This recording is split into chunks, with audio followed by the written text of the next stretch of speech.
Good morning. Good morning. I'd like to call to order this public hearing of the Judiciary Committee for today, Friday, March the 3rd. We are going to begin with Brooke Foley. When your name is, you can come up. When your name is called, you may approach the bench, sit down, and you have 3 minutes to testify. There will be a notification that your time is up. I will suggest to you, if you go over that, you should wrap up. That does not mean to continue with your full testimony. It means find a way to summarize, and then we will ask if there are questions. Good morning. You may begin. Thank you. Good morning, Senator Winfield, Representative Stastrom, Vice Chairs, ranking members, and other honorable members of the committee. My name is Brooke Foley. I'm the General Counsel of the Insurance Association of Connecticut. The IAC is a state-based trade association representing Connecticut's property and casualty insurance industry and Connecticut's life insurance and financial securities industries. I am here today to testify in strong opposition of HB 6797, an act concerning the receipt of workers' compensation benefits and provision of medical records and workers' compensation matters. This bill is problematic for several reasons. I will highlight several of them in my oral testimony, and I've also submitted written testimony that I would ask each of you to please read it as well. First and most concerning is it would drastically increase the maximum duration of additional compensation benefits to employees with permanent partial disability. Under current law, an injured worker receives permanent partial disability benefits according to the schedule or formula as described in section 31-308. The claimant receives this permanent partial disability benefits for a number of weeks set in the schedule or according to the formula, if it's not a scheduled injury. At the end of the duration of the permanent partial benefits under current law, the injured worker may receive additional compensation benefits. These additional benefits have a maximum duration of the number of weeks of the original permanent partial benefits, or 520 weeks, whichever is less. This bill would increase the maximum duration of the additional compensation benefits to 5 times the amount of permanent partial disability award, up to 780 weeks, whichever is less. This is an extremely drastic escalation from what the current law provides. For example, if a claimant has a scheduled injury that paid 50 weeks of permanent partial benefits, they would now be eligible for 250 weeks in additional compensation benefits for an injury that was determined to be worth only 50 weeks of permanent partial benefits. Section 31-308A benefits are supposed to be supplemental discretionary benefits, yet under this bill, these supplemental benefits last 5 times longer than the actual permanent partial disability benefits under 31-308.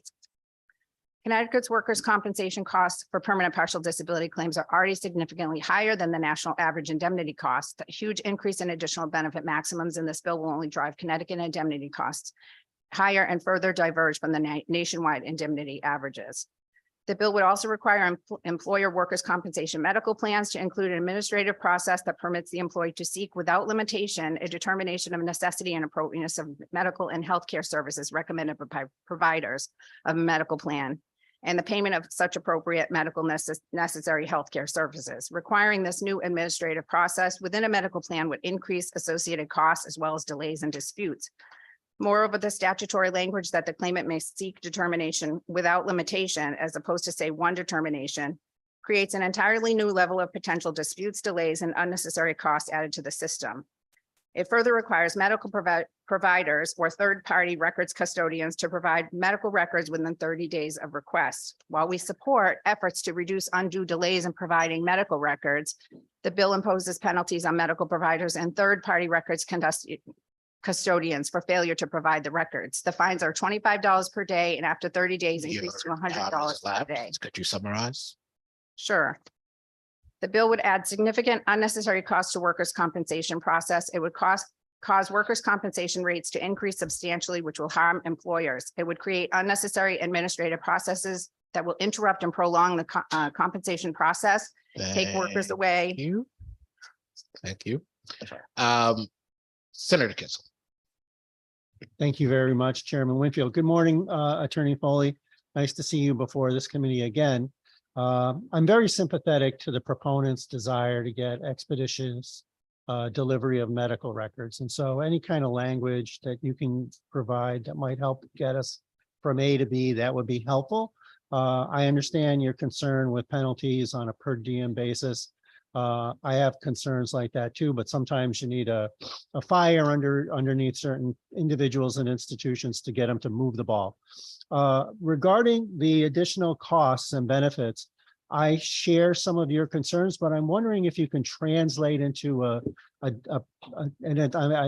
appreciate that it's going to be very generalized, but a dollar amount. My guess is what you're saying is that employers or those that are paying for the workers' compensation coverage, this is going to be passed through to them. And so one of the things that I think folks on both sides of the aisle champion is to make Connecticut a business-friendly state. And if I am thinking about either expanding in Connecticut, moving into Connecticut, and I see that that state is about to raise these rates, that would be a disincentive. That would be a check mark in the other side of the column for the good state of Connecticut. So I'm just wondering, if this bill went through as is, do you have sort of a dollar amount that employers or whoever's paying for this coverage would anticipate seeing? I don't have the exact dollar amount. I can tell you that right now, from the 2022 NCCI Annual Statistical Bulletin, they reported that average indemnity cost was it was $59,164. That's for a permanent partial disability claim in Connecticut. It's almost 60% higher than the national average, which is $37,129. And I can tell you that that amount would be much higher. I don't know the exact amount. It would depend largely on how many claimants are awarded these benefits. Well, much higher doesn't help a lot. Right. So much is sort of I like, can't give you very exact amorphous numbers. term. So any kind of concrete delineation you could provide between now and not too far down the road would be very helpful. Even if it's a percentage, saying like based on $60,000 being the average right now, if you said like 5% or 10%, then I can explain it to my constituents and people on both sides of this issue.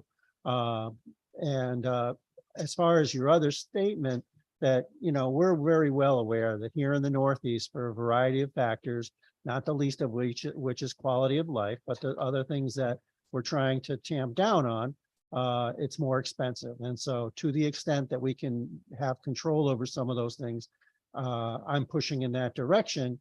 But yeah, we have to start with our baseline and not complain about it. But I'm just wondering where this is going to take us. So thank you, Counselor, and thank you very much, Mr. Chair. Thank you. Thank you. Comment or question from members of the committee? Comment or question, Representative Fishbach. Thank you, Mr. Chairman. Good morning. Morning. I heard your testimony with regard to opposition to Section 3, which has to do with the medical records in the 30 days. And I'm just wondering why the insurance, I'm just gonna get the name of it. The Insurance Association of Connecticut would be opposed to a medical provider being required to provide documents within a certain period of time. We are not opposed to them. In fact, we would encourage efforts to reduce undue delays. What we're concerned with is that this is going to provide a disincentive for medical providers to participate in the workers' compensation system. It's already more onerous for them than just providing normal medical care for them to participate in the system. And it's difficult to continue to incentivize medical providers to participate. And these very high fees, not just for medical providers, but for third-party custodians that really are not connected to any of this transaction. They're just extremely expensive and they accumulate every day. We just definitely think that that is not going to be good for the workers' compensation system, not only for insurers, but for claimants and employers as well. The third-party custodians that you're referring to, can you just point me to that? Sure.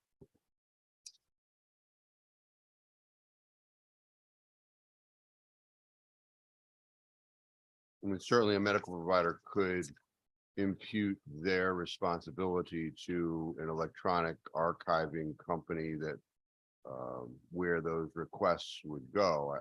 Maybe that's what you're talking about, a third party. So on line 125,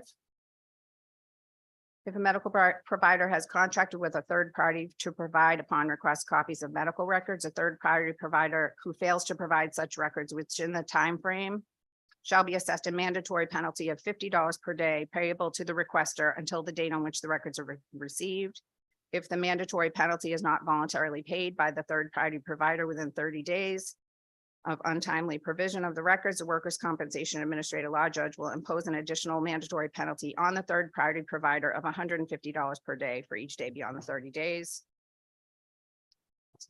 So our position is that is extreme and unnecessary. And as I understand it, medical records are already provided to claimants one time, and I don't believe there's a charge for that. So I think that this is just unnecessary, and it's going to disincentivize medical professionals from wanting to participate in the system. So do you think it would help with regard to that portion of this if in lieu of that some sort of affidavit could be provided saying that we've already given all of that stuff, the date, so on and so forth, so as to bring that transaction out of the onerous, and I use your word,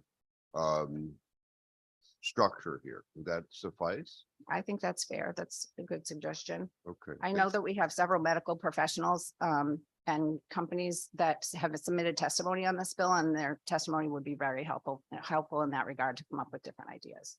Okay, I just know, I used to do personal injury like a decade ago.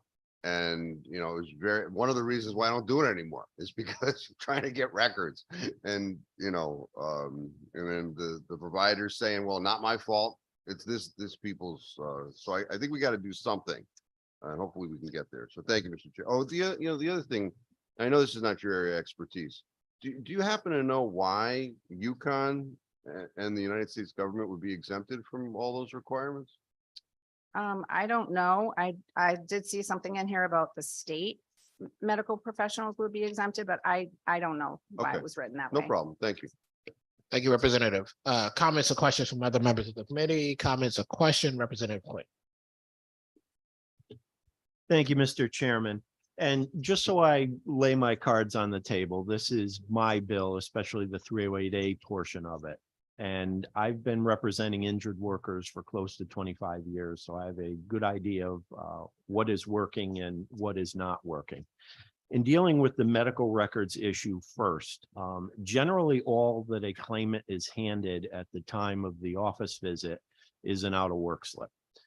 The actual narrative report, which is what is really needed for purposes of any workers' compensation hearings, takes longer. And the delays in getting medical bills are causing delays in getting hearings. It's backing up the system. So, we need to do something here. Maybe 30 days is too harsh. Maybe it should be 45 days, but absent a financial penalty, I don't know how we're going to solve the problem of medical records not being timely produced. I mean, everything in workers' compensation is based off of the medical record. And if it's not there, there's a delay in getting benefits and there's a delay in getting medical treatment. It just causes delays all over the place. And one thing that you quickly find when you represent injured workers is that too many people are living paycheck to paycheck. And when there's any disruption in that, it can really send someone into a financial spiral.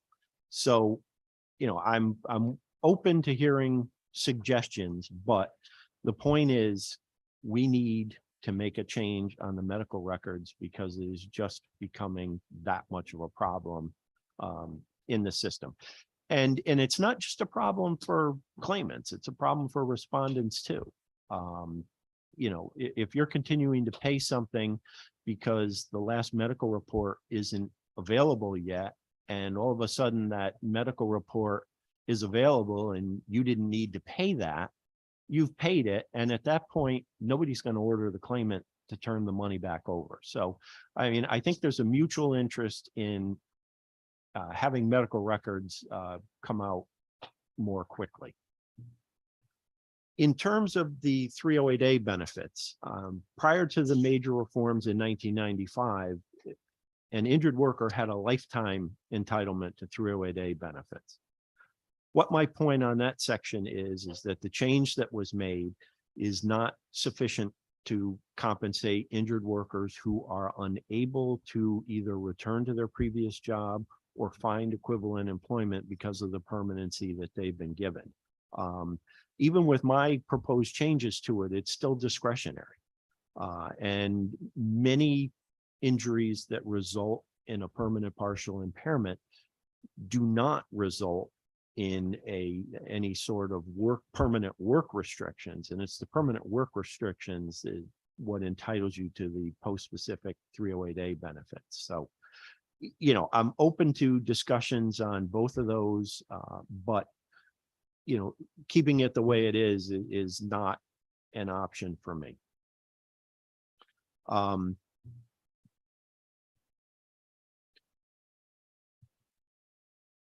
So, you know, in summarizing what I'm saying, I appreciate your position. I'd be interested in seeing a comparison of what you think that the effect of additional 308A benefits is going to be on rates. But, you know, that's where I'm coming from on this. Thank you. Thank you, Representative. Comments, questions from other members of the committee? Comments, questions? Seeing none, thank you very much for joining us this Thank you morning. so much. Stephanie Thomas, Secretary of the State.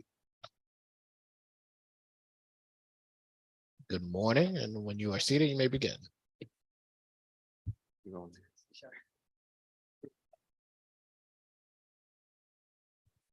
Good morning, co-chairs Winfield and Staffstrom, ranking members Kissel, Fishbein, and members of the committee. We are here to testify in support of SB 1119, which includes some technical fixes proposed by our office and some changes in fees. Our entire office, including the elections division and our business services division, we operate on a budget of about 9 million, yet we bring about 50 million into the state in terms of our operations. So we have tried to make this bill as revenue neutral as possible while still making all of the changes that we think are necessary. So I'm going to turn this over to my colleague, Chris Drake, Director of Business Services and our internal subject matter expert. Thank you, Secretary, and thank you to the members of the committee. Thank you for raising the bill on behalf of our division. I did want to highlight the part about reducing the apostille fee. So for those of you who aren't aware, apostilles are what used to be called legalizations. They're for people who want to have state level documents recognized abroad. So that would be things like death certificates, birth certificates, marriage certificates, court records, and so on. Our office is appointed by the Department of Homeland Security to do that work in Connecticut. We do about 25,000 of those a year. And I want to credit my colleague, Dana Boonchen from North Carolina, who brought to our attention that Connecticut here is by far an outlier in how much we charge for this service. And for instance, we provide this service when an individual who has just died in Connecticut needs to be transported back to the country of origin. So right now we're charging $40 for that and $90 if it needs to be expedited, whereas our neighbors in Rhode Island are charging $5 for that service. These are ordinary citizens, and we really feel like the fee needs to be reduced significantly so as not to be prohibitive. The division I operate is a bit of a miscellaneous division, so we do a lot of different things. So I'm going to take a quick right-hand turn and say a lot of our bill is about business services. We are asking the committee to pass this bill and which will add next codes to formation documents for businesses. So that's a industry code that the U.S. Census Bureau puts forth that tells us what the business does. A couple of years ago, you did this on our behalf, and we added it to annual reports, and now we want to do it on formation so we don't have to wait a year. That data has turned out to be very valuable. We are proposing raising reinstatement fees for all businesses. The reason being that for a number of years, I've been testifying on this issue of zombie corporations. Those are corporations that are active on our records, but that have not filed annual reports in a number of years. I can happily report that this year we will finish our task of cleaning up those records. And so now we're asking to provide a financial disincentive for businesses to fall back into default. So we want to make sure that the reinstatement fee is truly a penalty and that the business has no reason other than to file their annual report.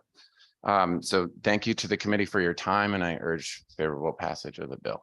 Thank you. Comments or questions from members of the committee? Representative Fishbein. Thank you, Mr. Chairman. Good morning once again. Good morning. I will tell you that I'm on Concord just about every day. So I have familiarization with the old system and the new system. I do sort of, I don't know if it's the colors, I don't know if it's how you input it. I sort of still like the old system. But I will tell you that the integration is apparent in that recently I was looking for a business, and through some innocuous document that the individual had filed regarding another business, it linked up through the system. And that's very helpful, you know, especially when you have like claims of fraudulent transfers or the zombie business. You know, you create a business, you do business and you close it, and then you go create another business. Linking up that stuff is very helpful. I just wanted, you talked about the reduction of fees, but I didn't hear anything about the increase in fees, because there are increases in fees in this bill also, you would attest, correct? We're proposing to increase, or sorry, the reduction that we're proposing is on the apostille side. Because those are ordinary customers and because our fee has gotten way out of line from the rest of the country. So there are two fee increases in the bill. One is for reinstatements for businesses. So that's the zombie corporation issue. That is that when we clean up our record, we call that forfeiture. So when you go on our website, which is now business.ct.gov, and you see the word forfeited, that means the business failed to do something, and then we went through this process of forfeiting the business. The process to reactivate that business is called reinstatement. And what we're saying is the fee for that reinstatement needs to be slightly higher so as to provide a financial incentive for that business not to fall behind in the future. There is another issue that we raised in our testimony that I didn't get a chance to mention about the issue around dissolutions. So that's when a bit, and so when the business is forfeited by our office, we call that an involuntary dissolution. When they just voluntarily tell us, hey, we're out of business, we call that a voluntary dissolution. About a decade ago, we reduced the fees down to 0 for those. And it was an attempt to address this whole issue of corporations not filing their annual reports.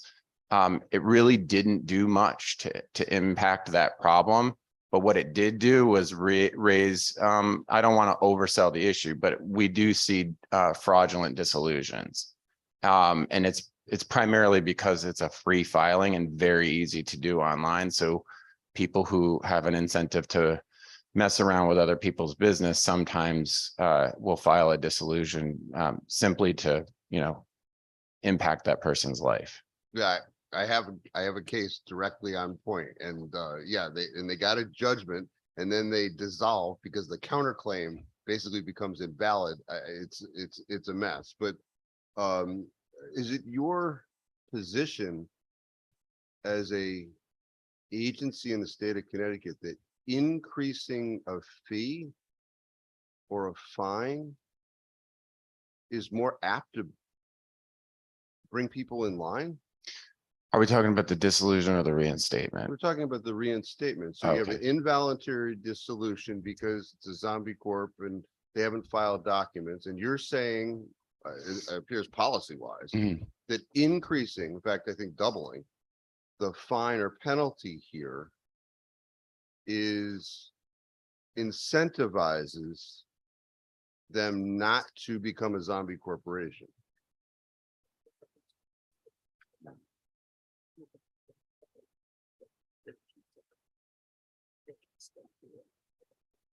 Oh, yeah.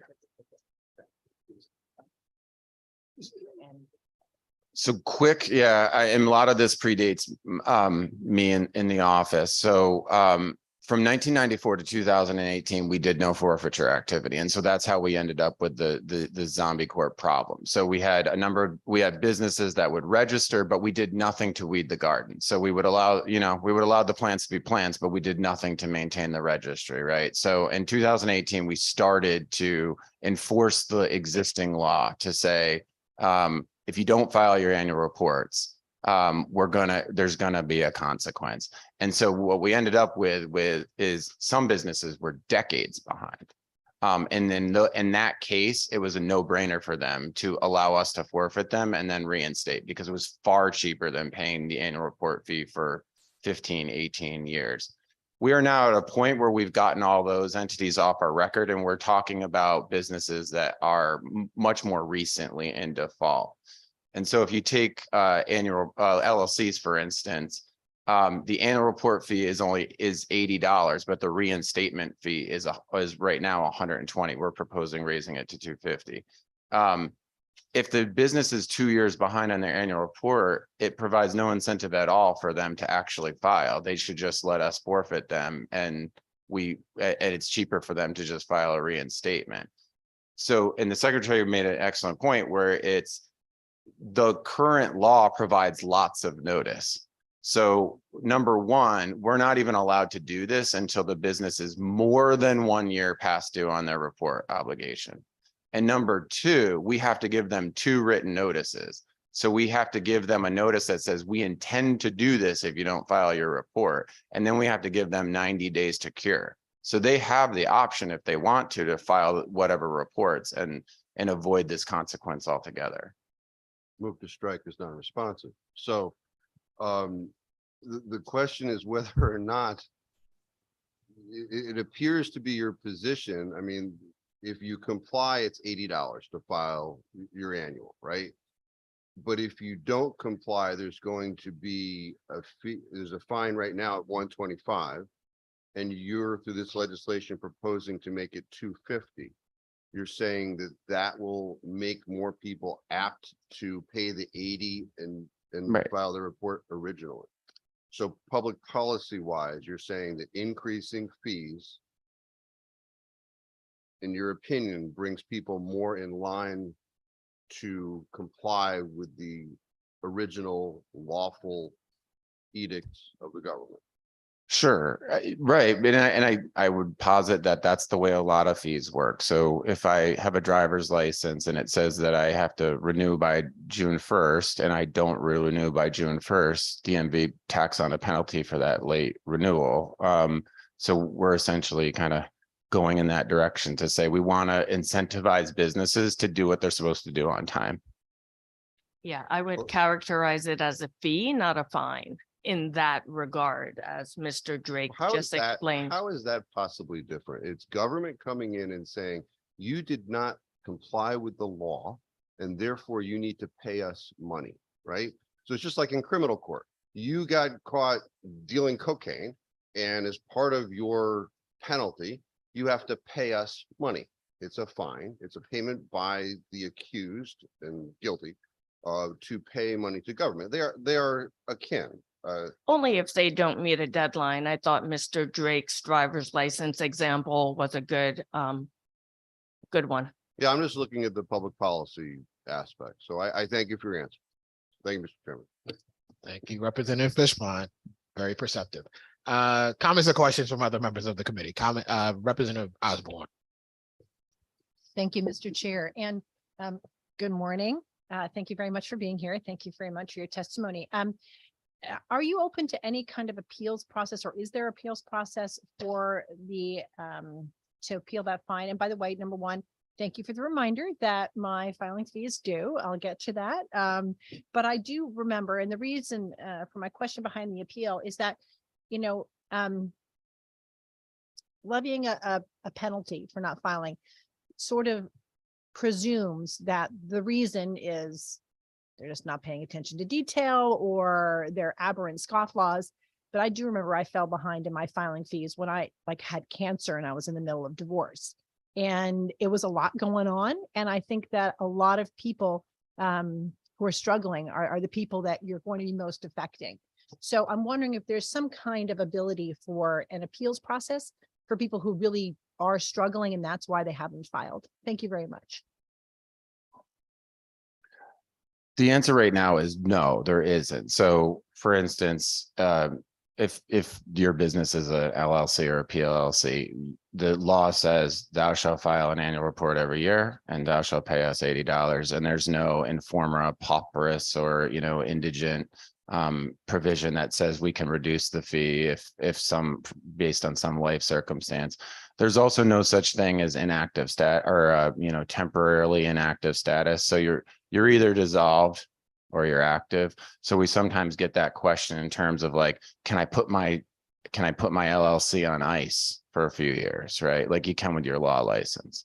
The answer is not under the current law. Some states have come up with laws like that say if an LLC is a low revenue LLC and the legislature defines low revenue as XYZ, we cut the fee in half or whatever. Some states have also said that have invented a kind of hybrid status where it says like you could put your LLC on hold for 3 or 5 years and not owe the fees. We just don't have such laws in Connecticut.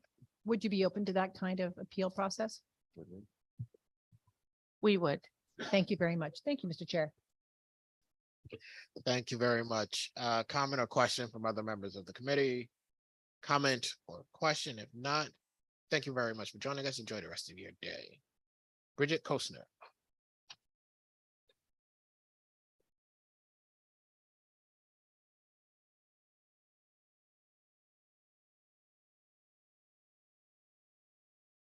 Good morning, distinguished Judiciary Committee members. My name is Bridget Kestner. I'm the Policy Manager at the Connecticut Alliance to End Sexual Violence, and I'm speaking in strong support of SB 1117. The Alliance strongly supports adding victims of sexual assault and human trafficking to the state's anti-discrimination statutes. We applaud the proposed inclusion in employment protections and respectfully suggest similar housing and credit protections. We would be eager to work with the legislature and CHRO in pursuing this. I invite and encourage you to review my written testimony, which provides more information and recommendations.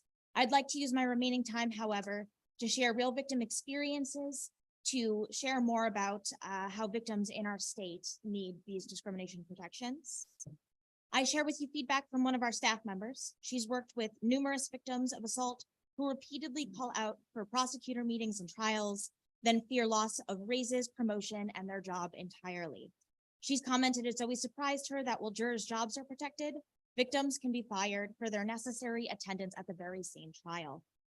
I share with you concerns from 2 staff members, both of whom shared stories of victims who needed accommodations at work, so they did not need to see the person who had sexually assaulted them. These were changes as simple as being in a stock room instead of on the floor, or not being on the same team as the person who had assaulted them. This lack of accommodation forces them to choose between their job and income versus their safety and well-being. I'd also like to note some challenges and pushback that victims have feared or gotten from landlords when they attempted to install security systems. I shared the story of a victim who found out that her neighbor had molested her child, who was stuck living there after the rental company refused to accommodate her by allowing her to relocate, and she didn't have the money to break her lease. I would like to share the story of a victim who had extensive medical bills related to her victimization. She fought the bills due to a lab billing error, but received a significant hit to her credit score as the lab sent the bill to collections while these negotiations were still in progress. She has no recourse should this drastic change in her score ever be used against her. I also want to share a couple of stories from victims who have experienced human trafficking. A victim who is trying to get out of trafficking and gets an apartment, but is unable to break her lease once the trafficker finds out where she lives now. Stories of traffickers who will steal the identity of victims or force them to take out lines of credit. Stories of victims attempting to escape by establishing independence with a job, only to have the trafficker show up and try to harm them, bring them back, or derail their new life. These individuals would have no recourse in regards to these housing, credit, or job issues. Things do not need to be this way in Connecticut, and SB 1117 can help. Thank you so much for your time and attention to this important issue for victims and survivors. Thank you very much. Comments or questions from members of the committee? Comments or questions? If not, thank you very much for joining us. Thank you. Andrew McDonald. A familiar face around here.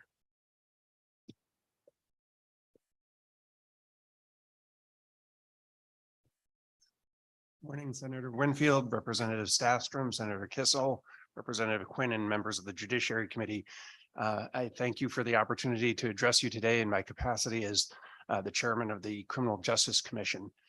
As many of you may know, the commission is established, one of the two commissions that is established under our state constitution. Our charge is primarily for the appointment of prosecutors in the state of Connecticut. And when I say we appoint prosecutors, we don't hire them.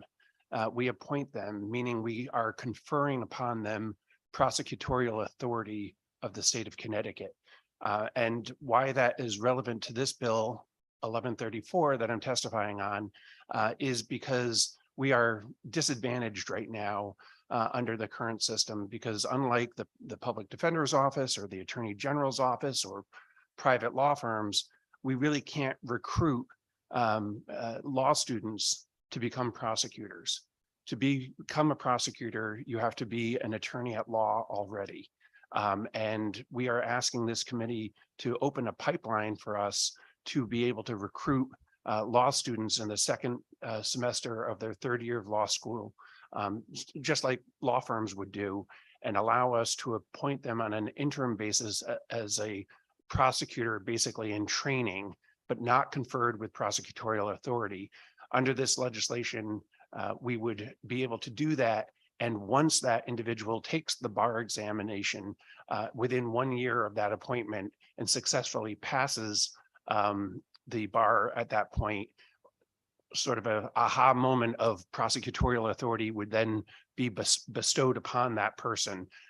We have had a significant problem in recruiting qualified candidates, in part because law students want to know where their income is coming after graduation. And practically speaking, right now, we couldn't even entertain an application from an applicant until probably October, when they would get the bar exam results, to even get them into the process of potentially becoming appointed prosecutors. So I know Chief State's Attorney Griffin is going to talk a little bit more about the numbers and the challenges we are having.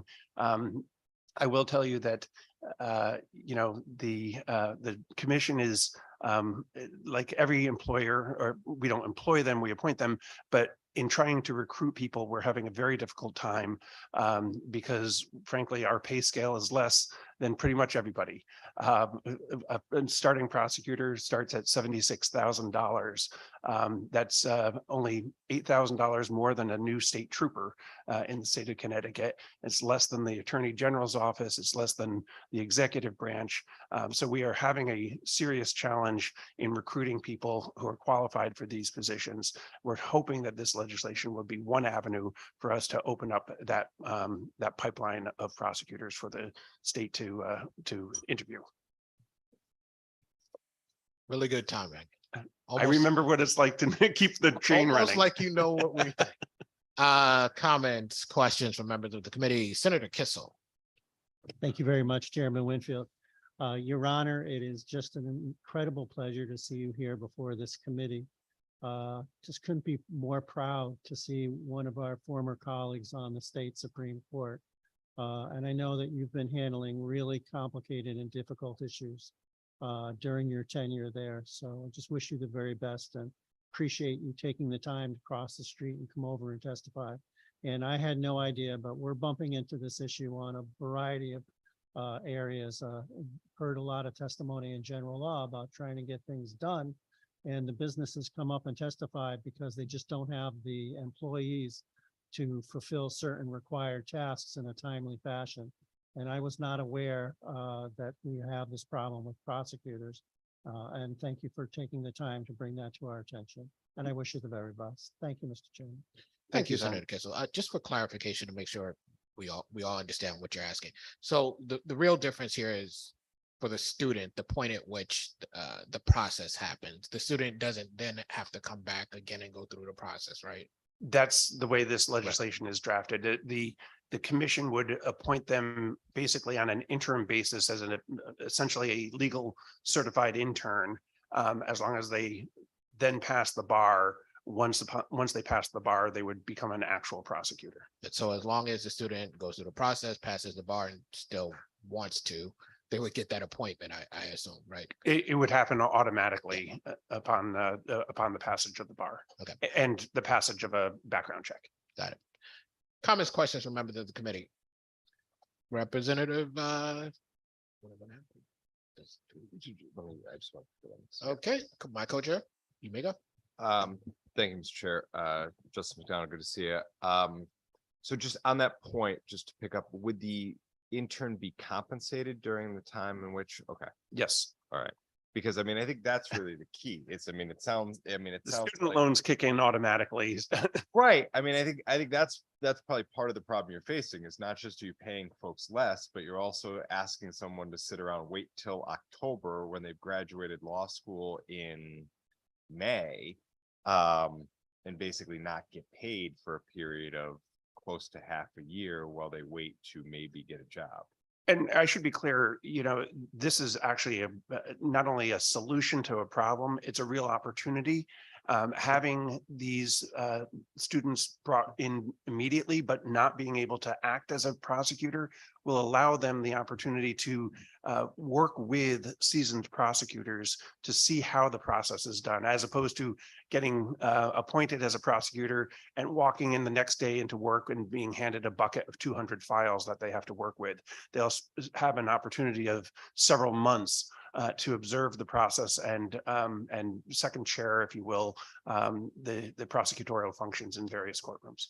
No, I want to thank you and thank the chief state's attorney for bringing this forward. I think this is a really important proposal. We talk a lot about the need to diversify, not just racially, not just gender, but thoughts and ideas, diversify our bench, diversify prosecutors and our ranks. And I mean, it sounds like sort of what is happening is you're not getting first or even second choice for students coming out of law school. You're sort of getting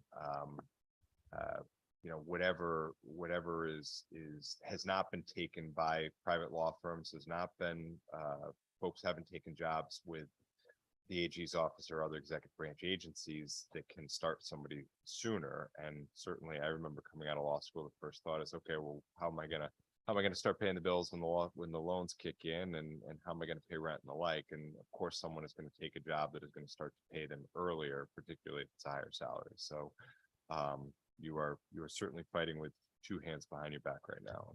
Well, if I may, Mr. Chairman, this idea actually resulted from an interaction I had at UConn Law School when I was talking to students, particularly diverse students who we were trying to get to apply, and they basically said, well, we'd entertain it, but I need to start paying bills immediately. They were interested, but it was really foreclosed as an opportunity because they would have to wait for 6 months or more before they could even be considered. Thank you. Thank you, Representative Stastrom. Representative Quinn. Thank you, Mr. Chairman, and Justice, it's good to see you. Is what you're proposing going to replace or enhance what is currently done? I know at GA7 in Meriden, we very often have second and third year law students, I think mainly from Quinnipiac, working in, sitting with the prosecutors, seeing how the process works, and then at some point, they actually let them handle pro se clients on their own. And I'm assuming that that's probably an unpaid internship, but does give valuable experience. So is this enhancing that in addition to or running parallel? So I will answer that as best I can, subject to being corrected by the chief state's attorney, who has probably better knowledge than me in that, because we don't get involved in the certified legal intern process. The commission does not. But under this proposal, they would have to qualify as a certified legal intern and be in their second semester of their third year of law school. So this would, to answer your question, this would be in addition to the other programs that are already in existence. Okay, thank you. Yeah, no, I think this is an excellent idea. And I think that any of us who've been through the 3 years of law school look back and say, geez, you know, maybe if we had some sort of an internship, a mandatory intern, or even a mandatory internship process, it might go a little better for us, because you're just handed that diploma. Once you pass the bar, you're out there, and we don't do that with doctors. So I like this idea, and look forward to supporting it. Thank you. Thank you. Thank you, Representative Quinn. Comment or question for members of the committee? Comment or question, Representative Blumenthal. Thank you, Mr. Chair. It's great to see you, Justice McDonald. And thank you for bringing this proposal before us. I echo my colleagues' thoughts on it. I think it sounds like a great idea. Anything we can do to make the pool of prosecutors more diverse, broader, higher quality is a good thing in my book. Obviously, prosecutors have a tremendous amount of power in our system, and the more skilled and able and broadest perspectives that we can get to the table, the better. Not to drag you off topic, but or into a different matter than the bill, but a related one. I was just wondering if there had been any contemplation of this sort of a program for public defenders, and if you had any thoughts on that. Well, actually, I appreciate the opportunity. The public defenders can already do this. Because again, the distinction is bringing somebody in. You can do that. What we do is actually confer prosecutorial authority on them. We don't hire them per se. We bestow upon them the authority. So prosecutors, public defenders are already at a better advantage right now than the Criminal Justice Commission. I've actually had many meetings with the chair of the Public Defenders Commission. We're trying to work through some of these problems because, like all state agencies, we're all scrambling for a smaller pool of applicants, public defenders, the Attorney General's office. Everybody is facing the challenge as a result of the recent retirements. Well, thank you very much, Mr. Justice. Yet another reason we should be supporting this proposal. Thank you for bringing it to us, and I thank you, Mr. Chair. You are welcome, and thank you. Comment or question for members of the committee? Comment or question, Representative Osborne. Thank you, Mr. Chair. Thank you very much for this very creative proposal. And thank you for being here today. I'm wondering if your commission has done or has any programs or any outreach for reemploying people who've left the workforce. You know, I know there are a lot of people who leave the workforce, maybe to raise children for a while, and they have a lot of difficulty re-entering the workforce. They don't need to be waiting for their law license. They're ready to go. And for some reason, they'd like to come back to work, and they find a lot of challenges to that. Is there any outreach or any program for that sort of reemployment? Not really. I mean, the commission has the commission itself has a $409 budget. And so we don't have a lot of resources to do that. We do, however, post positions that are open, and we do have a number of applicants who apply after they've been out of the workforce for a period of time. You know, frankly, having somebody with more maturity is oftentimes very helpful. Life experiences is oftentimes very helpful. We don't necessarily do outreach to those individuals, but we absolutely are getting applicants who are re-entering the workforce. And you do hire those applicants when they apply? We appoint them, yes. Oh, that's true, your point. Thank you very much. I appreciate the opportunity, and thank you, Mr. Chair. Thank you. Comment or question from members of the committee? Comment or question? If not, thank you very much for joining us today, and you are really good at reminding us how much your budget is. Thank you very much. Patrick Griffin.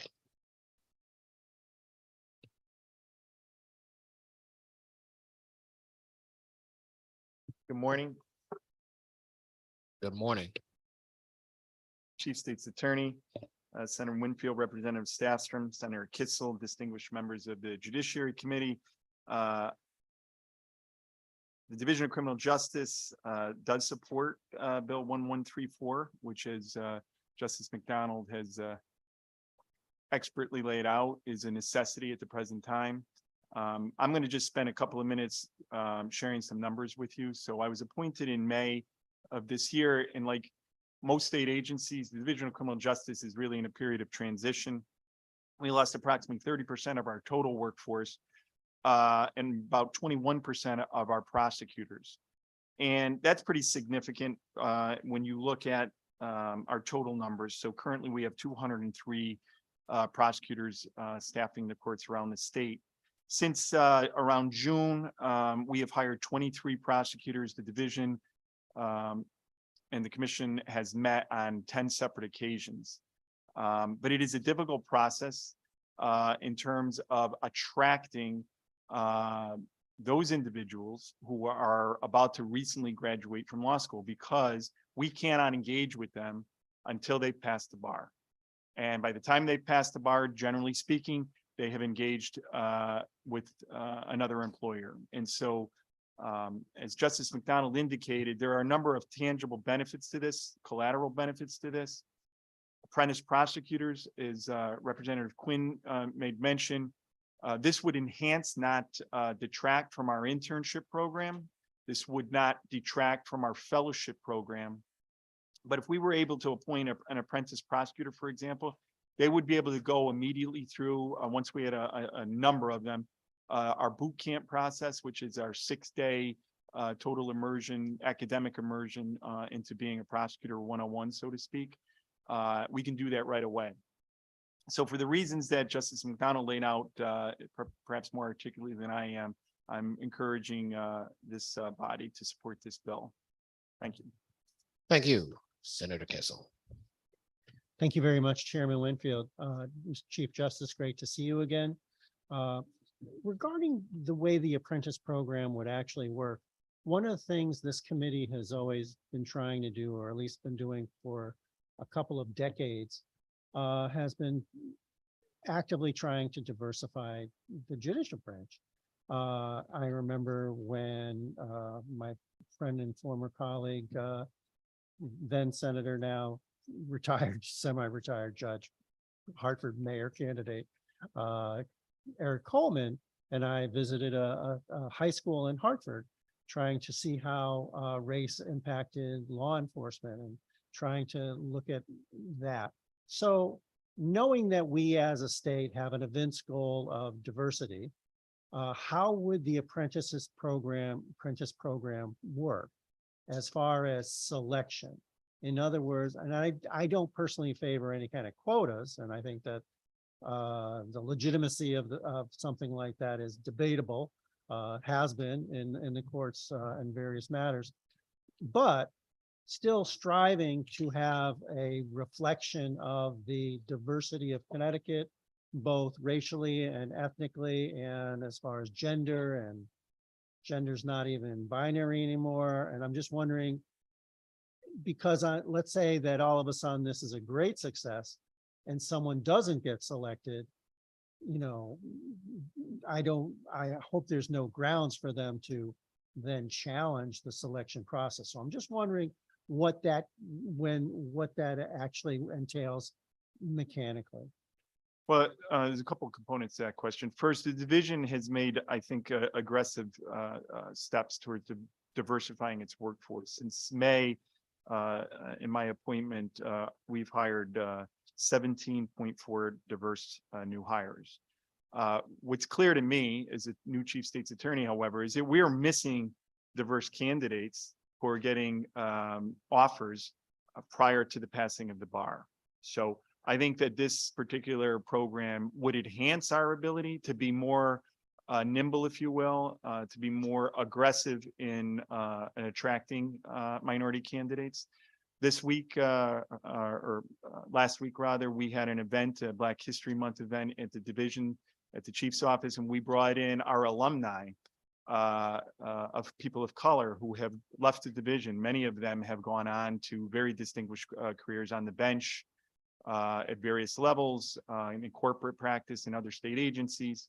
And we specifically invited minority law students to come and to listen to the experiences of those former prosecutors.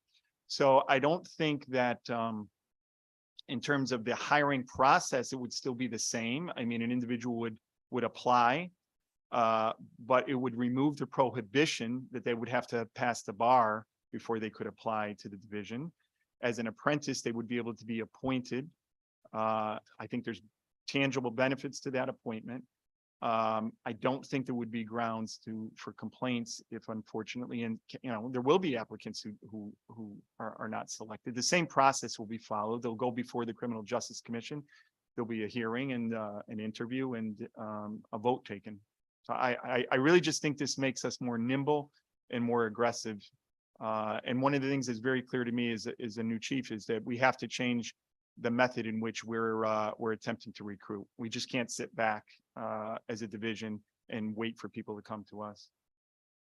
I appreciate that answer, and you actually highlight one of the aspects, because it's a very competitive environment out there. And because not only we as the state of Connecticut, value diversity and want our institutions to better reflect that, the private sector, the corporate world, law firms, they also value diversity. And actually, in particular, the corporate world, Wall Street values that as well. There's indicia where you can go online, you can look at a corporation, and they are evaluated on a lot of these factors. And so in particular, legal departments and large corporations, they strive to have elements of diversity so that they could have a good reflection, and that bolsters their stock price on the street. So you're competing with all of that, but also, as my colleagues have stated, and as Justice McDonald pointed out, when you go and you interview, first and foremost in students' minds is that I've got bills to pay. And, God, I was very lucky that law school, I had to move back home to be able to afford it, but at least it was affordable. I don't know how in God's name, young people today, this doesn't have to be young, but anyone today can do the 4 years of undergraduate work and then 3 years if it's day and 4 years if it's night. And that's if you're doing everything the way they used to do it in the olden days, but now everything seems to take longer just so people can get through the process. And they're leaving with an education, but also like the mortgage for a $250,000 house. And they don't have a house. They just have their ability to go out and get a job. So I think this is very well timed. I think it's perfect for your new role as Chief State's Attorney. And I appreciate both what Justice McDonald stated and what you're stating. And I don't see any reason why we can't support this. And it definitely will help you guys. But I also think that it'll get you a better opportunity to diversify the state's attorney's office, which is really important, as that is such an integral interaction with our community and those that are being charged with sometimes very serious crimes. Thank you, Mr. Chair. Thank you, Senator Kissel. Comment, question from members of the committee, comment or question, Representative Quinn. Thank you, Mr. Chairman, and thank you, Attorney Griffin, for being here once again. The current internship program, has that yielded many candidates? It has. It has. And so we have two tracks currently. We have the internship program, which is open to both undergraduate and law school students. The theory on the even in certain circumstances, high school students, the theory being to try to get these folks into a courthouse and expose them to what we do on a daily basis. But we also have the fellowship program, and that will not change. And the fellowship program allows us to go to UConn and to Quinnipiac in the third year, interview students and make them an offer as per diem prosecutors with a 2-year commitment from the division. They would receive first year pay, benefits without vacation. And that particularly has yielded our alumni, if you will, have been placed in courts all across the state, including when I was in New Haven, people that I had interviewed and came to work for me. So that is not going to be replaced by this. Really what we're trying to do is enhance and be more aggressive in our approach. And as I indicated, the Senator Kissel, it's very clear to me in the time that I've been the chief that times have changed in terms of recruitment. We have to have a more aggressive stance. And this would help us. how is your per diem program functioning at the moment? I know in Meriden, there was a period of time where they took the motor vehicle infractions docket Yeah. and handed it over to a series of per diems, and they actually used the old courthouse on Miller Street to do that. And then that went away, and initially the docket was being separated, but it was being handled by the regular prosecutors in Yeah. Meriden. And then COVID, and here we are now. So how is that going to work going forward? The per diems? Yeah, Yeah, so the per diems are essential for us because while the per diems have to be approved by the Criminal Justice Commission, they don't have to appear before the commission. And so with ARPA money, we have been able to place per diems in a number of our courthouses, which have really held the line for us, right? And the benefit of bringing a per diem is, I started as a per diem, is that you do have the opportunity to be immersed immediately. They can do everything that a regular prosecutor can. Obviously, there's a higher degree of supervision with the per diems, but we have per diems who have tried cases, second shared cases, handled both the criminal and motor vehicle dockets. So the per diem program is essential for us to be able to plug gaps in the short term. Is one of the issues with hiring through the Criminal Justice Commission is we do have to wait for appropriate meetings. And so, yes, the per diems are still active in a number of the courthouses. We do infractions from the chief's office, but there's per diems in a number of courts around the state. okay. Again, thank you very much for being here. I think that 1134 is a great idea, and I look forward to supporting it. Thank you. Thank you. Comment or question from members of the committee? Comment or question? Seeing none, thank you very much for joining us. Thank you for your courtesy. Next, we'll hear from Kendall Marlowe.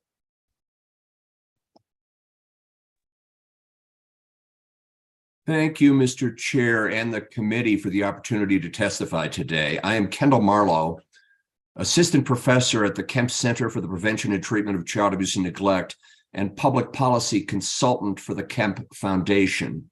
And I testify in support of SB 1133, which provides that a child may not be found neglected solely because such child is participating in independent activities. I do not come to you today on behalf of the center or the foundation, but I do speak as an attorney, as the former bureau chief of the Illinois Department of Children and Family Services, where I was responsible for the work of over 3,000 workers and a hotline that received over 250,000 calls each year, and as someone who has been training hotline workers and caseworkers in Colorado for 9 years. Public child protection agencies have a wide scope of responsibility and immense power. We depend on public trust to do our work and must be guided by clear, objective language in statutes and administrative rule. Without clear guidance from law, even our best intentions lead us to act against families in ways that appear arbitrary and even oppressive. We then can lose the public's trust, which hurts our ability to act decisively in cases where we are truly objectively needed. Child welfare has always struggled to define child neglect, especially when it comes to children reported to be alone or unsupervised.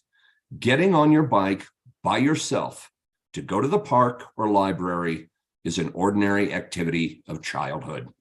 You learn how to navigate through the world in steps, achieving greater independence over time, guided by parents.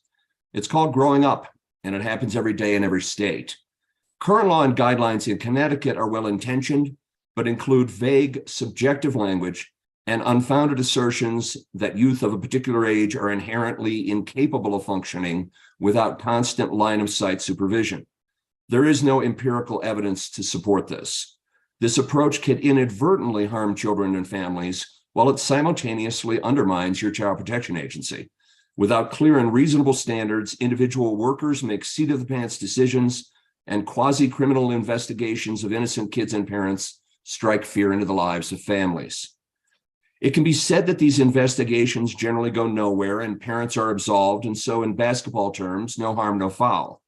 But this discounts the terror experienced by parents who know a worker can remove a child from a family at any moment, and it ignores the unnecessary damage to the Child Protection Agency's reputation. That agency and its workers deserve clear standards that acknowledge the very normal common sense process that parents use to help kids learn independent functioning over time, step by step. Instances of obvious danger, the toddler wandering the park alone in the dark, will still be addressed by existing law on neglect. What SB 1133 does, though, is to bring common sense to child protection law. That's good for growing kids and their loving families, and it's good for your child protection agency, too. I urge you to vote yes on SB 1133. Thank you for this opportunity. I'm happy to answer any questions you may have. Thank you very much. Senator Kissel. Thank you very much, Chairman Winfield. I just have a quick question. I appreciate your testimony. I agree with the overall concept that we're moving forward with here with this proposal, but I'm just wondering if you give like 1133, give me one practical example of how passing this bill into law would result in a better outcome as opposed to if we leave the way things are right now.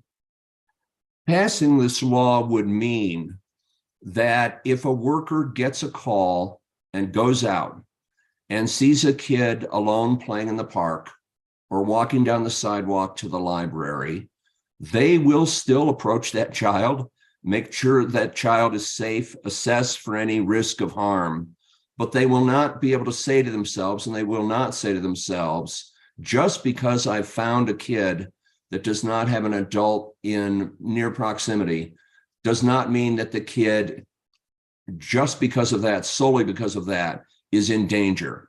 And I need to intervene coercively in this case. And so it allows parents and families to function the way most of us grew up, which is your parents don't give you the keys to the world too early, but they teach you how to head out into the world step by step. And this allows families to do that without any unnecessary inadvertent intervention by the Child Protection Agency. Does that answer the question? Yeah, it answers it to some extent. I haven't gotten word from my constituents that their children are being approached by members of GCF or any other group. To be honest, as a dad, although my two sons are grown now, somewhat, I'd be concerned if some stranger approached them in the middle of a park. I tell them to like take off and stay away from that person, not start asking questions about where's mom or dad. But in any event, I'm very sympathetic to the goals of this bill. I just have to consider more as to how it actually would operate in real life. But I appreciate your testimony. Thank you, Mr. Chair. Thank you. Representative Fishbach. Thank you, Mr. Chairman. Sir, good morning still. Can you just remind me, in what capacity do you come before us here today? What experience you have in this area? Yes, I come to you as an individual. I don't represent the policy views of either the Kemp Center or the Kemp Foundation. But to answer your question directly, I'm a child welfare professional for 21 years. My JD is from Loyola Chicago, and I have a certificate from Child and Family Law, as well as a master's degree from the University of Chicago School of Social Service Administration. I am currently on the faculty of the University of Colorado, where I train the Colorado child welfare workforce. My experience with this issue, though, is more from a span of 7 years, where I was on the management team at the Illinois Department of Children and Family Services. And again, as I mentioned, in part responsible for a hotline that received over 250,000 calls. And so I've had experience with these cases. And in relation to the previous comment, no, this isn't happening every day in every community, but these kind of situations do happen from time to time all across the country. And this law is intended to help us respond appropriately and not unnecessarily putting families in peril and, quite frankly, frightening the heck out of a lot of parents. So just to be clear, do you have any experience with any case involving children in the state of Connecticut? Not in the state of Connecticut, no.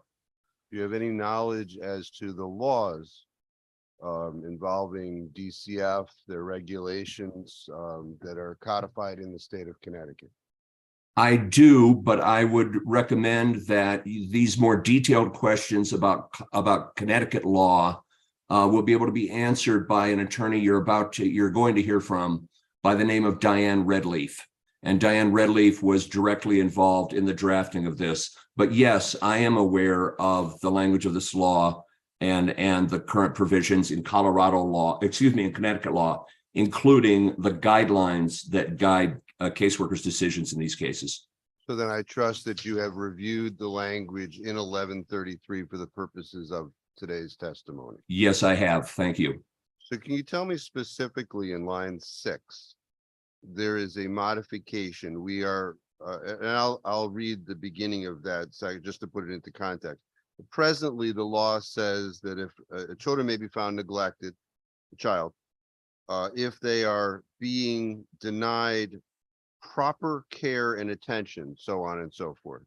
The change that appears in line 6 replaces proper with necessary. And what is the reasoning for that change? I would welcome Diane Redleaf to give you her opinion on this, but I will respond as well to say that the term proper, and especially proper care, is a problematic term all across the country because it is very open to subjective interpretation. And if you would not let your 12-year-old do a certain thing, you might think that someone else's 12-year-old doing that thing is not proper. Necessary is intended to focus more on safety and protection of children and not get into subjective judgments of parenting style. So the story that you basically shared with Senator Kissel, you talked about a child walking down the street. I would assume that it would be appropriate, necessary for that child to be viewed wearing footwear. That be a necessary accoutrement? Absolutely. Well, I would say, depending on the time of year, I suppose, right? But in terms of, to answer your question, it is entirely necessary for children to be safe. And anything that would relate to a child's safety would relate to necessary care. And so, for instance, a toddler wandering an alley in a diaper alone is not being given necessary care. Okay, I'd give that, and I would argue that if this law passed, that perhaps would be appropriate and unactionable, but just focusing on the shoe issue, would it not be required that those shoes have some sort of basis to them? So certainly shoes, footwear, that kind of stuff. I wear sandals in the summertime. But if a child is wearing sandals in the snow, they have the necessary accoutrement, but isn't really the test whether or not that footwear is proper? And here by this law, we're removing proper. So we're inserting necessary, but we're removing the adjective proper, and it doesn't make any sense to me. Well, with deference again to Attorney Diane Redleaf, who may be able to address this as well, I would emphasize that the focus of child protection agencies is child safety. And so therefore we don't opine as a child welfare agency on and obviously I'm half joking in this, but we don't opine in child welfare relating to safety on styles of footwear. But if a child is not properly clothed in bitter cold in winter, that's a safety issue. That's a safety issue. So I think that the term necessary is attempting to tie more directly to the safety issues as to the term proper, which is much more vague and broad and open to subjective interpretation. The key here is safety. I agree. And I thank you for your testimony. Thank you. Further questions or comments from the committee? Representative Osborne. Thank you for being here today. Do we still have him? Yes. Oh, great. Hi. Thank you for being here today and for this bill. And I do support the intention behind it, right? So the difference between maybe a helicopter parent versus a more relaxed parenting approach wouldn't result in a child safety investigation or finding or substantiation of neglect. I'm concerned, though. I understand the attempt to take this out of the subjective, but I think that problem still exists here. You know, when we're looking at the exact words, we're talking about obvious dangers. So obvious, you know, that is subjective. So how do we get from the less subjective terminology to, you know, the helicopter parent will see an obvious danger where the relaxed parent does not. It's not obvious to them. And then there are parents for whom nothing would be obvious because they are neglectful parents. So how do we get away from that subjectivity that does still exist here? What are your thoughts on that? I think you have your finger on one of the central challenges of child protection, which is we want objective standards, but in the end, we have to send human beings out to make these judgments. And human beings are necessarily looking at things from their own point of view. I think the point here is it's not the parent's judgment as to what is obvious or what is necessary. It is the child protection worker's judgment when they go out to assess. As a practical matter, when any child protection worker in any state is going out to assess safety, not a single one of them has a statute in their hand. What they have are safety and risk assessment tools. One could argue they're, you know, a form of a checklist of things that they're going to check and look into. And I do think that the language changes in this bill will help towards making that more safety focused and yes, more objective. But you're absolutely right in that it is inherent in these situations that it is very difficult for any of us, even a well-trained child protection worker, to make purely objective judgments. You've got your finger on a central challenge in child welfare that will always be with us. May I follow up, Mr. Chair, through you? So, you know, I understand you're not trying to do an age-based bright line test here for various activities. Because it does come down to, you know, my 12-year-old son was not nearly ready to do some of the things that my 14-year-old daughter was ready to do. But the child protection worker is not going to know that subjectively about the individual child before them. So I'm wondering if the bill is the right place to be doing this, or whether the risk assessment tools that we're talking about at the child protection agencies are the correct places for that. Because what can be socially and emotionally developmentally appropriate, you know, there's that 7 to 9 leap, right? Some kids take that 7-year-old leap at 6.5, some of them take it at 9.5.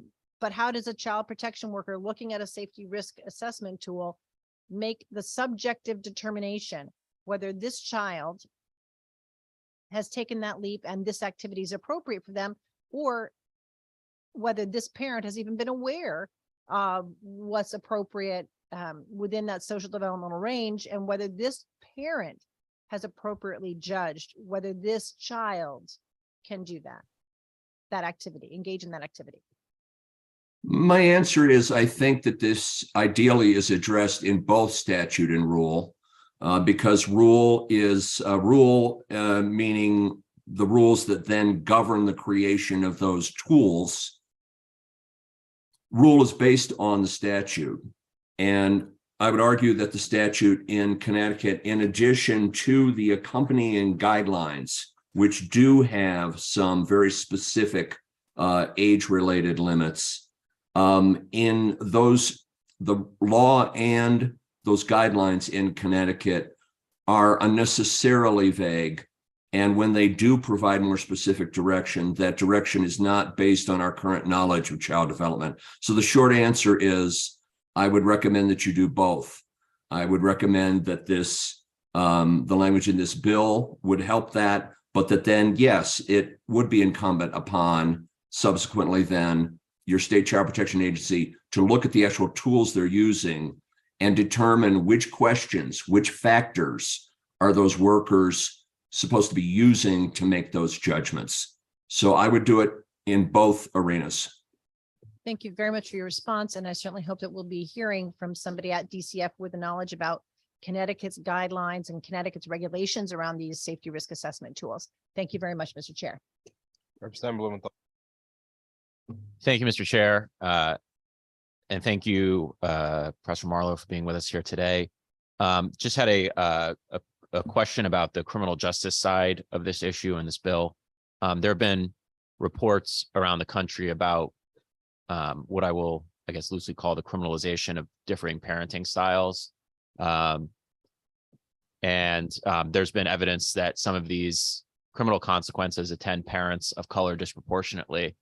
I was wondering if you could speak, if you feel equipped, about this issue generally, and how we're seeing it unfold in the country, and also, what the effects are of a parent experiencing criminal consequences for these sorts of situations where there is a subjective difference in how one would treat the independent action of a child. Obviously there are lots of cases where we can all agree that there is neglect and something that needs to be either attended to or punished.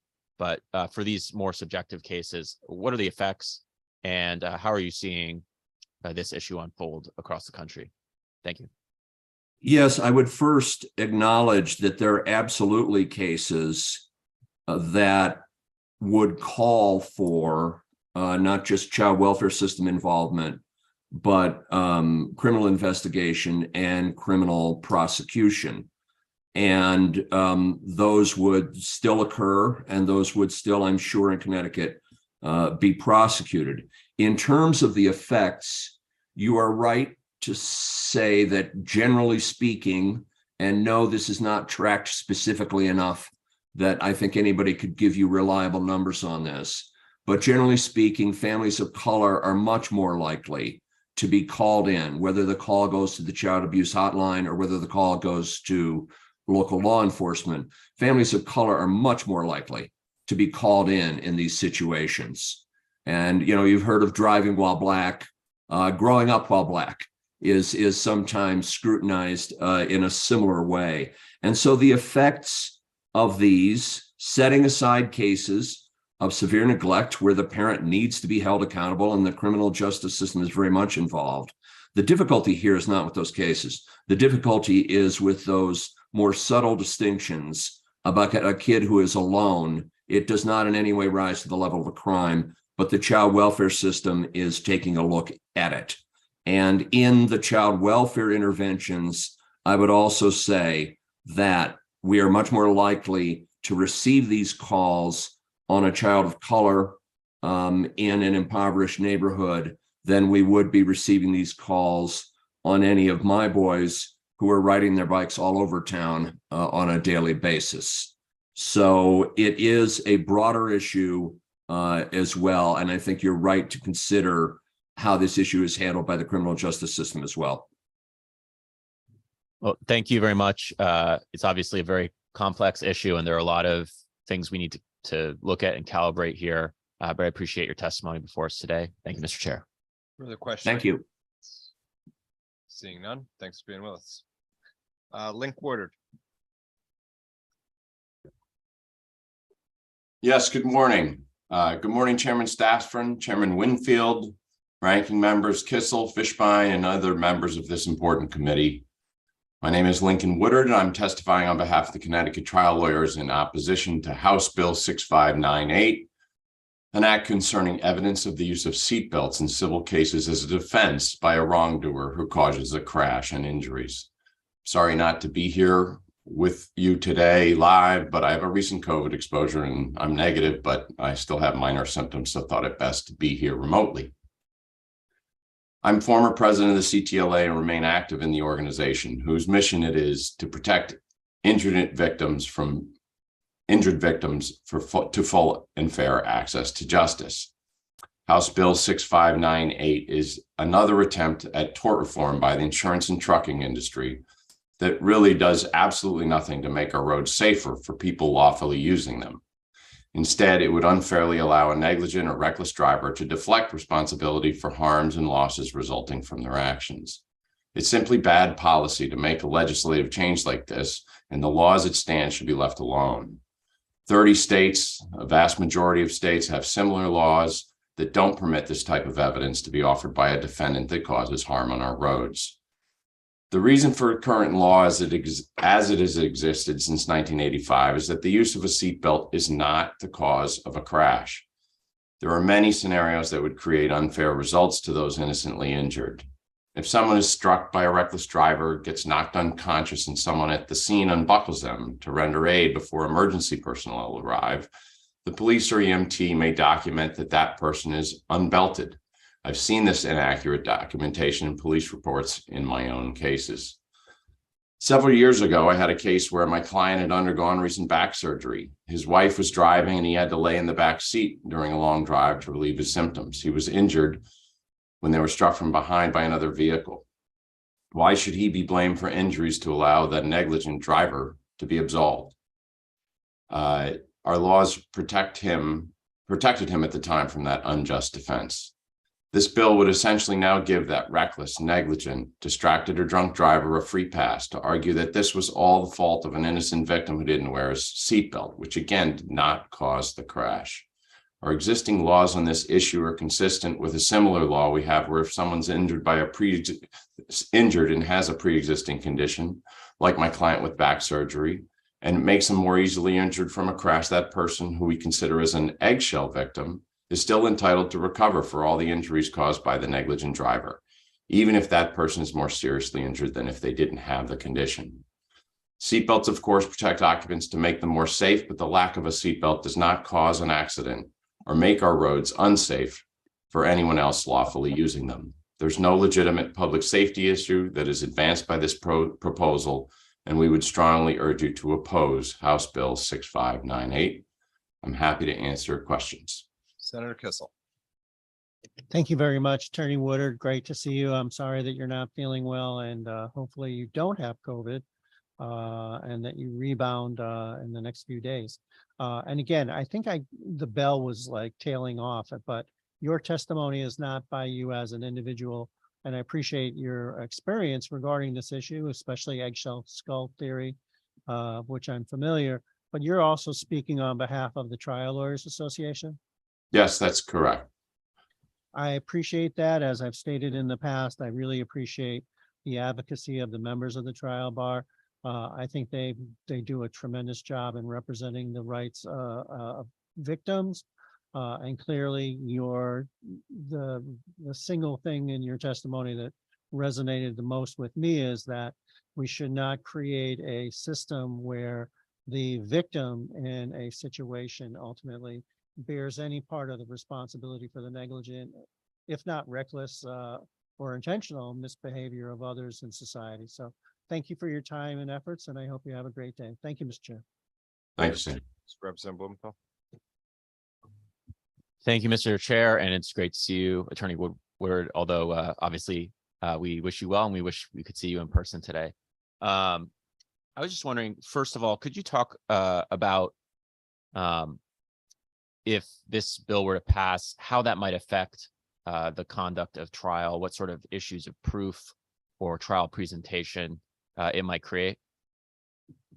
Yes, I think the proof of injuries caused from a crash oftentimes creates sort of complex issues anyway, if you have pre-existing conditions, things like that. But this would inject a whole layer of expert testimony and the opportunity to say, oh, the injury would not have been as serious had you been wearing a seatbelt. And it really becomes a very speculative level of proof that now we're going to have to defend against that sort of defense where we could expect to hear a lot of biomechanical analysis and lengthened trials on issues that really are relatively straightforward. And again, because the person seated in the vehicle is not the cause of that collision itself, it really would create almost a trial within the trial on the issues of liability, of negligence for an accident. Yeah, thank you. Thank you for that answer. I certainly agree with that statement. I have no idea how you would prove through expert testimony that injuries would be less by a specific amount, or what injuries may not have occurred in a specific case because someone was wearing a seatbelt. Obviously, those issues are enormously complex. I'm sure that litigants would be able to find experts to say those sorts of things, but I don't know how a jury would be able to suss them out. And also, those experts and the experts to counter them would probably be quite expensive, which would increase the cost of litigation as well, I suspect. I was wondering, I have one more question. If you could speak a little bit to the multiple purposes of tort law. The multiple purposes of tort law are really designed to allow those injured by the negligence of someone else to be fairly compensated and try to be put back in the same place that they would be if someone wasn't negligent or reckless and caused them harm. I mean, our system, it's an important system to allow victims to be compensated and fairly be placed back in, that there's some recourse when something bad happens to them because someone is reckless, or especially on the roads. And it promotes safety throughout the state. I mean, it's a critical component of safety to hold wrongdoers accountable for the harms that they cause. I mean, I think that's sort of a broad view of it, but hopefully that answers your question. Yes, thank you very much. I think we often focus on the compensation of plaintiffs, purpose of tort law, but also the deterrence of individuals from wrongful conduct and punishment of wrongful conduct are important purposes as well. And I'm concerned that this sort of change would take the focus away from the wrongdoing in the case and put it on the injured party and their conduct, which is obviously not something, well, at least I want to do. I think it's important that victims be able to be compensated and not be themselves put on trial when others are injuring them wrongfully. So with that, I appreciate your testimony and thank you for your indulgence, Mr. Chair. Thank you, Representative. Representative Fishbein. Thank you, Mr. Chairman. Good afternoon, Attorney Woodward. Nice to see you again. Nice to see you. And I'm sorry to hear that you have the affliction that you indicated to us. I trust that your not being here today is as a result of CDC guidelines, and I respect that. But it appears in your testimony that you stated that seatbelts have nothing to do with injury or death in a motor vehicle accident. Did I hear you correctly?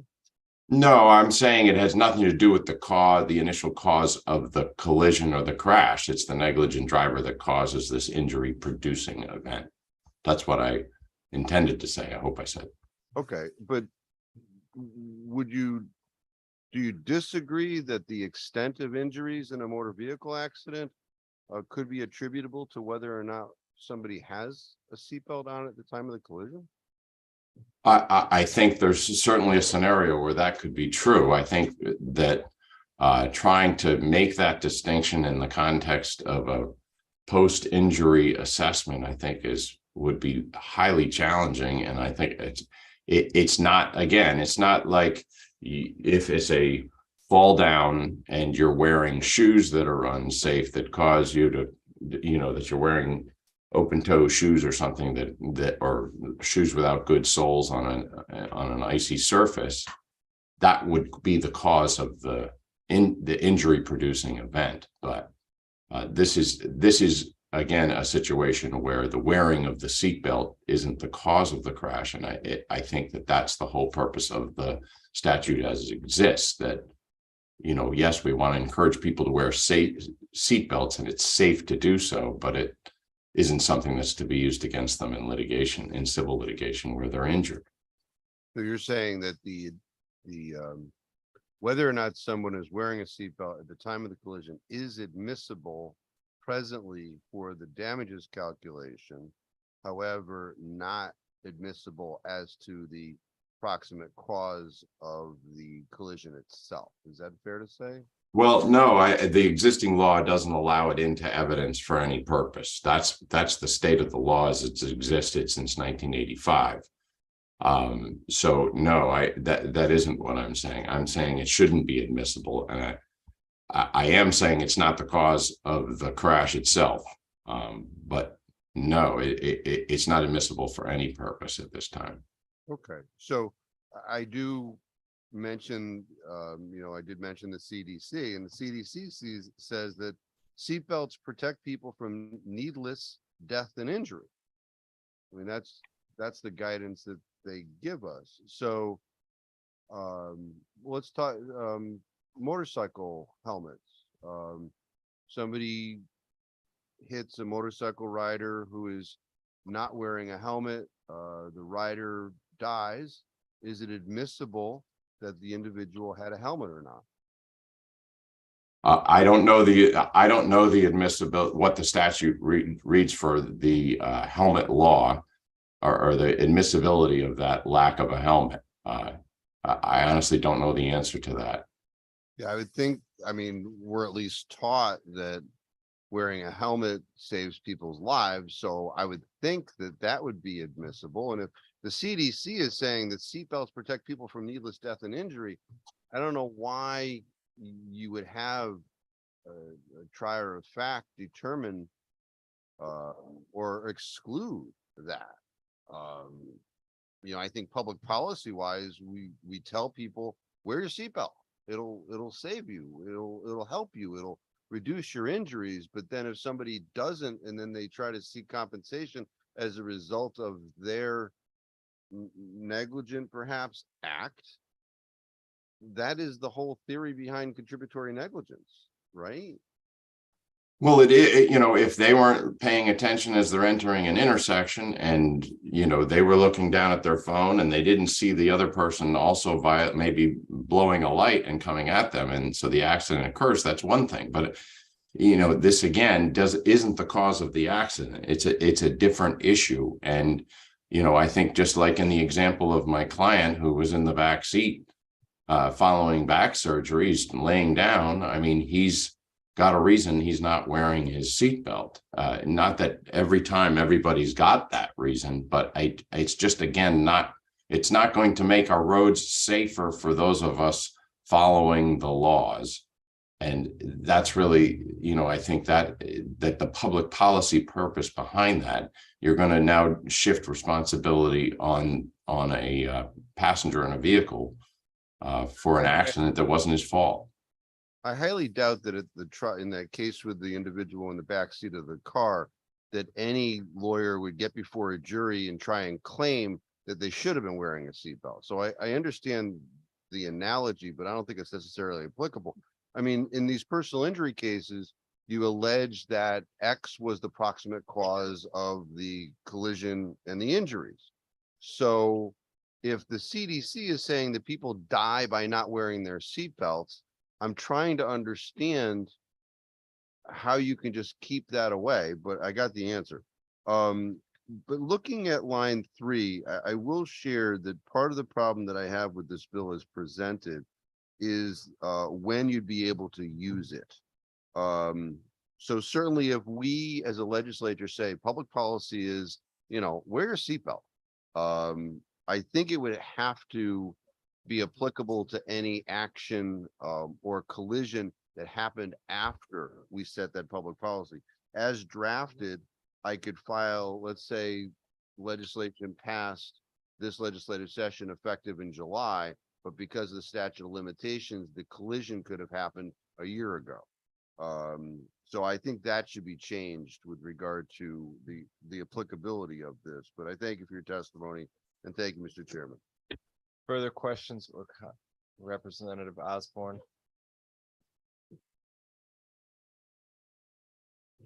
And thank you for your indulgence, Mr. Chairman. I'm just curious. Thank you for being here and testifying on this bill.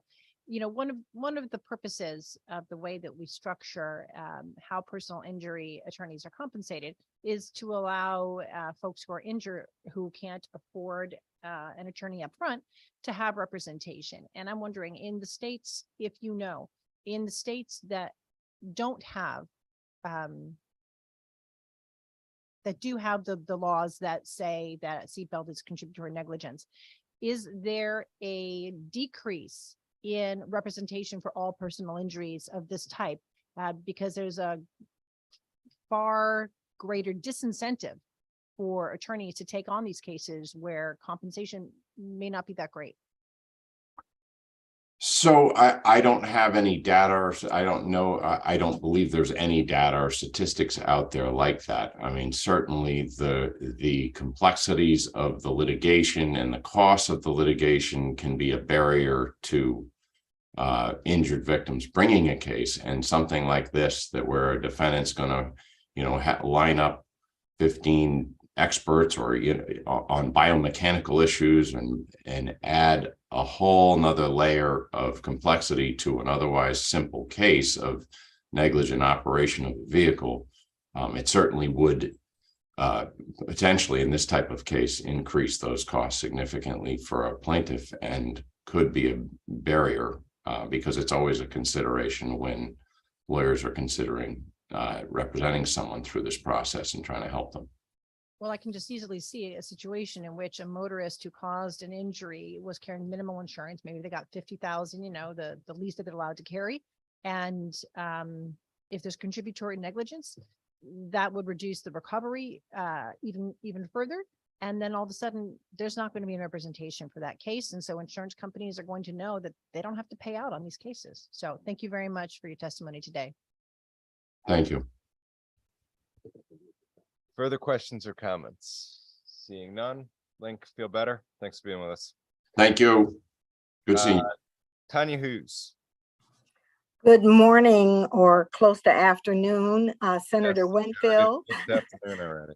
Yes, Representative Staffstrom, Senator Kissel, Representative Fishbein, and members of the Judiciary Committee. Thank you for raising HB 6638, an act revising the state's anti-discrimination statutes, and for providing the opportunity for us to testify today and briefly summarize the contents. I'm Tanya Hughes, the Executive Director of the Commission on Human Rights and Opportunities. I'm joined today by CHRO Deputy Director Attorney Cheryl Sharp.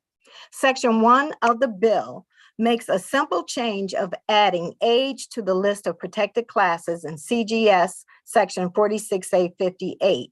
This is Connecticut's anti-discrimination umbrella statute that makes it a discriminatory practice under state law to violate other state or federal laws based on those protected classes. Age, unlike most other protected classes under Connecticut law, is currently not included in CGS Section 46A58. And to the best of CHRO's knowledge, this omission was a technical error. We believe adding age to Section 46A58 not only ensures that the protected classes protected under our state's anti-discrimination statutes are consistent between the various provisions, but also converts a violation of the Federal Age Discrimination and Employment Act into a state violation as well, allowing complainants to seek state remedies. And with respect to the remaining sections of HB 6638, we seek to modernize the current statutory definition of sexual orientation. This definition dates back to 1991, and it uses outdated and offensive terminology of preference in defining sexual orientation. We believe that sexual orientation is not a personal preference akin to a favorite flavor of ice cream, but a fundamental aspect of who a person is. The definition also specifically refers to Part 6 of Connecticut's Penal Code, namely the chapter regarding sex offenses, by stating that it excludes behaviors which constitute violations of that chapter. The definition plays into long-standing erroneous and offensive stereotypes connecting homosexuality homosexuality and bisexuality to criminal behavior.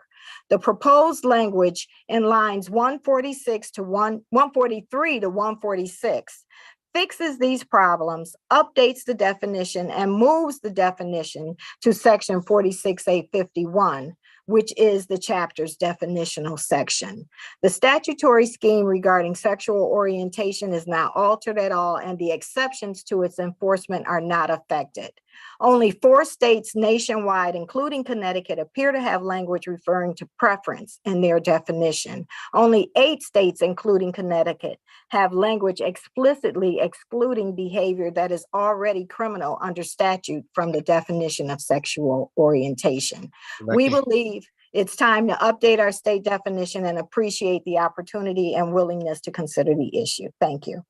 Thank you. Comments or questions from members of the committee? Representative Fishbine. Thank you, Mr. Chairman. Good afternoon. Oh, it's almost afternoon, so I will. Yes. Good morning. Morning, Commissioner. I have no problem with sections 1 and 2. I mean, that seems to make, in fact, I was surprised that language wasn't in there to begin with. But I want to talk to you about, oh, I'm sorry, section 2 is where I want to talk. I have no problem with section 1. The sexual orientation language. I mean, presently we have a definition, and you would have us change this to include an identity that a person may have previously expressed. What does that mean? I'm going to allow Attorney Sharp to answer your question. Historically, a history of someone. Good morning, everyone. Cheryl Sharp, Deputy Director and Attorney at CHRO. Historically, in terms of defining the sexual orientation, the use of preferences is offensive. And in other contexts under civil rights law, we look at whether a person has been regarded as having or belonging to a specific group as exhibited through various types of records, including self-identity. So identifying yourself as a member of a particular group. Okay. That is what that is in reference to. Once again, move to strike is non-responsive. The question is,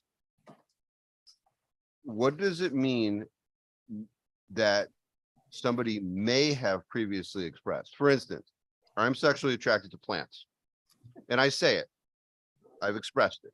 I'm not trying to make fun of it. I'm just trying to give you a situation. Now, that's an expression, right? So it probably doesn't make a lot of sense, but it's my expression.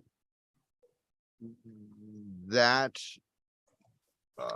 if my employer laughed at my expression of being sexually attracted to plants, and perhaps the worker perceived themselves as being given a different shift because of that one-time expression of being sexually interested in plants, that would be actionable under this language, wouldn't it be?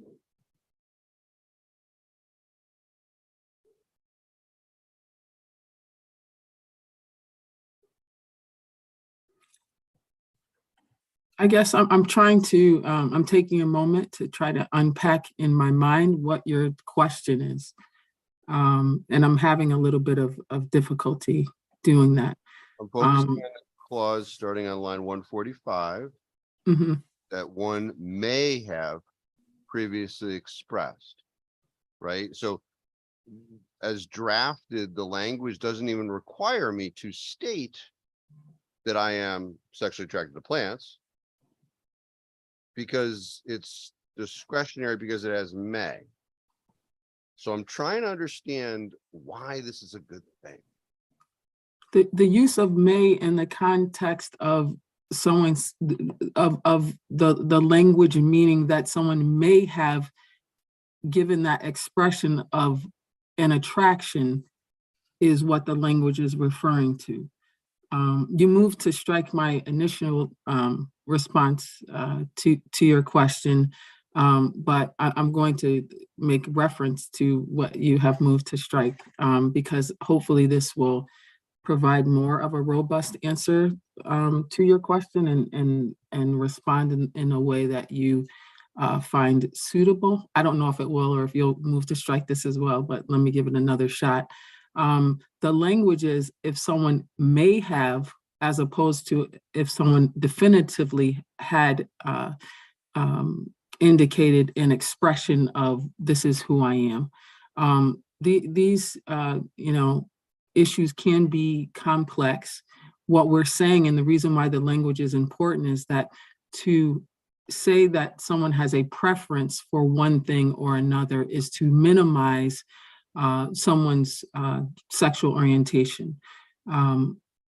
We as individuals get to express, tell others, self-identify who we are and how we feel and who we are attracted to.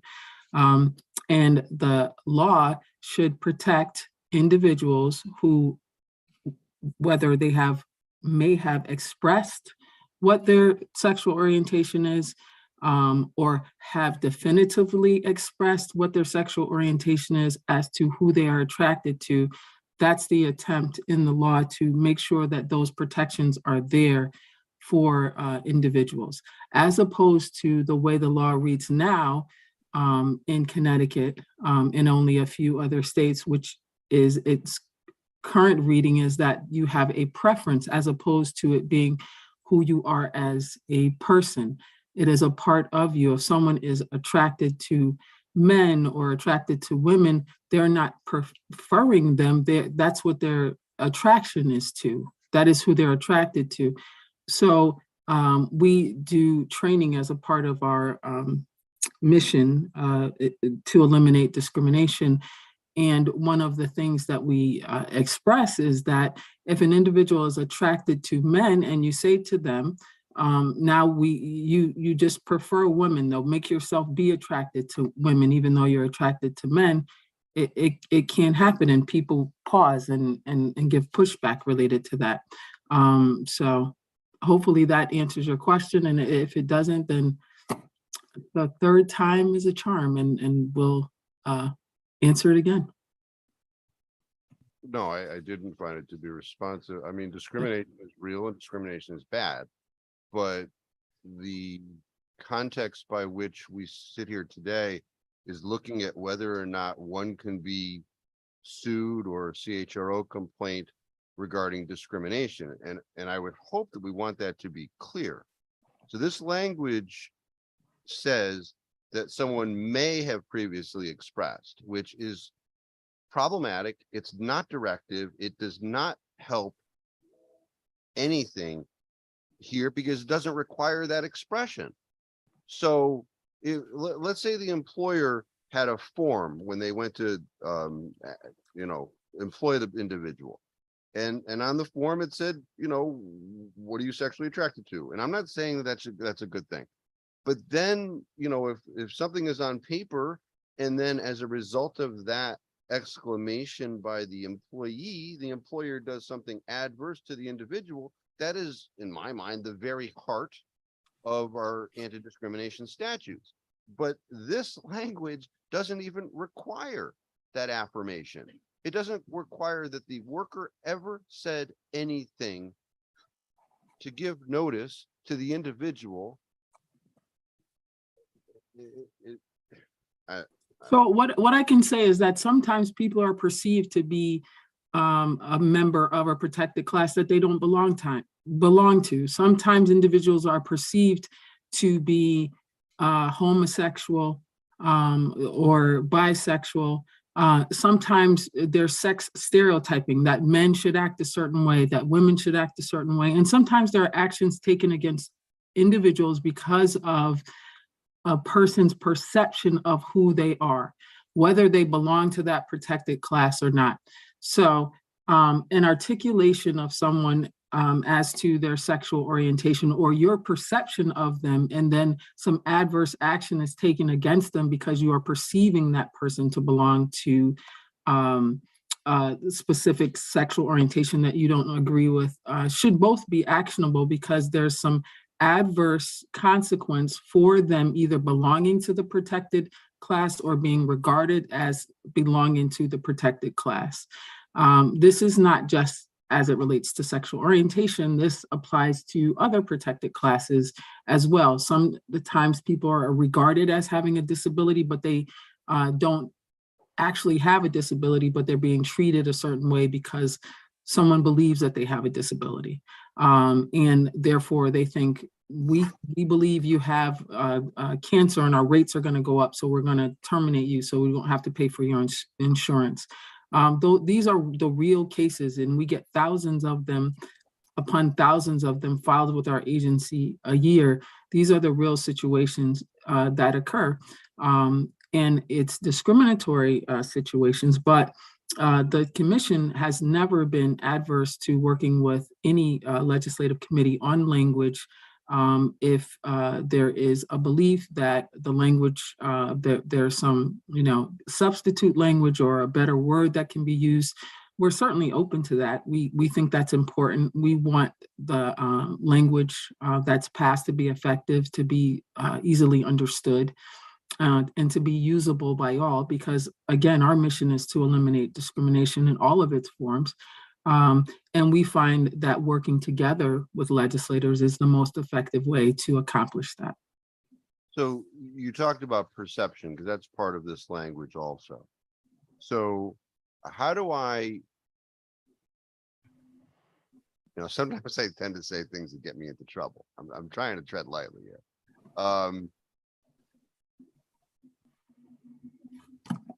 Perception is internal. What Senator Kissel may perceive is different from what I may perceive on various things, but we're making actionable mere perception. And I will confine you a little bit because we're not modifying race here. We're modifying merely sexual orientation. So how is one to hold an employer to the rule of law on mere perception?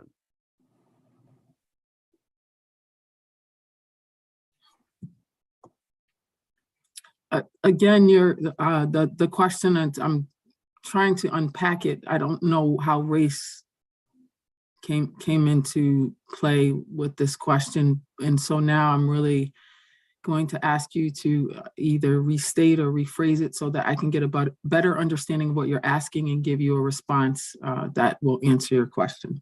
Yeah, and your narrative, it appeared that you were trying to expand what we are applying to. We're talking about previously expressed, and I was trying to keep us in the sexual orientation sphere, and it appeared that you were going into other areas. So I just wanted to try and keep us confined to the language that we're at now. But the question is perception. How are we to hold an employer to perception without expression? Because that's in here also.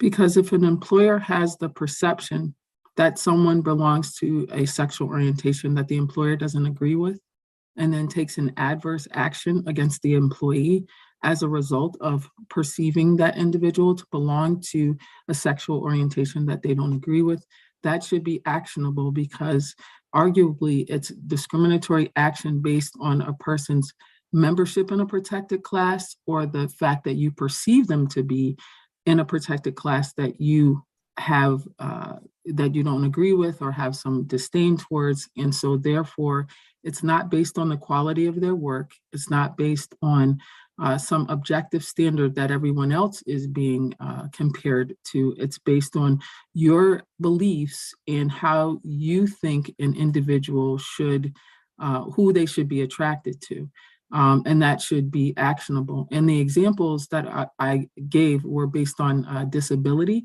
And what I was saying is that under disability law, there is perception and there is regarded as and having a record of, and I'm making a juxtaposition as opposed to trying to expand the narrative. I'm giving you examples of in other contexts under the law that perception or perceived is being used already in this way. So hopefully that clarifies the response. And currently it is actionable under the current definition of sexual orientation that you're looking to repeal. Isn't that true? Can you repeat that? I'm sorry, I lost the second part and it went out. Currently, that discrimination based upon sexual orientation is actionable under our current law. Yes, sexual orientation is currently a protected class. We're looking to revise the definition of sexual orientation so Right. that it is more current and is no longer offensive in our state statutory scheme. And what part is offensive? The offensive part would be the use of preference as opposed to attraction. And if you look at all of the other states, with the exception of Connecticut and 3 others, you'll see that that word preference isn't used because that is an archaic thinking or belief that individuals are choosing to be a specific sexual orientation as opposed to it being who they are, as who they're attracted to, as opposed to what the belief used to be, and obviously is still a prevailing belief for some, that individuals are choosing to be homosexual or they're choosing to be bisexual. So what other states have done is to make their language more current, make it be less offensive by acknowledging the fact that we are all individuals. We have certain attractions and that people can self-define who they are. It is a part of who we are. It's immutable traits that we have as individuals. And so we believe that our law should be more reflective of that. Connecticut is a very progressive state generally, and so it's important that this is also reflected as it relates to sexual orientation. Thank you, Mr. Chairman. Thank you. I just want to make sure that because of the exchange that we understand that the section on the possibility of someone having made an expression is connected by a connector or in the language to the perception part, because I think if you're listening to this, you might not actually know that. And I think what those things operating in conjunction do is give you perhaps not 100%, but the ways in which this happens. And so I don't think you can really have this conversation looking at one side of the or the other. That's really not a good construction. But the point is, I think you need to look at them together in order to truly understand what we're trying to do here. Comment or question from others on a committee, comment or question. If not, thank you very much, Tanya Hughes and Attorney Sharp, for your time here today. We appreciate you as always. Thank you, Senator. Thank you. Next we'll hear from Brian Mezek.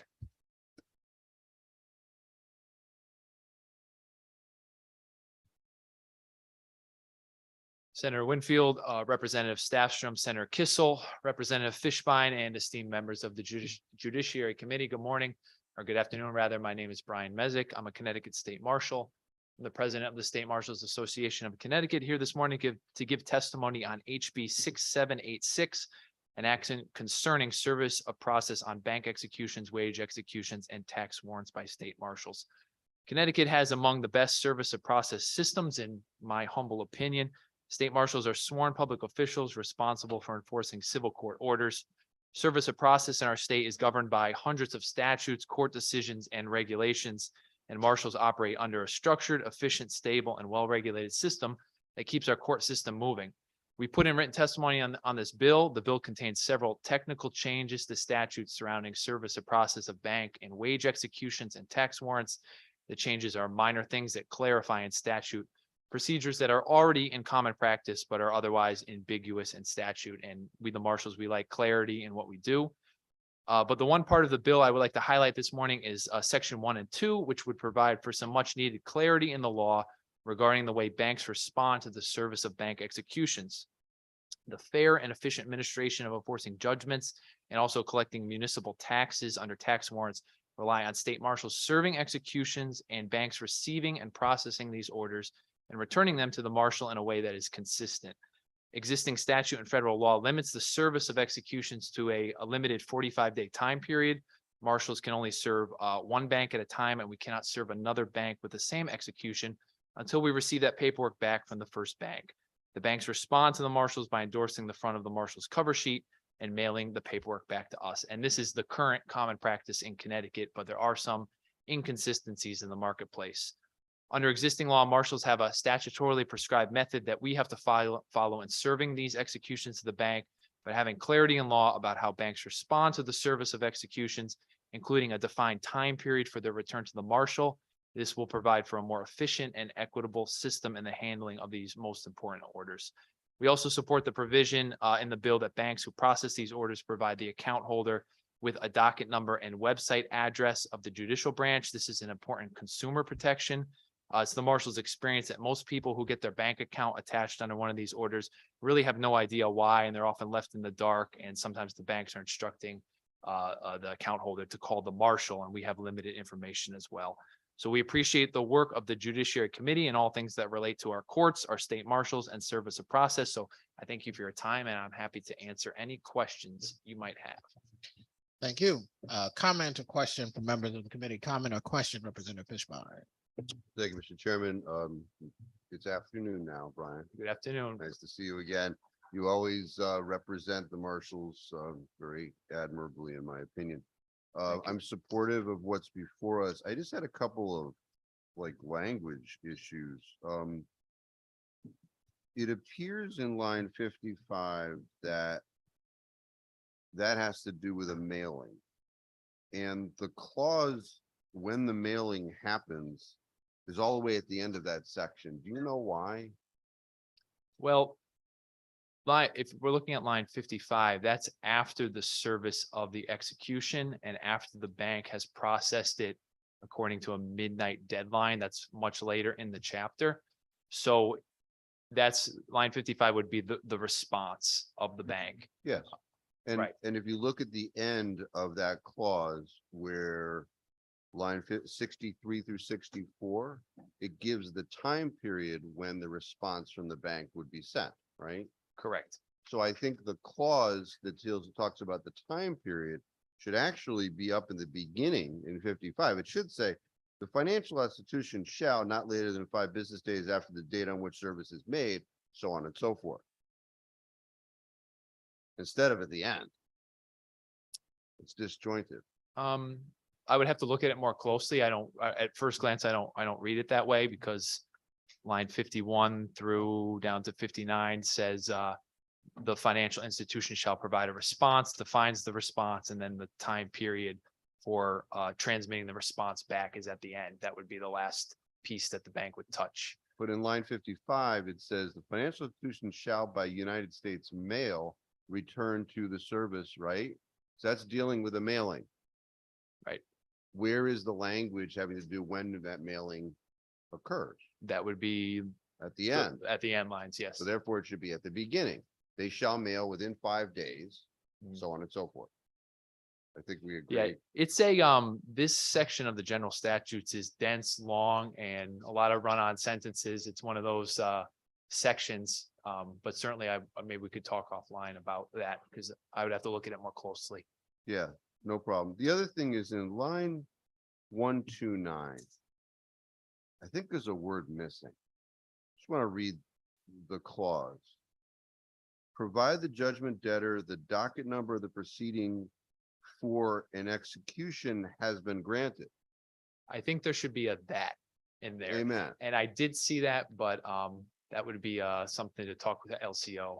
You did see that was missing? Yeah, I do try and always in all my writing, emails, communications and whatnot to have complete sentences. So I think there should probably be a that in there, which is is that a preposition? I'm not sure. I've been out of high school for some time. Don't we miss diagramming sentences? I do. Yeah, Our LCOs would be happy to have a conversation with you, Representative Fishbine. okay, then I just want to flag the same problem with the time period. Well, my perceived problem appears in line 340, but I'm sure we'll have a discussion at some point with regard to that. So thank you, Mr. Chairman. Thank you. Thank you once again, Brian. Thank you, Representative Fishbine. Comment or question from other members of the committee? Comment or question? Sina, thank you very much for joining Thank you. us this afternoon. Nathan Schaffner.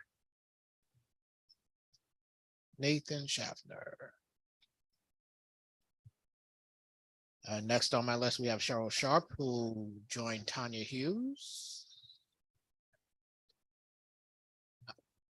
I don't see Nathan.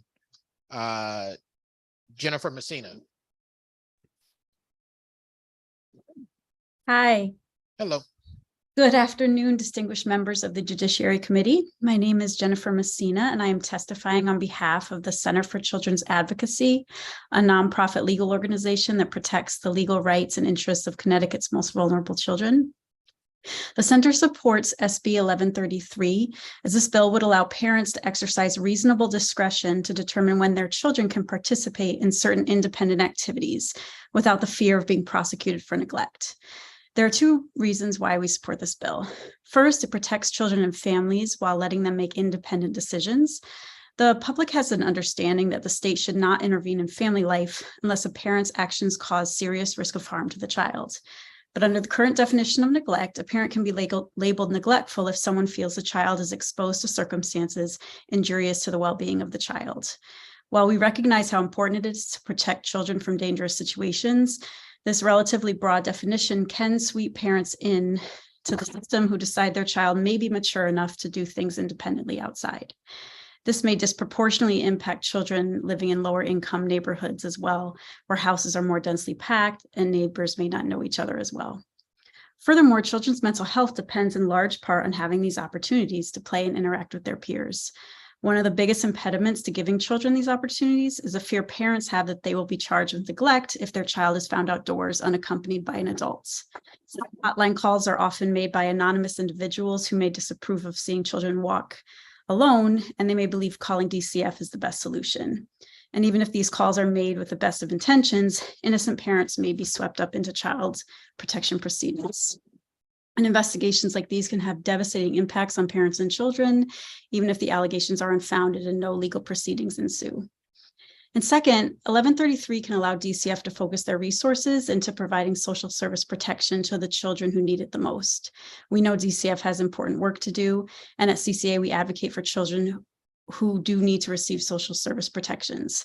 But by specifying that certain reasonable independent activities are protected against neglect judgments, DCF employees may be able to more quickly and summarily limit investigations that lack merit so they can concentrate on cases that truly demand their attention. The most recent Department of Health and Human Services report on child maltreatment revealed that nationally an estimated 3 million children were subject to child welfare agency response in fiscal year 2021. Of those, only 20% were determined, so about 600,000 children were determined to be victims of maltreatment. And the good news is this is the lowest number of children identified as victims of maltreatment in the last 5 years. But the bad news is that this is still an extraordinary number of unsubstantiated claims. So the bill clarifies that Connecticut children and parents have the flexibility to do everyday things like walking and biking to and from school, engaging in outdoor play, and traveling to and from nearby recreational facilities. And by tightening the definition of neglect to be more specific, families will have the option, if they choose, to make these family decisions and provide their children with opportunities to grow. For these reasons, we support the Ms. passage of, Bryant, if you could summarize, please. yes, that's it. And thank you for your consideration. That was a great summary. I Thank you very much. tried to be concise. Is there a comment or a question from members of the committee? Comment or question, Representative Fishbein, followed by Representative Osborne. Thank you, Mr. Chairman. I'm just trying to curtail, in what capacity do you appear before us today? Like, are you a lawyer? Do cases like this? How do you get to us? So I should have clarified that. I'm sorry. I am a student legal intern. I'm in my 3rd year at law school, and I'm interning with the Center for Children's Advocacy. So full disclosure, I may not know all the answers to your questions, but anything I don't know, I can get in contact with our attorneys and get back to you. Yeah, I'm just trying to figure, I mean, I'm trying to perceive the problem. So can you tell me a case that your group or you as somebody who's here testifying as to this language had that this language would help? Sure. I think the biggest problem is that a lot of times families who may determine that their children are mature enough to be, to walk to and from school or to do things that are age appropriate are afraid to do so for fear of being, having someone call DCF on them. And I think that while we do recognize that children definitely need protection and need to be safe, there are a lot more reports to DCF that sweep parents in when they're not necessarily being neglectful. Maybe their children are just outside. And I think what comes along with that is a lot of mental health issues for children who they can't go outside and play with their peers, or their parents are afraid to let them go outside because someone will report them. And I think this does have, just like the child welfare system in general, it impacts lower income communities a lot more than, more affluent places. So I take it that the answer to the question was no, you have not been involved in any cases. You're not aware of any that your group has been involved in. But am I to understand from your comments that the intent of this legislation is to prevent people from calling DCF? No, I think that the intent, and yes, I just personally started as a legal intern, 6 weeks ago. But I worked for a long time in nonprofit agencies and could see firsthand. I'm not testifying to that as a legal intern, but I have seen it happen. No, I think the intent is that the DCF staff wouldn't have to necessarily and immediately determine that every call they get about a child who may be, a 16-year-old who's walking to school alone, or a 12-year-old or an 11-year-old, that necessarily won't always initiate a full-fledged investigation, to my understanding. But again, I can clarify that with our attorneys at CCA and definitely get back to you. Okay, thank you, Mr. Chairman. Thank you. I guess I feel like I should say this. I just, for those who are before the committee, I think oftentimes people are trying to answer the questions we have, and sometimes the answer to the question is not the answer that seems like it is the best answer for the question of the individual asking the question, but it's the answer. That does not necessarily mean it, in asking the question, we don't understand why people might be trying to do what they're trying to do. I think sometimes the question is going through that full investigation as it relates to this particular piece of policy problematic in the way that maybe some people do see. I think it's just important to let the answer be the answer. We have a vote that we will have later. We will have plenty of discussion about these things in the interim and on the day of the vote. And people will vote how they feel. You don't have to necessarily clear that hurdle. Questions, comments from members of the committee? Questions?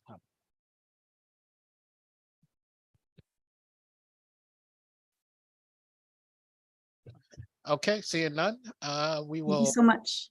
Thank you very much. I'm going, because I see that Nathan Schaffner was on, but couldn't, or maybe didn't, but whatever, to make sure there wasn't a technical problem, Nathan Schaffner. Yes, can you hear me, Senator Winfield? You hear you. All right, I appreciate your indulgence for putting up with my technical improperties. I just want to say I enjoyed testifying in front of legislative committees regarding workers' compensation, and specifically, I'm going to speak about Raise Bill 6797. Just by way of background, I'm a workers' compensation attorney who's been practicing for over 35 years in Groton, Connecticut. In the past, I've served as chairperson of the Connecticut Trial Lawyers Workers' Compensation Commission, and I'm currently a member of the Workers' Compensation Commission's Legal Advisory Board. So I have a lot of familiarity with the workings of these bills, and I'm more than happy to answer any questions anyone has. Specifically, though, I'd like to talk about the utilization review part of the bill, dealing with an amendment to 31279, and the utilization review came out in the reforms of 1993 as a means to sort of control costs and curb perhaps irresponsible medical treatment or unnecessary medical treatment. But what it's actually has done, it has caused a logjam in the system, because the way the practice works is if the insurance company's employer has a managed care plan, they can internally determine whether medical care is reasonable or necessary. And the Workers' Compensation Commission and their judges have no power over or decision-making ability over those medical decisions until the employer is done with that process. Now, in theory, it works well because they have deadlines and things like that. But the reality is that the UR people don't talk to the treating physician, and the treating physicians don't talk to the UR. So the whole thing gets bogged down, and it can take weeks and not months. And when you're dealing with issues of surgeries, you know, the faster one gets treatment, the quicker they're back to work. So the intent of this legislation is if a judge determines that it's in the best interest of the case, they can order an examination outside the utilization review to move the process faster. There's a bill that was introduced in the Labor Committee that would do just that, and I would ask that these two bills get together, so basically the administrative law judges will have the power to supersede the UR process to move the matter along, which benefits not only the injured worker to get the treatment, but the employer who wants to allow the person's treatment to go forward so they can either move forward on the case or the person can get back to work. The other aspect that was touched on very briefly at the beginning of this dealt with the medical records. I can honestly expired if you could summarize. Okay, I just want to say that with the medical records, it is a real problem. Injured workers need medical records to move their case forward. The insurance company and employers need medical records to make determinations as to the extent of disability. And if those aren't available, it bogs down the system. I don't think this achieves that, though. And I think more work has to be done within the Workers' Compensation Commission to get forward on that. Comment, question from members of the committee? Comment, question, seeing none. Thank you very much for joining us. Sorry you had your trouble getting in, but we got you. I appreciate it. Thank you. David Pimentel. David Pimentel.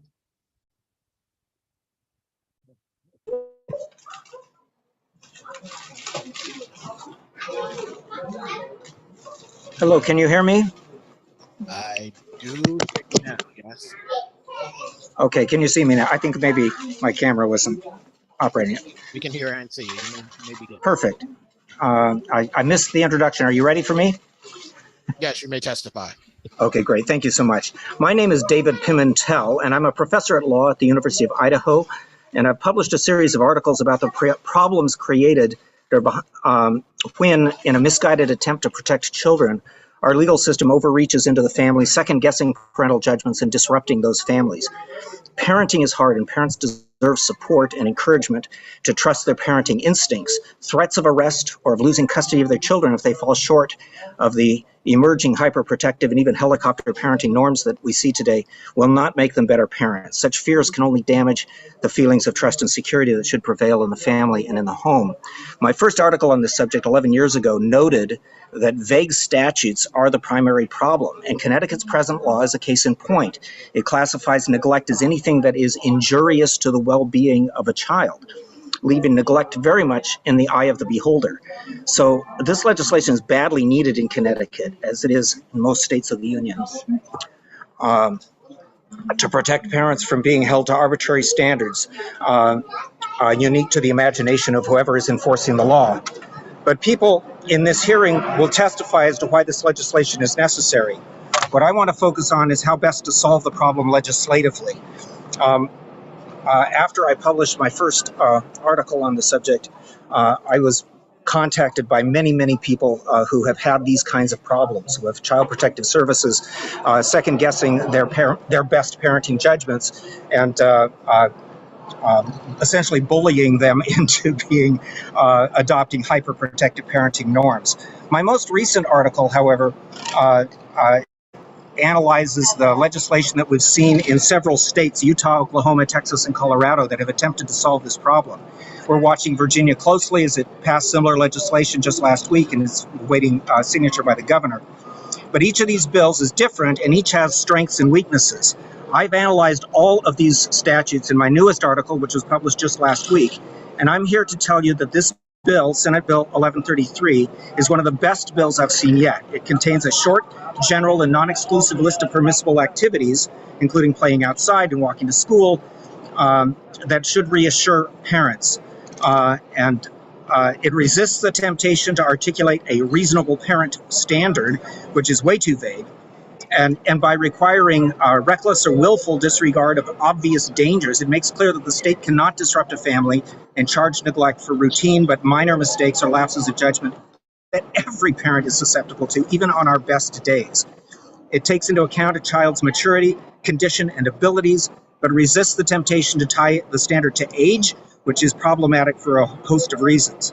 In a perfect world, I would like to see the word culture included in this list, as the new Texas statute does, requiring consideration of maturity, condition, abilities, and culture of the child and his or her family.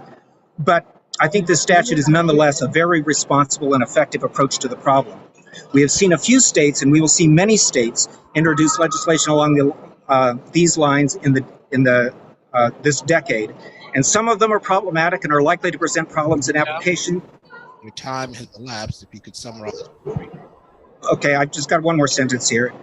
Some of the proposed laws have the potential in certain respects to make things worse, but having studied them all, I'm here to tell you that Senate Bill 1133 is about as good as they come, and I hope for the sake of Connecticut's families and children, you'll pass the law as drafted. I believe the bill is a model that many other states should and will want to follow. Thank you very much. Comments, a question from members of the committee? Comments or questions? Seeing none. Thank you very much for joining us. Okay, thank you very much. Okay, Megan Lyon. You have to turn your microphone on, please. Thank you. Now? Yeah, there you go. Hi, good afternoon, everybody. My name is Attorney Megan Lyon. I am the Workers' Compensation Section Chairperson for the Connecticut Trial Lawyers Association. I'm also an attorney who focuses on workers' compensation and personal injury, and a partner at Hokinga, Machado, and Lyon. So I'm here today to testify in support of the House Bill 6797. And I want to speak to you with respect to trying to explain some terms, because at the end of the day, power, knowledge is power. And I feel like there's a misunderstanding as to what these terms and benefits are actually speaking towards. That most importantly, with 31308A, the benefit itself, what it accomplishes is it tries to add for a differential for a lost wage supplement that may occur after an employee has suffered an injury. So take, for example, if you have a construction worker who is working overnight shift and was making, $38 an hour and providing for his family. At the end of that day, when he has a back injury or a back surgery and suffers a significant permanent partial disability as a result of that, he may not be able to return to work in his full capacity or make the same amount of wages that he otherwise had previously. As a result, he may have to take another job, which has less of a physical requirement for him, but also with that has to have a lower paying job. So think of the construction worker that was once making that $38 an hour and is now making $20 an hour at a new desk job to accommodate for his back injury. What the 31308A benefit effectively does is it helps compensate that employee and that injured person for that difference in their pay scale that only occurred as a result of their injury and because of their physical incapacity at this point in time. That being said, increasing, having a cap on it per the number of weeks of workers' comp benefits for the permanency caps this difference, but it does so at the disadvantage of the employee himself. The reason being is that they'll maintain to have this job and have this reduced earning capacity throughout the duration of their life and or during their employment at this new facility. In doing so, they will continue to have, this difference of lost wages, or lost wage capacity as a result of the injury. And by expanding the 31308 cap, it allows them to recover for that difference for a longer duration of time. As stated previously, that the cap as it is now, it's impacting a lot of people as they're living paycheck to paycheck. And the problem can also occur because their average weekly wage that they receive anyway, they're not being paid out at that full rate. They're paying out at a reduced workers' comp rate. So that difference just effectively brings you back up to that comp rate as if you were otherwise back to work and injured at that employment anyway. So it really just tries to help elongate and compensate employees for the real life implications and the everyday impact that their job will have on them from here on forward. So, and that doesn't just end at a percentage rate calculation. It extends for the rest of their life. So thank you. That's what I have today. I'm ready to answer any questions or concerns you may have. Thank you. Of course.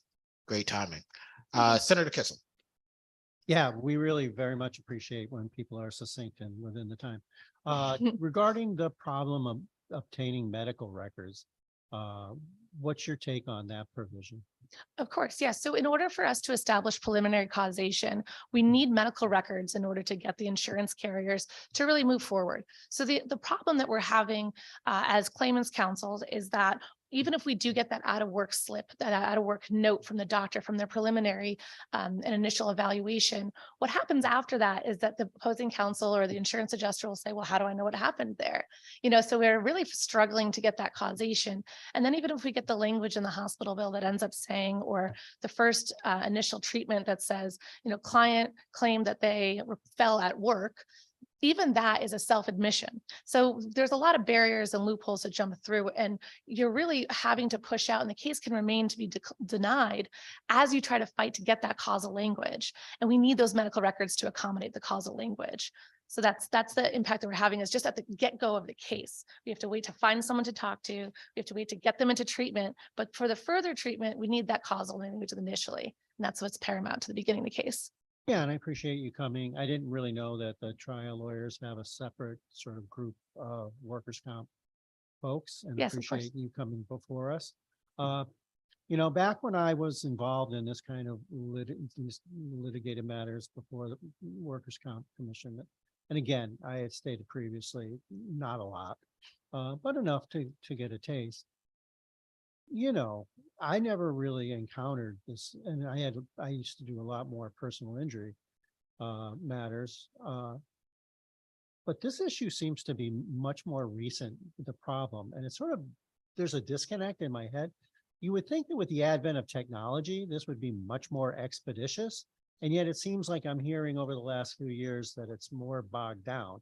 And I'd like to believe that the medical providers, whether it's a physician or a hospital, that they're not purposefully sort of doing this.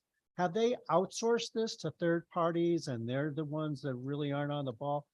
Like, I'm just wondering, like, what is gumming up the works? Because the better I can understand that, the more we can figure out where the kick in the butt needs to happen to make this go. Because there's just no reason that someone's, and again, people living paycheck to paycheck, trust me, I understand that. And yeah, you can't have any kind of like, especially if it's beyond your control. I know what it's like to sit there waiting for something to come in the mail and it never comes. It's so what is your take on what's the problem? Yes, of course. That's a great observation, Senator Kissel. And the primary function that's happening now is that there is a lot of more frequency of third-party vendors. So they'll contract out to these third-party vendors, and when you send your request, you automatically get a response back that's saying that they're processing your request, and then you can't even call to ask about the status of that request for 30 days. So I can call every single day because my client needs an emergency surgery, say, listen, can I expedite this? We'll pay in advance. Here's a copy of the check that we want to send to get this in. You can do all of that, but they're like, sorry, it hasn't been 30 days. Then if they will send it back, sometimes they're saying, well, we didn't like that authorization. You have to send it back, and it pushes it back. So it's not necessarily always the fault of the medical providers themselves. Sometimes it's the third-party distributors. And sometimes, there's just procedures and protocols they want to go through. But it's also important to point out that if we get these, say it's physical therapy records, if we get physical therapy records and in those records, they're also discussing a subsequent injury or a prior injury, it also flags for the attorneys to know that we have more questions we have to ask. We have to do our fact-finding expedition as well. So giving us access to medical records, as many and as soon as possible, can do nothing more than to help claimants accurately pursue their case, and also help throw away cases that otherwise, in our opinion or in our experiences, won't hold water or substantiate the burden of proof, which we may not find out till later. So I really appreciate your testimony. I'm still a little hesitant on changing the benefit structure, but I have an open mind regarding that. Certainly, I want people to be able to pay their bills. Connecticut is not an inexpensive state to live in, and every penny counts. But on the other matter, I really hope that we can get our arms around that one, because that's just injustice. I'm not taking a shot at corporations, but whomever the providers are, you cannot insulate yourself by foisting this off to third parties and then forgetting about it. And there's going to have to be some kind of provision to implore people financially to get this done in a fair amount of time. It doesn't have to be overnighted. You don't have to FedEx it, but weeks and weeks is inappropriate. And like you said, you have to do assessments along the way, and every step of that analysis needs documentation. And so I'm very sympathetic to that. So thank you for taking the time this afternoon to come testify. Do you mind if I piggyback on one thing that you just mentioned? Well, it's up to the chair. Okay, sorry. Might want to quit while you're ahead. Okay. Sounds good. Let me, are there other questions? Representative Quinn. Thank you, Mr. Chairman, and Attorney Lyon, glad to have you with us today. Having practiced in the workers' compensation arena and represented claimants, what stories can you tell about the negative impact of the current limit on post-specific 308A benefits? Yes, of course. So I think a case that comes to mind for me specifically and immediately is a roofer and his requirement, and he fell off. His job responsibilities as he was climbing up ladders to get on top of residential roofs, and he ended up falling. And by falling, he ended up breaking his leg and suffering a significant injury and requiring ACL tears. As the degenerative arthritis took over, this ended up requiring a total knee replacement. So this gentleman had been previously, making a lot of money climbing on roofs. He was a specialist in the area. And then afterwards, their limitations became, okay, no more climbing ladders. So that was a fundamental requirement for him to pursue his job duties and responsibilities. And therefore, he was then transported over to another company where he was just booking, like a floor salesperson. He was booking appointments for other people. It's a desk job and a clerical job, not one that he had had immense experience in, et cetera. So he went from making a substantial amount of money to a small amount of money, but because of the fact that it was his leg, his injury is based off of 155 weeks at 100% disability. So if he was given that 10% to his knee, he's now only at a permanent rating. He's only getting 15.5 weeks of permanency benefits, and that wage supplement is only covered for 15.5 weeks as well. So this man cannot do his roofing job any longer, but yet he can still and will continue to have those permanent restrictions that will limit him to have a desk job. And he'll only get compensated for that differential for 15.5 weeks. So it's not quite compatible sometimes between the long lasting duration of the permanency and the permanency itself and the rating it's given because of the implications it could have on the actual functionality of that job.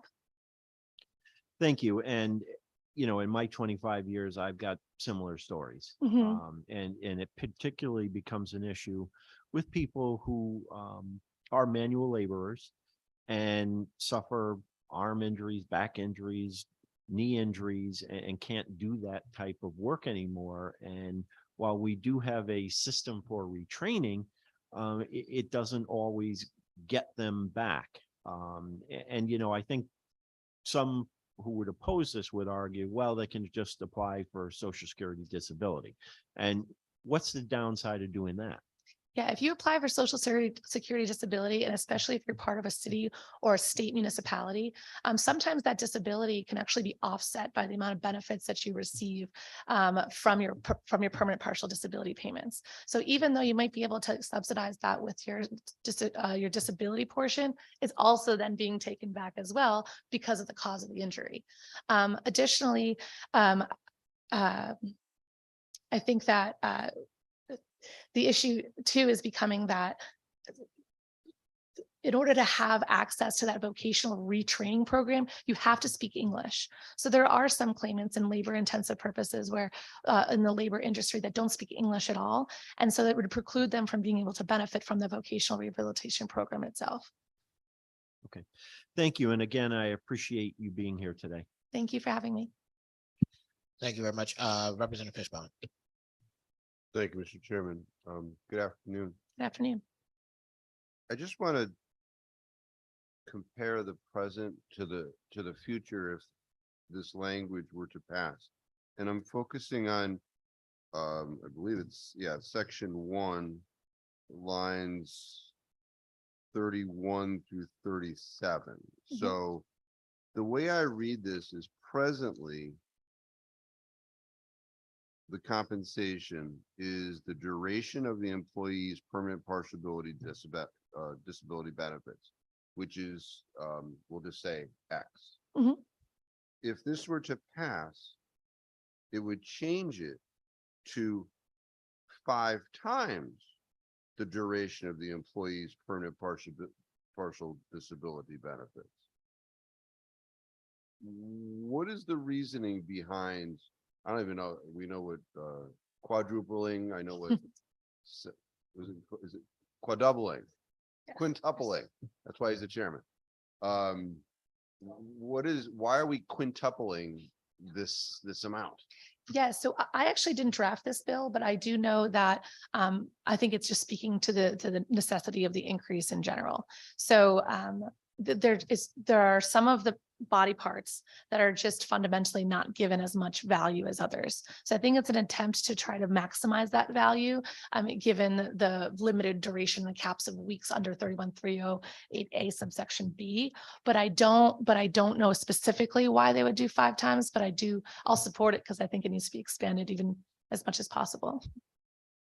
Well, expanded. I mean, I guess it could be 10 times, right? Correct. The problem with expanding it with an infinite capacity, however, assumes that they won't ever get better in the long term, or assumes that they're stuck in this one type of position. And that is a big onus for insurance carriers because it would require that they're continuously checking in. The way 31308 is now is you still have to submit job searches or some sort of proof to qualify for the fact that you haven't been able to increase your capacity or that your limitation is permanent. So they're still subject to RMEs and everything. They don't just pay it in a lump sum per se. But that's also could be up to the discretion of the commissioners to how much they're awarded and what type of permanency would be on a case-by-case basis. Okay, thank you. Thank you, Mr. Chairman. You're welcome. Thank you. Thank you. Comment or question from other members of the committee? Comment or question? Seeing none. Okay. Thank you very much. Thank you for having joining me. Have a great day. us. Ashley Repar, or Repar. Good afternoon, distinguished members of the Judiciary Committee. My name is Ashley Rapar, and I am a student at UConn Law. I am testifying this morning as a legal intern on behalf of the Center for Children's Advocacy, which provides legal representation for some of Connecticut's low-income children across many sectors. The center supports SB 1117, which suggests small but necessary changes to existing Connecticut law to better protect victims of human trafficking before, during, and after they've been trafficked. As we know, human traffickers often prey on some of the most vulnerable people in society, especially children and young adults experiencing poverty or neglect or abandonment by a parent or guardian. In fact, at least 25% of trafficking victims are children, and there have been reports of human trafficking in every county in Connecticut. Now I'm going to discuss 3 ways this bill could address these issues. First, revising the definition of stalking could prevent trafficking from occurring in the first place by allowing civil protection orders to be issued before victims fear for their physical safety, which is a current element of stalking in Connecticut. In many cases, victims experience psychological harm from stalking behavior before actual physical harm ensues, leaving them without the ability to receive a protection order. So removing the barrier of physical threat could protect more victims of stalking who otherwise would have been protected by a civil protection order, but for really illegal technicality. Second, hotels and motels are common venues for human trafficking. In fact, 75% of survivors reported using hotels or motels during their trafficking situations. These trafficking organizations basically rely on ignorant hotel operators to help them facilitate their trafficking rings. Traffickers will often check into hotels with either false ID or ID that fails to match a reservation name, but many hotels nevertheless allow them to stay. So the new sections in this bill that prohibit hotel operators from offering hourly rates for rooms and that require ID for purchasing these rooms could help limit the venues where human trafficking can transpire in Connecticut. Our attorneys at the center often have trafficking concerns for some of the foster youth they represent. Many times, teenage youth, maybe lacking other resources, will run from unfavorable foster placements and end up in dangerous trafficking situations in order to support themselves. So it's important that the additions in this bill deter trafficking activity that continues to prey on the most vulnerable. Finally, including victims of sexual assault or trafficking as protected persons under Connecticut's employment discrimination statutes would guarantee that victims have state-protected rights when attempting to seek and maintain employment after being trafficked. Victims of domestic violence, an equally vulnerable group, already receive these same protections under Connecticut law. So it's only equitable that victims of trafficking are accorded the same rights under law. For these reasons, the center supports the passage of SB 1117. Thank you for your consideration and allowing me the opportunity to speak today. Thank you. Comment or question from members of the committee, Representative Fishbone. Thank you, Mr. Chairman. I'm just trying to understand, by what capacity do you come here today to testify in support of this bill? Are you a lawyer? Are you have you worked on cases in this area? I'm a law student at UConn. Currently, I'm in my 3rd year, and I'm interning this semester with the Center for Children's Advocacy as part of the Child Advocacy Clinic at UConn Law. Okay, so focusing specifically on Section 2, which has to do with civil protection orders. Have you ever, in the course of your studies at UConn in this area, gone to court and seen how these cases happen and get adjudicated? As it pertains to the stalking, no, I have not. But I didn't write this on my own. I had assistance from the attorneys and staff at our center. So they kind of gave me some of the ideas to point out in my testimony. But for me personally, no, I haven't experienced civil protection orders at play. Okay, and it's unfortunate that they're not here, that they put you in this position, but I'm trying to figure out presently under our law, the activity in order to give a judge jurisdiction to issue one of these orders requires that the person has reasonable fear for their physical well-being or safety. However, you're having that language taken out of a requirement. Why is that? I think because many times people who are experiencing, everything else that goes with stalking besides being, physically afraid for their life, I think those people have valid concerns. And I think this bill is trying to stop, that physical harm from happening, when signs of stalking are being experienced. And this would give people the opportunity, people who are experiencing, psychological harm, they don't think, maybe not at that point, that they'll be physically harmed, but, they could. And so I think that's what this bill is trying to get at, is preventing physical harm from happening and allowing them protections before something like that were to occur. Okay, so stalking is a crime in its purest form. And when somebody is arrested for stalking, our pattern and practice in this state is that a criminal protection order is issued by the criminal court. So I have to assume that, and the many cases that I've had having to deal with this are cases that there wasn't an arrest for stalking.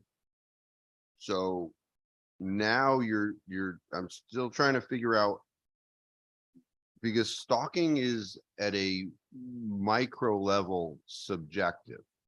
One could say that somebody contacting me by email 10 times about a bill is arguably stalking. Is it offensive to me? No, that's part of the job, right?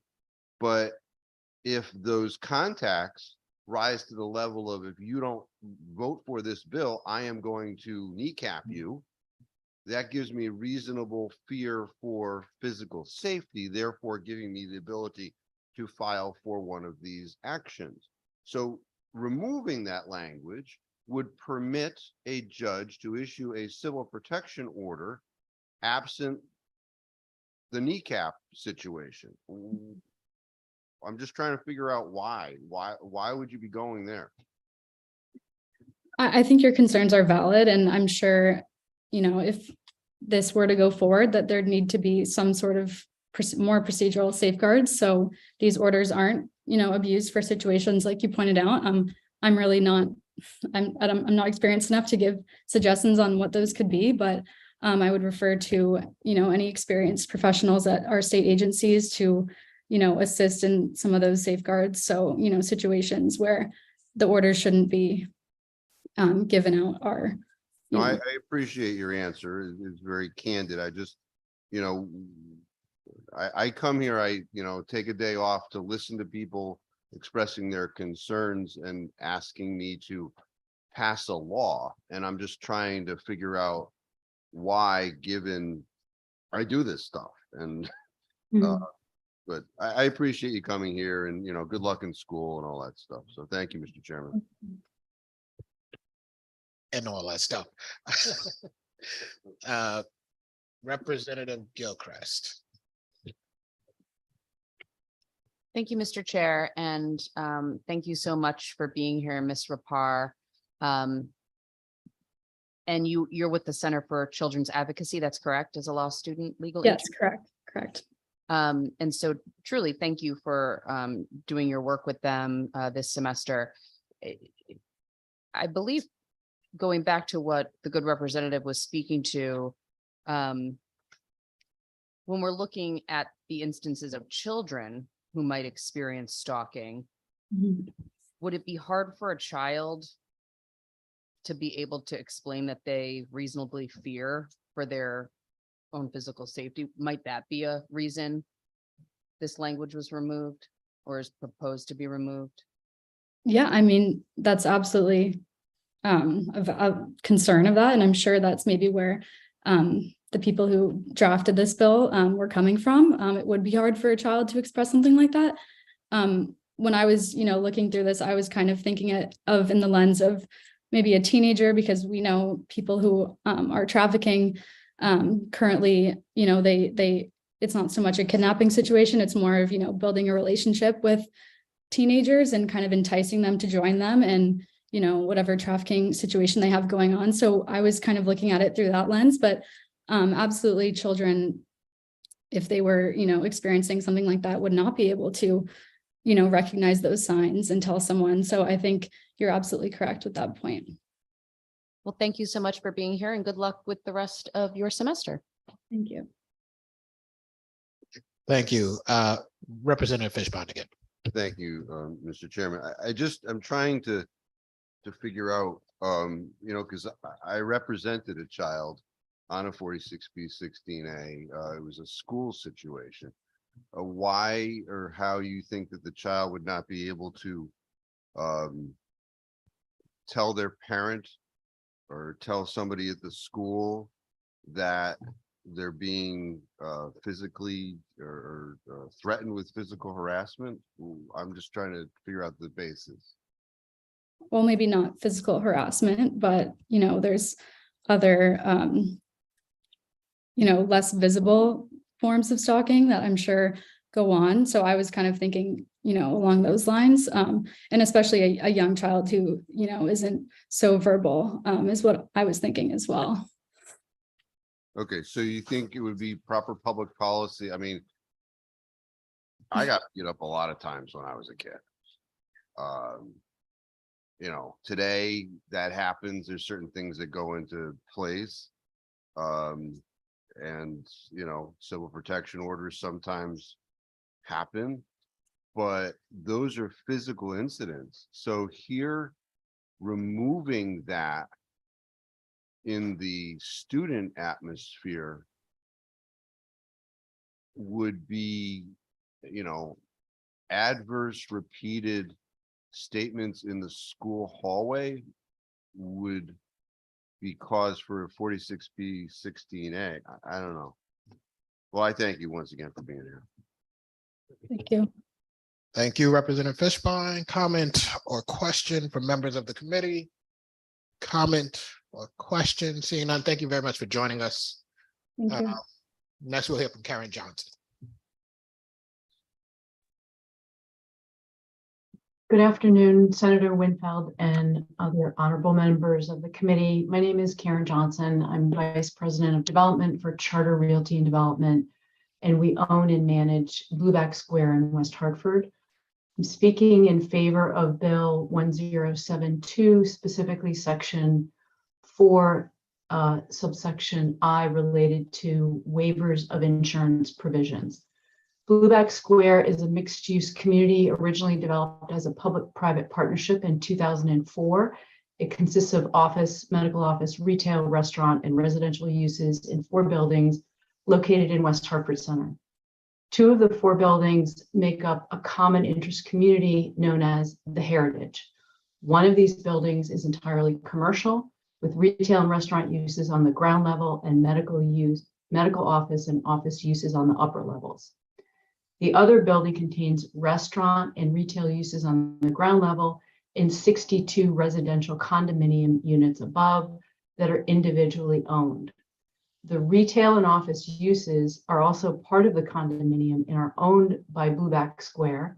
I sit on the executive board of the Heritage, representing our unit ownership. The Heritage Board ensures the entire common interest community, including all the common elements, the residential units, the commercial units, as required by Section 47-255 of the general statutes.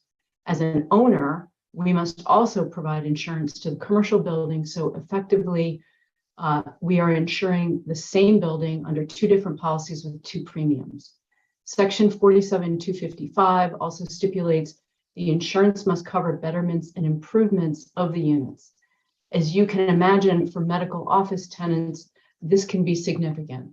The cost of the Heritage premium is covered by fees paid by the unit owners, and so the residential unit owners are unfairly burdened by the cost of insuring the commercial building, as it is all part of the same common interest community. As an owner of the commercial units, we're also paying the same condo fees and also paying the premium for insuring our commercial building. Section 4 of Bill 1072 will allow the board to waive the requirement to insure the commercial building, provided the units are restricted to non-residential use. This will result in an immediate savings for the Heritage condominium residents. We urge you to support this change and thank you for the opportunity to be heard today, especially when you have so many heavy issues that you're considering during this hearing. It's been a bit humbling, frankly, to listen to the type of work that you're doing. So thank you. Thank you. Comment or question from members of the committee? Comment or question? Seeing none, thank you for joining us today. Thank you. John Board.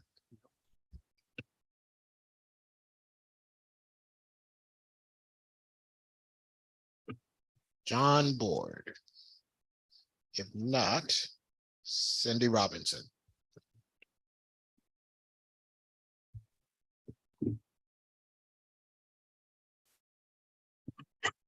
Is this on? Good afternoon, Senator Kissel, Senator Winfield, Representative Safstrom, Representative Fishbaum, Representative Porter, and Representative Hale.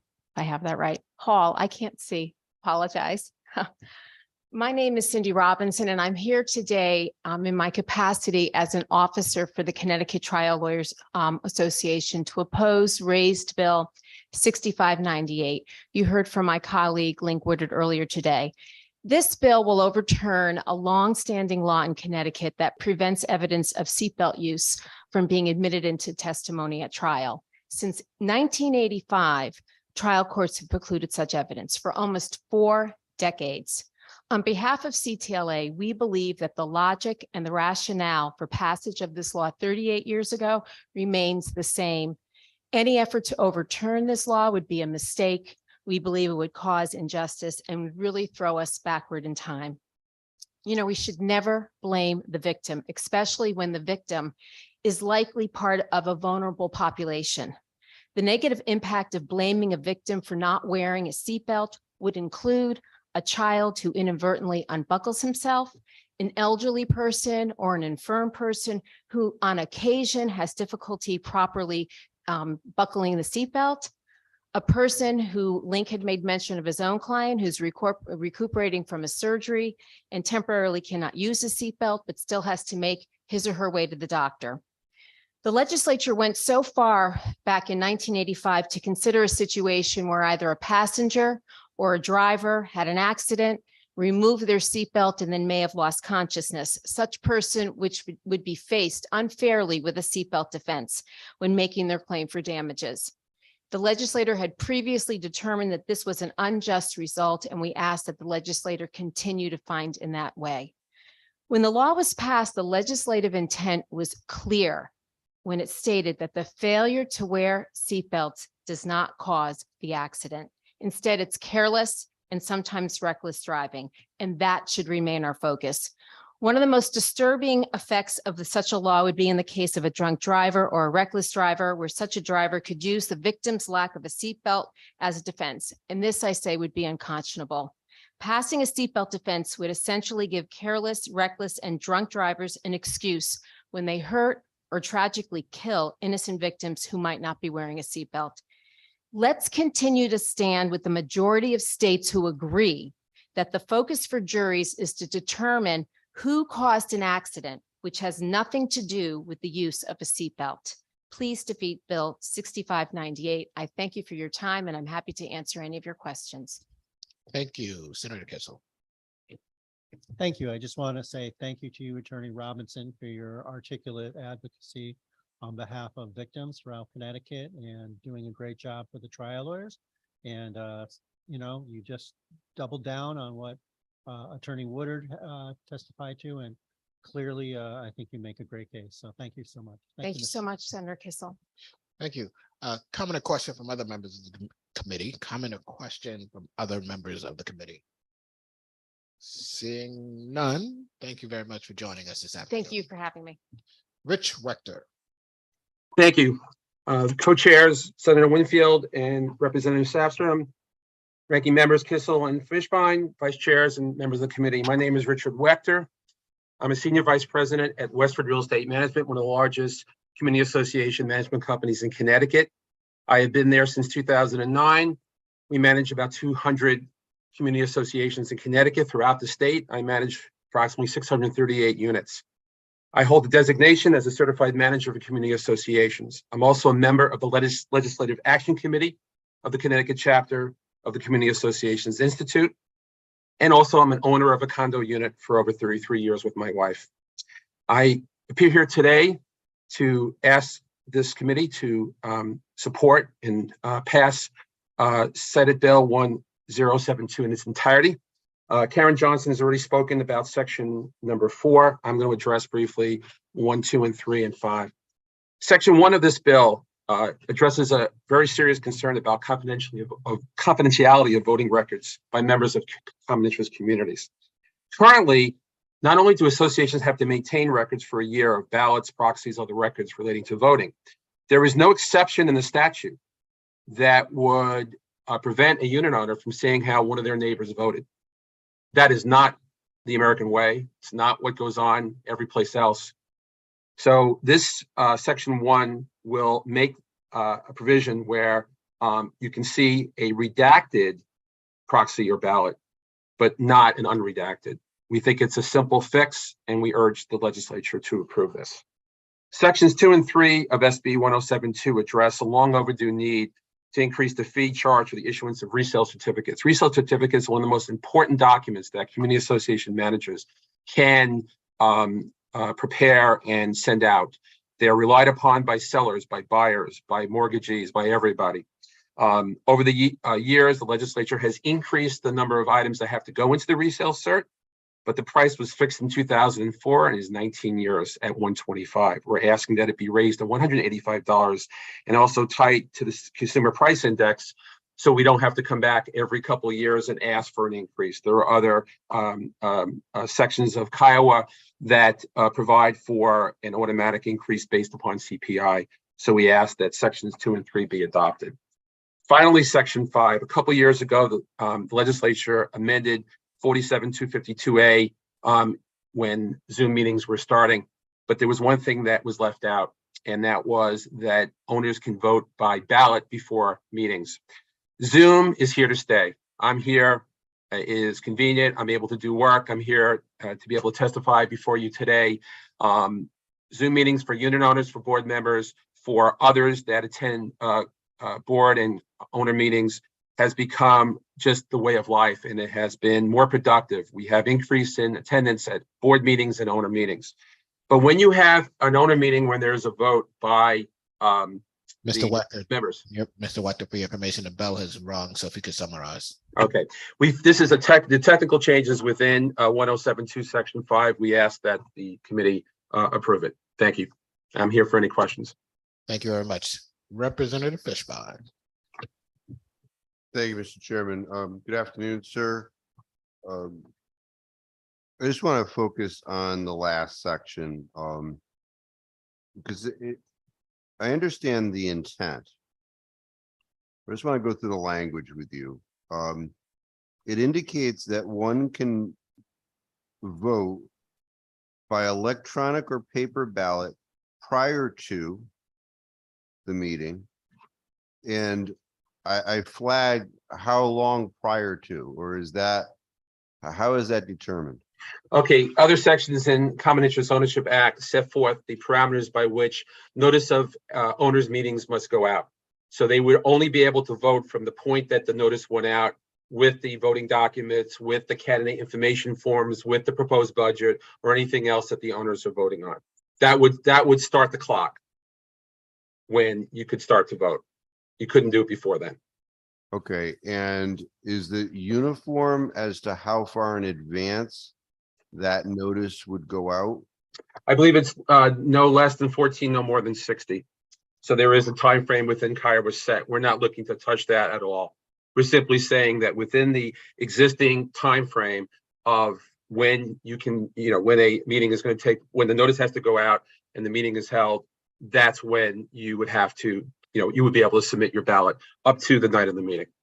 Okay. Because when you have these meetings, you end up with, the manager is either now in their office or home. The board members are generally at home. Most of the, and the unit owners are home.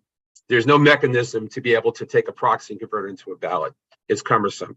This way, the ballot goes in and it's counted. No, I understand. I used to live in a condo, and I'm certainly sympathetic to the procedure and the difficulties. So that's helpful. But moving on, so in that section, the individual is allowed one vote. But then when I look at line 83, which deals with in the alternative, it says, or both in person and electronically at any continuation of such meeting. And my takeaway from, at least as drafted, was that one would have the ability to both vote electronically as well as in person, therefore either having two votes or conflicting votes. How do I unpack that? My reading of this is that it refers to a meeting. In other words, a meeting conducted in person or electronically, or both in person and electronically, which we refer to as hybrid, which is still a evolving process. So there are in-person meetings, there are virtual meetings solely, and slowly but surely, there is a move towards the technology to be able to hold hybrid meetings. That's what that language refers to. So I think the problem that I raise has to do with the use of the term both. If we remove that, well, it's the joining, it's the both and the and. Well, here's what we could do. I assume that the staff that looks at these things grammatically and makes sure there's changes would add the word or meetings, both in person and electronically. Would that solve your concern? Yes, I think so, and I thank you for the exchange and for the wordsmithing. So thank you, Mr. Chairman. Thank you, Representative Fishbein. Comment or question from other members of the committee? Comment or question? There was one more grammatical item I noticed, Senator, if I could just bring it up. On line number 10 in section 1, I believe one second, Representative Fishbein. Yes, sir. Did you happen to notice another grammatical issue here? I did. In section 1 on line 10, I believe the word "a" is left out, which refers to that identifies a vote cast by a unit owner. Where is it? Line 10? Line 10 in section 1. And This where has to do with the line what has would be to do with, but where particularly in line 10? Between the words identifies and the word vote. Very good. Thank you. Thank you, Mr. Chairman. Thank you, Representative Fishbein. Seeing no further questions, thank you for joining us today. My pleasure. Thank you so much for giving me an opportunity to give testimony today. Thank you. Barbara Rube.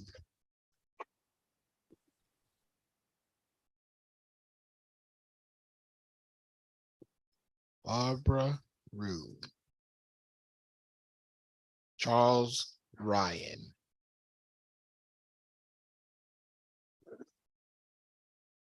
Charles Ryan. Good afternoon. Good afternoon. You may testify.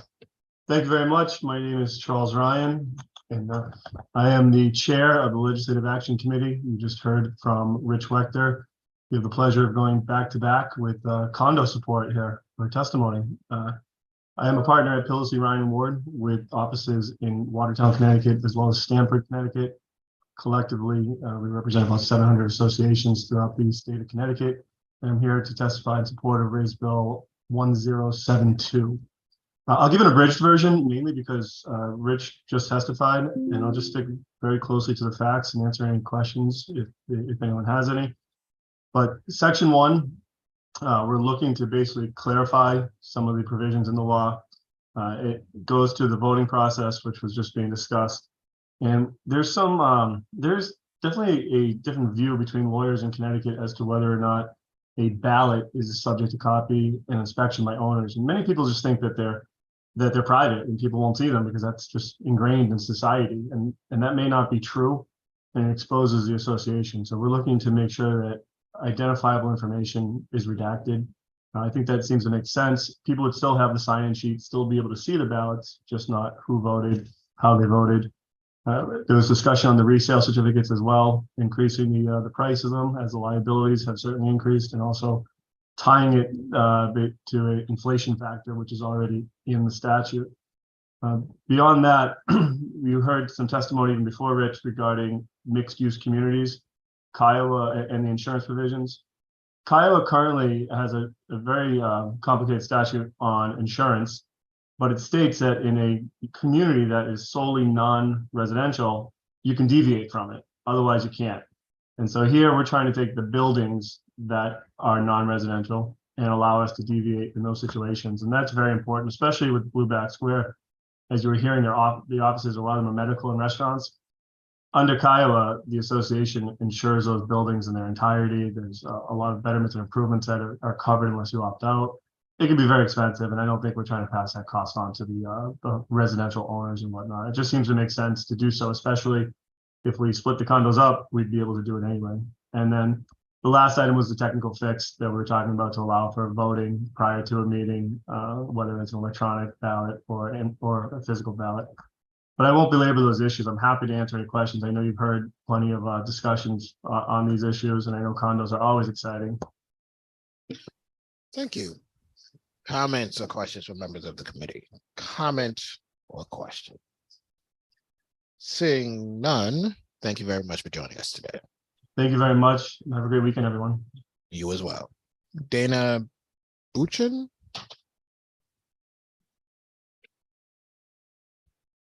When you're seated, you may testify.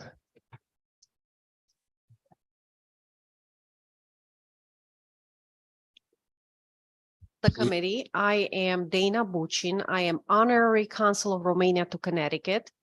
I'm also a partner at Murtha Kalina Law Firm, and I'm here to testify in support of Section 22-399AA in SB 01119, which sets the authentication or apostille fee to $20, down from $40, and expedited fee for such authentication or apostille to $20, down from $50. So it's a reduction in fees that is very important to a lot of immigrant communities, not just the Romanian community, which I represent as honorary consul, but all immigrant communities across Connecticut.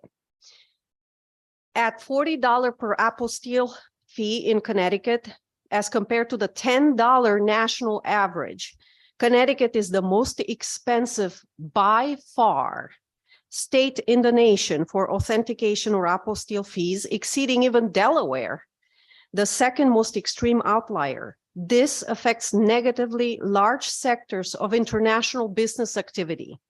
And of course, immigrant populations in Connecticut who are required by the foreign jurisdictions where they come from to obtain apostilles from the state of Connecticut on any Connecticut originated documents they intend to use abroad, like birth certificates, marriage certificates, divorce certificates, death certificates, as well as any notarized document. So the fees could really and very quickly add up. $40, just to give you an example, because I process these requests for apostilles all the time at our honorary consulate. A Romanian family of 4 with 2 kids who need these apostilles in order to secure a Romanian passport would incur a total of $240 in fees just to obtain their passports from Romania, which have these apostilles as a prerequisite. It's all the other immigrants are similarly situated. And sometimes the passport is the only identity and travel document these folks who are non-citizens have. And so Connecticut immigrants are placed at a high disadvantage as compared to any other immigrants in any other US state. The discrepancies are documented in my written testimony, and I want to give credit to Honorary Consular Assistant Ana Maria Hoșbotă, who put together the research. And there's graphics that show you how much of an outlier the state of Connecticut really is in these apostilles. And you'll see examples there, how we compare with Nationally, we compare $40 to $10, so we are quadruple the national fee. And then when you look at northeastern states, we're also an outlier. And of course, compared to all the other states, we are by far the most expensive. Thank you so much. Thank you. Comment or question from members of the committee, Representative Fishbein. Thank you, Mr. Chairman. Thank you for coming today. I'm glad that you have some actual knowledge with regard to what's before us. I'm just trying to figure out, so this is how does Connecticut get involved with this situation? Somebody is here looking to go out of Connecticut? Is that the situation? So for example, a Romanian immigrant comes here, becomes a citizen, they have children here, born here, and they want to secure Romanian passport for them. The Romanian authorities, as well as any other authorities, would ask for birth certificates of Connecticut birth certificates to be authenticated or legalized or apostilled. Why? Because Romania doesn't know how a Connecticut birth certificate that's genuine and legitimate looks like, but the Connecticut Secretary of State does know how it looks like. And the Connecticut Secretary of State, as you heard testimony from the Secretary of State this morning, whom we are supporting, they are designated by Department of Homeland Security as the entity in Connecticut who could certify to any foreign government what is an authentic Connecticut originated document. Okay. And by applying an apostille, according to the 1961 Hague Convention on Apostilles. And so that's how this comes in. And so you're looking at very high and broad impact. Everybody who's an immigrant, foreign born, which is 15% of the Connecticut state population, plus their children who are US citizens, but they have at least one parent who's an immigrant. That's another 16% of the state population by research. And so you're looking at, and then there's the international businesses who may need Connecticut to issue these apostilles so they enter merger and acquisition transactions abroad, or they prove to any other foreign entity the veracity of the Connecticut issued documents. Okay, so just going back to the question. In your scenario, the individual is a citizen of this country, right? That was the way you presented it. And I'm just trying to figure out, so now their child, ostensibly born in this country to a citizen of this country, why are they applying for a Romanian passport? Well, you will see that many immigrants who immigrated here and became naturalized citizen, they care about having their children obtain their home country passport for several reasons. They could go study in Europe for free. They could enter Europe and stay for longer periods of time without being subject to visa laws. There's all sorts of benefits to holding a second passport. In that scenario that I presented to you, that is the benefit. There are other scenarios in which the person soliciting the apostille is not even a US citizen, so has no other travel document but the Romanian passport to rely on.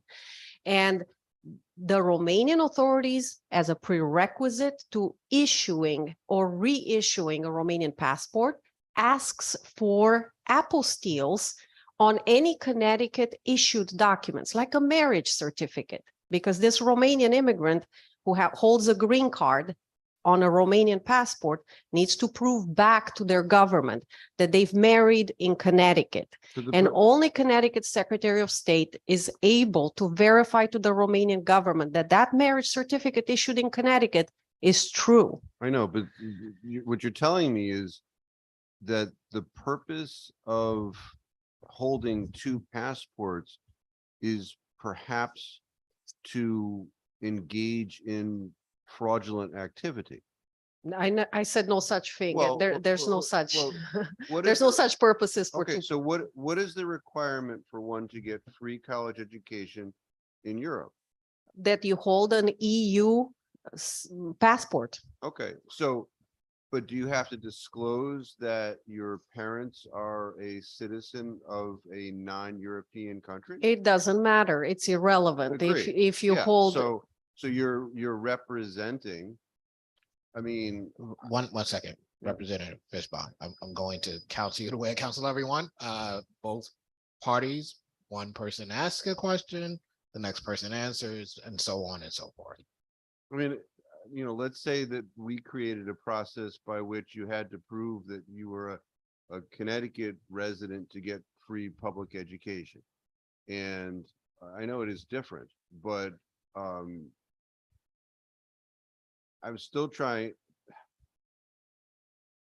When somebody is living here and they're tested, all of that stuff, and they become a citizen here, and yet they're making a representation to a foreign nation that they have some tie to that nation, therefore to get free education, maybe it doesn't rise to the level of fraud, but I don't think it's fair.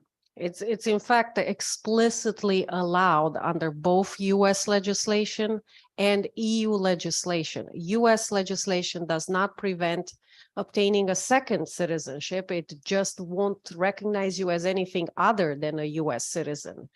The foreign legislation, the EU, has no issues with the dual citizens who also hold EU citizenship relocating to the EU and studying there, presumably for free or low cost.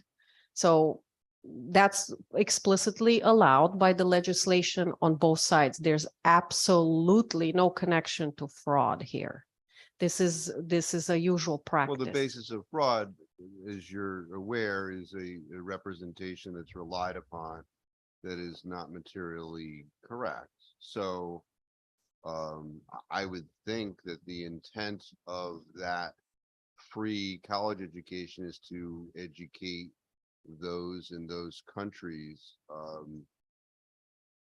for economic benefit and all of that stuff. I mean, I'm looking at the legislation before us, and on one hand, we are doubling fines that are levied against businesses that are here, whether they've filed certain things or not. We're doubling those fines from 125 to 250.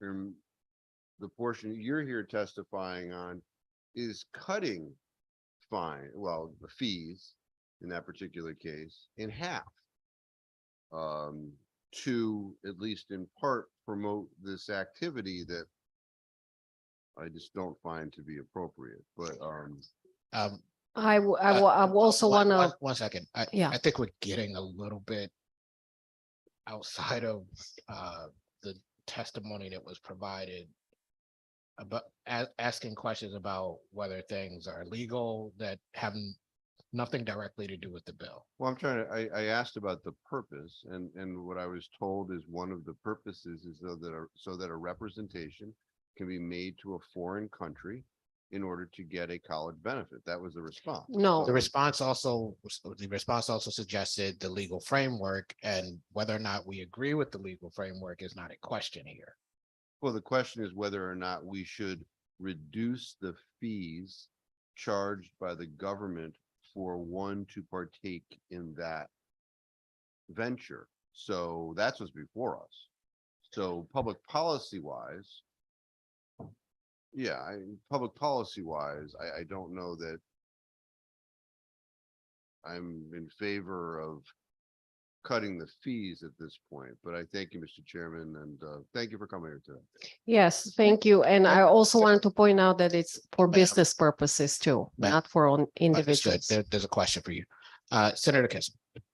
Thank you very much. I actually very much appreciate your testimony, especially as forget about the business aspects. They usually have deeper pockets, but for individuals, I'm very appreciative. If you go by ancestry.com, some of my ancestors may come from the Carpathian area, Romania, so who knows? But I just wanted to say for the record, I think it's always good when we compare apostilles to apostilles. So thank you very much for coming to testify. Thank you. And In that spirit, I want to point out that there's a lot of US citizens born and raised here who are pursuing Irish and Italian and other citizenships precisely because their ancestry Thank was you, from ma'am. there, and that apostille would apply to them as well.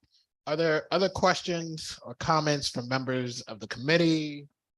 Other questions or comments? Seeing none, thank you very much for joining us today, this afternoon. Thank you. Kyle Probst. Greetings. Good. Greetings. Can you all hear me? We can hear you. You may testify. Thank you. Chairman Winfield, Strafstrom, Senator Kissel, Representative Fishbein, and esteemed members of the Judiciary Committee, thank you for taking this testimony remotely today. My name is Kyle Probst, and I am the Deputy General Counsel for SIOC Services, as well as our Director of State Government Relations. I am here to offer testimony today opposing House Bill 6797 regarding Section 3, specifically the production of the medical records. I wanted to start off, it sounds like from earlier testimony and earlier questioning that several of you may be familiar with the third-party vendors such as the SIOX Health. Our role in this business or in this process of requesting records is not to be a custodian. We work with medical providers who have electronic health records or paper records, and then they contract with us to produce those records either in paper or electronic format to a requester who has valid authorization or has some other valid reason for needing those records, such as a court order, subpoena, et cetera.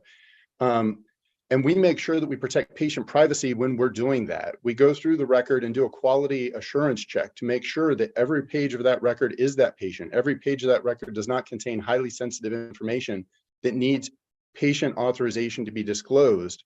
And then we deliver that record in a secure manner, hopefully through our internet portal that we offer, which would offer electronic delivery directly to the requester any time of day. But then we also have paper delivery mechanisms if that's the method that's chosen. I want to give that background so that you understand that we have no incentive for not producing a record. There's absolutely no incentive for delaying the production of a record. If there is a delay, there's something wrong in the process or procedure that has to be verified or validated. Because when we produce a record, then that's when we typically would get paid. And that's our business. We don't receive the requests, the providers receive the requests, then they forward them to us. So once they're in our system, then it becomes our responsibility to go into the health record and do that QA process and then report back to the provider to see if that record can be disclosed. I want to point out one thing that I think may, in recent months, especially the last 7 months, be affecting turnaround times on some of these record requests. Last year, this legislature passed a Reproductive Health Services Privacy Act, which requires that before any record or any information that involves reproductive health services, that you need the patient's express consent before you disclose that record. So we've got our providers in Connecticut now working with us on their standard operating procedures so that we can figure out the proper way to get that consent if it hasn't already been provided in the request documents, so that we can disclose the record to the attorney requesters, especially in this workers' comp field that's being addressed by this bill. So we're seeing right now a lot of instances where we have to send a request letter out, or not request, a correspondence letter stating we need that consent before we can proceed. And that's one of the things I think may be holding up the process. But I would like to hear more and work with the bill sponsor and talk about these issues. I believe I'm at time, so I entertain any questions. Thank you. Questions from the committee? Questions from the committee? Representative Quinn. Thank you, Mr. Chairman. Excuse me, and thank you, Mr. Probst, for being with us today. As the main proponent of this, I'm certainly always open to suggestions on how we can accomplish the mission, which is to get records, particularly in workers' compensation cases, out to attorneys and claimants as quickly as possible, so that it isn't even necessary to consider a fining process. But I'm not sure if you were on earlier or not, but I'll just briefly repeat. Everything in workers' compensation is records driven.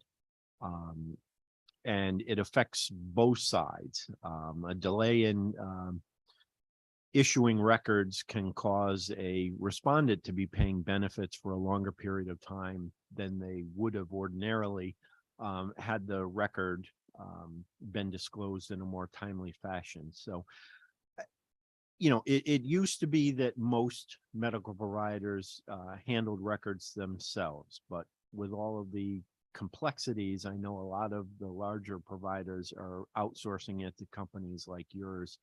And, I'm willing to have that conversation with you on how we can meet the goal of getting records out as quickly as possible, and hopefully not have to talk about a fine component. Thank you. Is there a question that I can assist with there? Because I really would like to have that conversation. And if we have that offline, that's perfectly fine. I would love to explore this. I can say that I've, in the last 11 years, worked in this role and worked on state legislation regarding medical records and their production. And I've worked on legislation in over 25 states. So I would love to be a part of that discussion. Thank you. And thank you for your time. Thank you. Questions or comments from the committee? Seeing none, thanks for being with us, sir. Thank you. Diane Redleaf. Yes, good morning. Thank you, Chairs Winfield, Stanstrom, ranking members Kissel and Fishbein, and esteemed members of the Judiciary Committee. My name is Diane Redleaf. I reside in Hamden. I'm a graduate of Stanford Law School, and I've worked in the child welfare law and policy arena for nearly 40 years. I'm testifying today on behalf of the national nonprofit Let Grow. Laws we've supported have passed in Utah, Texas, Oklahoma, and in 2022, Colorado, unanimously. On February 23rd, just last week, the legislation we supported in Virginia also passed unanimously, and it now awaits the governor's signature. We hope Connecticut will join these states by passing Senate Bill 1133. We believe that the lack of clarity and the subjectivity of state neglect and endangerment laws creates a chilling effect on parents' decisions to allow their children the freedom that parents want to give them.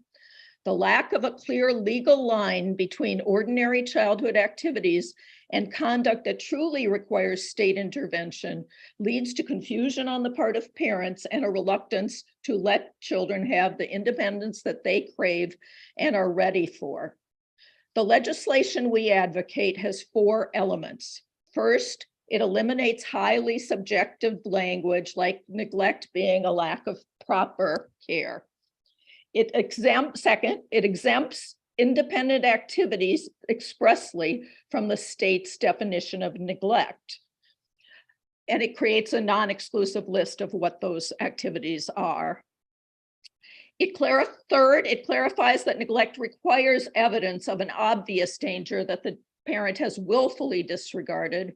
And fourth, it makes the criminal endangerment or criminal risk of harm standard consistent with the neglect law definitions. Let Grow has heard from parents in Connecticut whose children were stopped for being outside, walking in their neighborhood, or going to a nearby Dunkin' Donuts for a treat. And 2 of those individuals have submitted written testimony to you that I hope you will consider as you can deliberate on the impact of these policies. These examples are not simply flukes. The DCF guidance expressly states that children should not have independent, unsupervised time before the age of 12. It also says experts support this conclusion. But I can tell you that in Connecticut and around the country, I work in partnership with lawyers, psychologists, educators, and pediatricians. And not one of those experts would endorse this policy.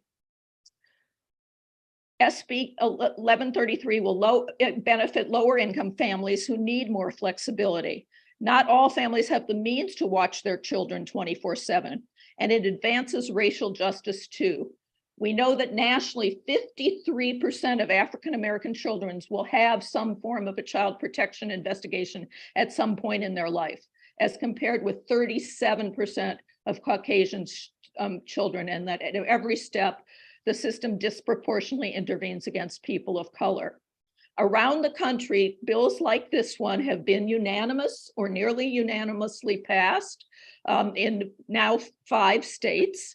Thank you. And it's had bipartisan support through too. I'm happy to answer any of your questions. Thank you so much. Okay, Representative Fishbein. Thank you, Mr. Chairman. Ma'am, you said that language like this has been passed in other states. Can you give me any state that has passed this language?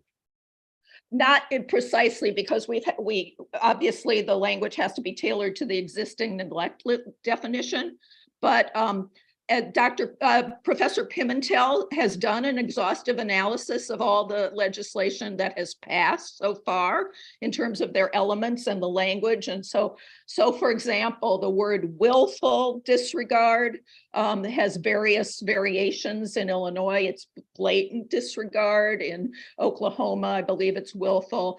In Virginia, the Senate passed a version that had the word willful and wanton, but then the House passed a standard that said gross negligence. So that is, I mean, some of the variation in those words, you know, around the country. There was a bill proposed that said conscious.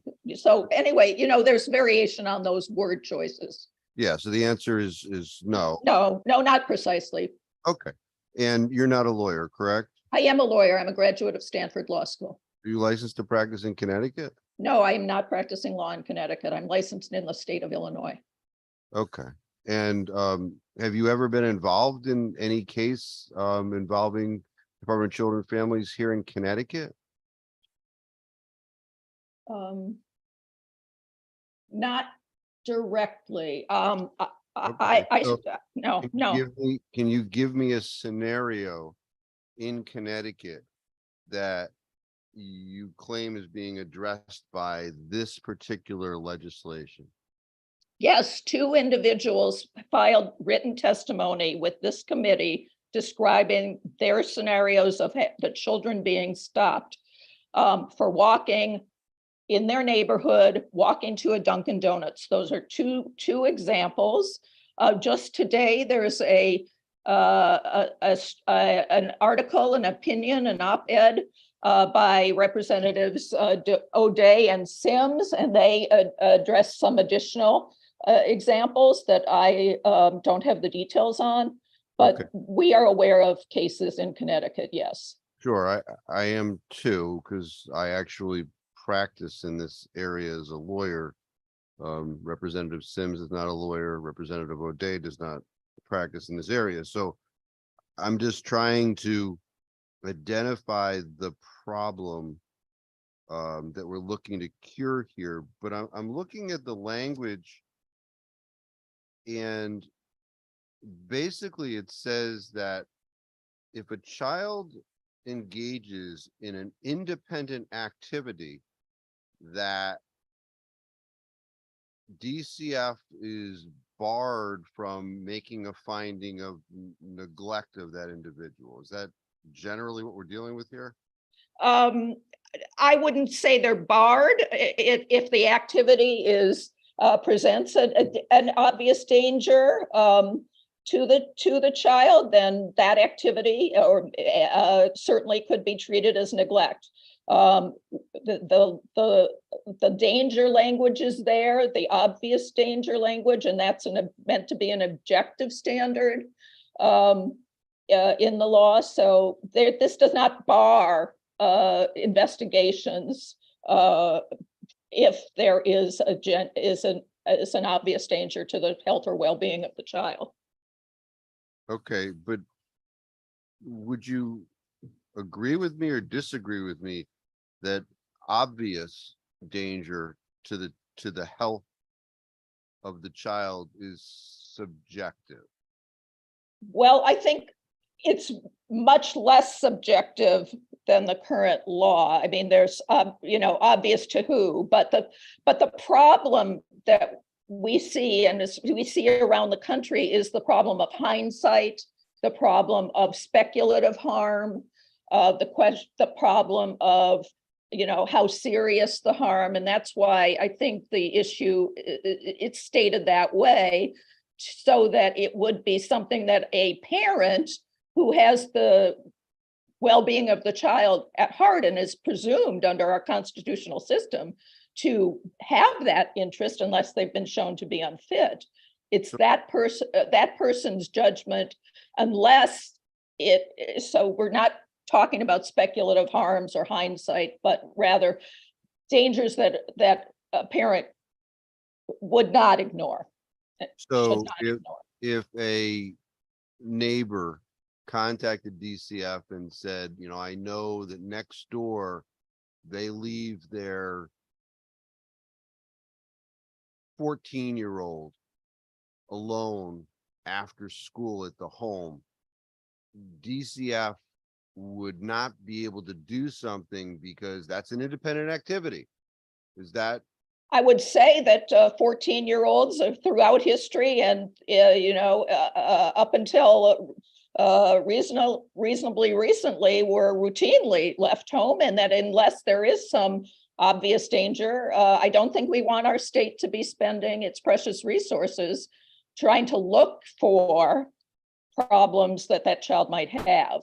So how does one ascertain on whether or not there is obvious danger? For instance, there's a gas stove in the home, and the child has decided that they're going to make Jiffy Pop popcorn because they saw it was something fun to do, and they're going to make the popcorn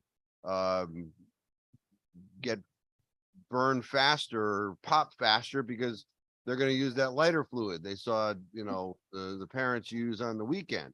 How is anybody to ascertain any of that stuff if we're saying not an issue, independent activity?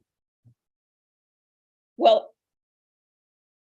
I think that we need to look to basically the judgment of the parent and the need for evidence that is known to the system that such a thing is dangerous. If you're saying it's dangerous for there to be gas stoves in the house, I don't think we're eager to have DCFS going around to people's homes and saying there's an obvious danger here with your gas stove. I think that but on the other hand, I mean, the hypo you're presenting, if this child has a history of fire setting, then it might be an obvious danger. So I think, yes, there are scenarios you can hypothesize, but I think we're trying through this proposed language to heighten the burden and to give parents the benefit of the doubt as to what decisions they can make for their own child without being second guessed through the fear of a neglect charge. So then what do we do with the child who loves to go to school and love to spend time with their fellow students, and the parent makes the decision to punish the child and tell them, you're staying home, you can't go to school? Now the school is concerned because the kid hasn't shown up for a whole week. Yeah, I don't think this proposal changes anything about the educational neglect area.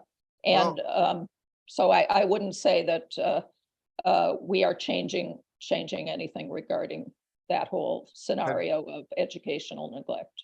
Have you reviewed the languages before us? Absolutely. Okay, so in lines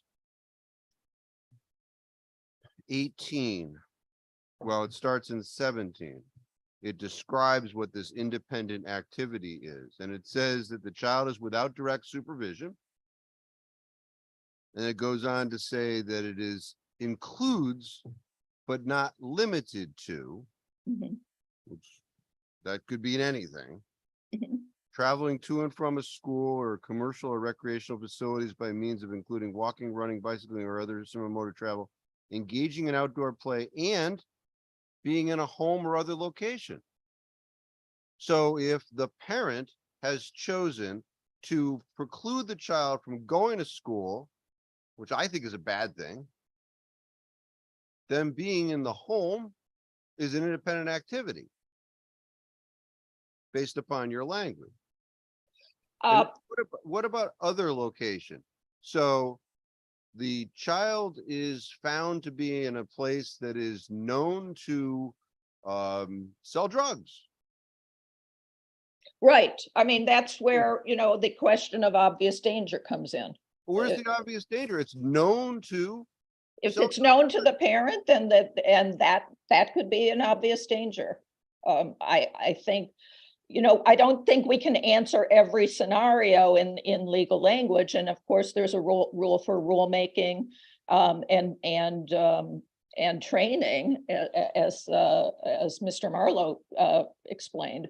But I think that this is not meant to be a permission to evade school attendance laws or anything. And I think that if there's that concern, I would look to some wordsmithing on that. This is meant to be, and I think the intent is clear, that the goal is to allow like what we would consider to be ordinary childhood activities of walking to school, riding your bike, being in the neighborhood, or being home alone, and not for extended periods, not for,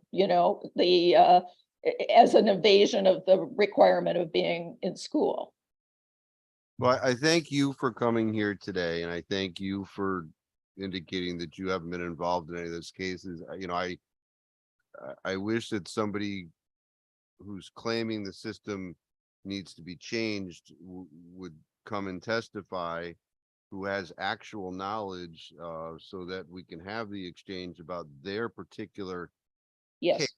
But Yes. right now, We do have such a witness was scheduled. Barbara Rue was scheduled. She's on trial right now. She is a very experienced juvenile court child welfare lawyer, and she had an unavoidable conflict with a trial today. But I do hope that she'll be able to speak with you and answer some of those concerns.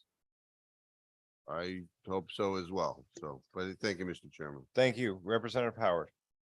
Thank you, Mr. Chairman, and I'll be brief. Attorney Redleaf, thank you for being here. Listening to the previous exchange, I just wanted, I'm not an attorney either. I hope that my presence on the committee is still valuable, but I am a police officer, and I know that the bill that the law that we have in Connecticut says that you cannot leave a child under 12 unattended in a public place. That came out of, I have casinos in my district, and that's where it came from. Folks were gambling and leaving their children, in the casino and in places, and that's where that bill came from. What I've seen happen is there are folks who would see perhaps a 10-year-old or an 11-year-old sitting in the car playing on their device while mom runs into the grocery store quickly and calls the police, and the police feel obligated. Well, the law says this, and now I'm kind of in a situation here. And I think that may be perhaps the impetus of this language change. Do you have any understanding as am I tracking, having read the testimony?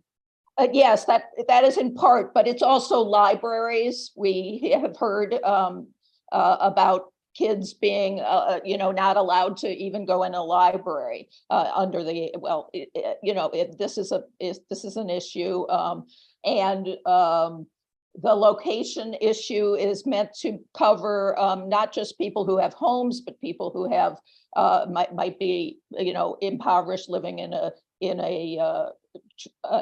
shelter. And so we didn't want to be exclusive to homeowners in terms of that language. So. Okay, so I appreciate that, and I follow you on that, and I agree. There's a lot of locations, and I'm also in agreement, frankly, that I don't necessarily want the government between me and my kids. However, my experience, I imagine yours would be similar.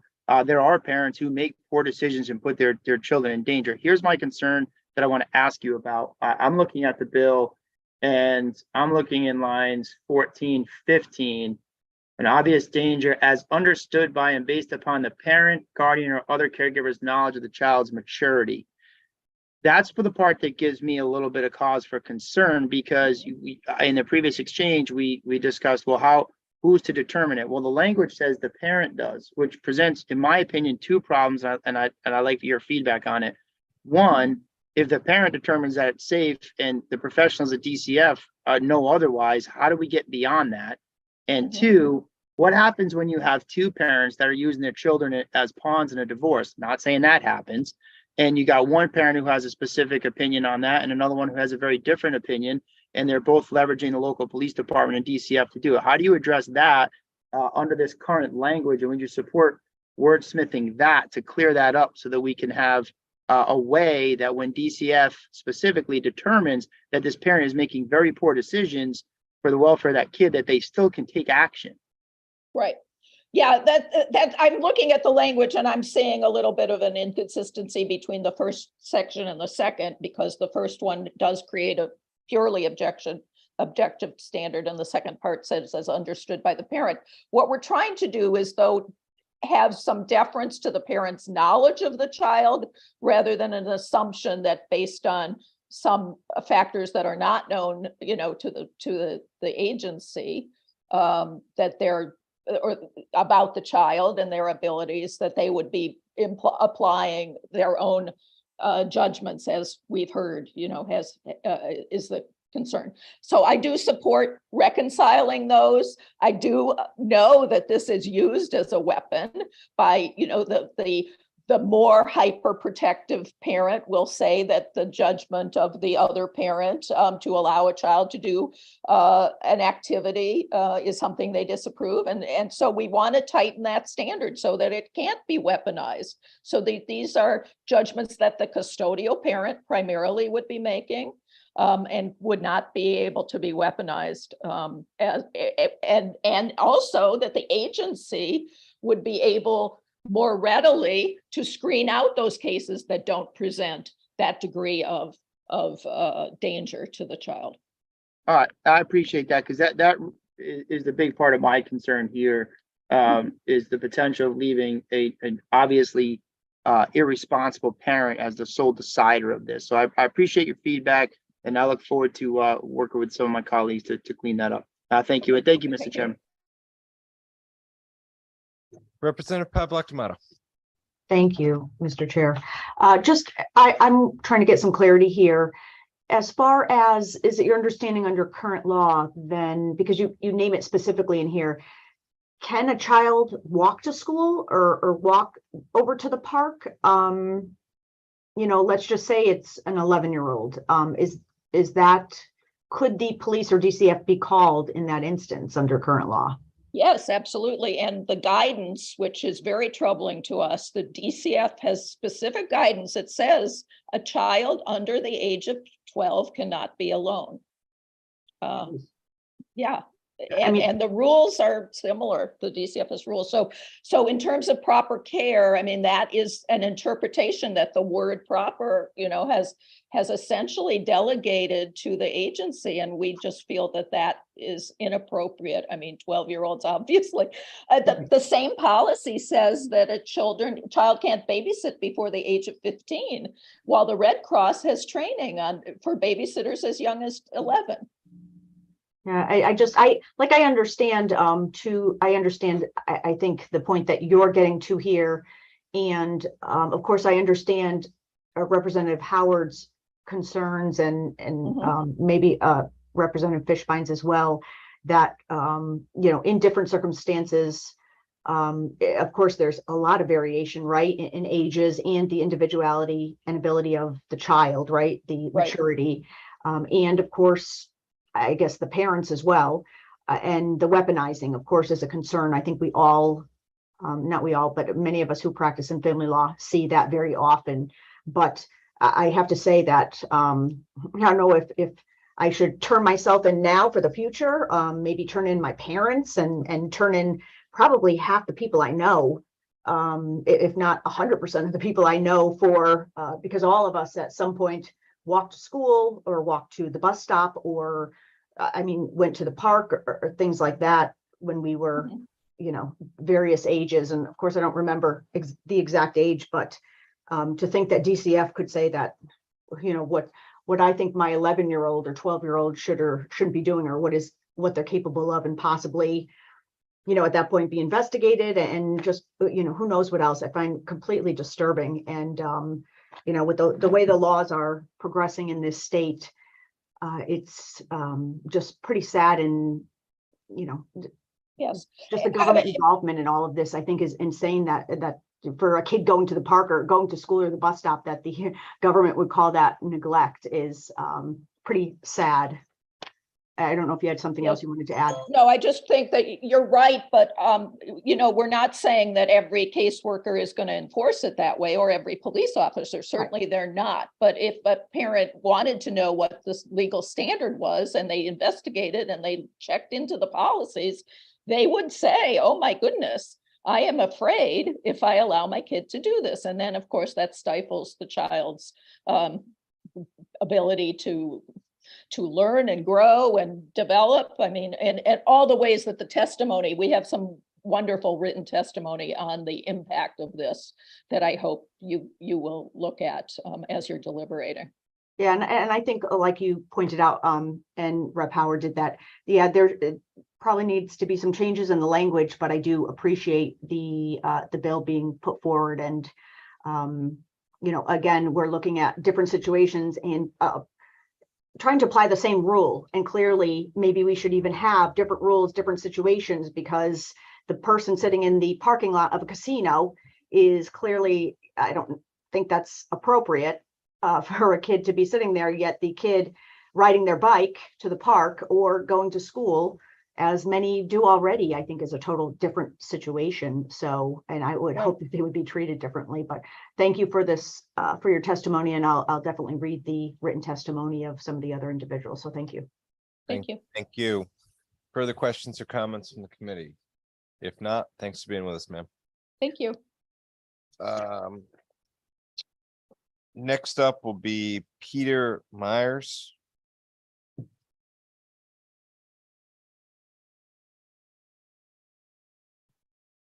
Peter Myers. Susan Schnitzer.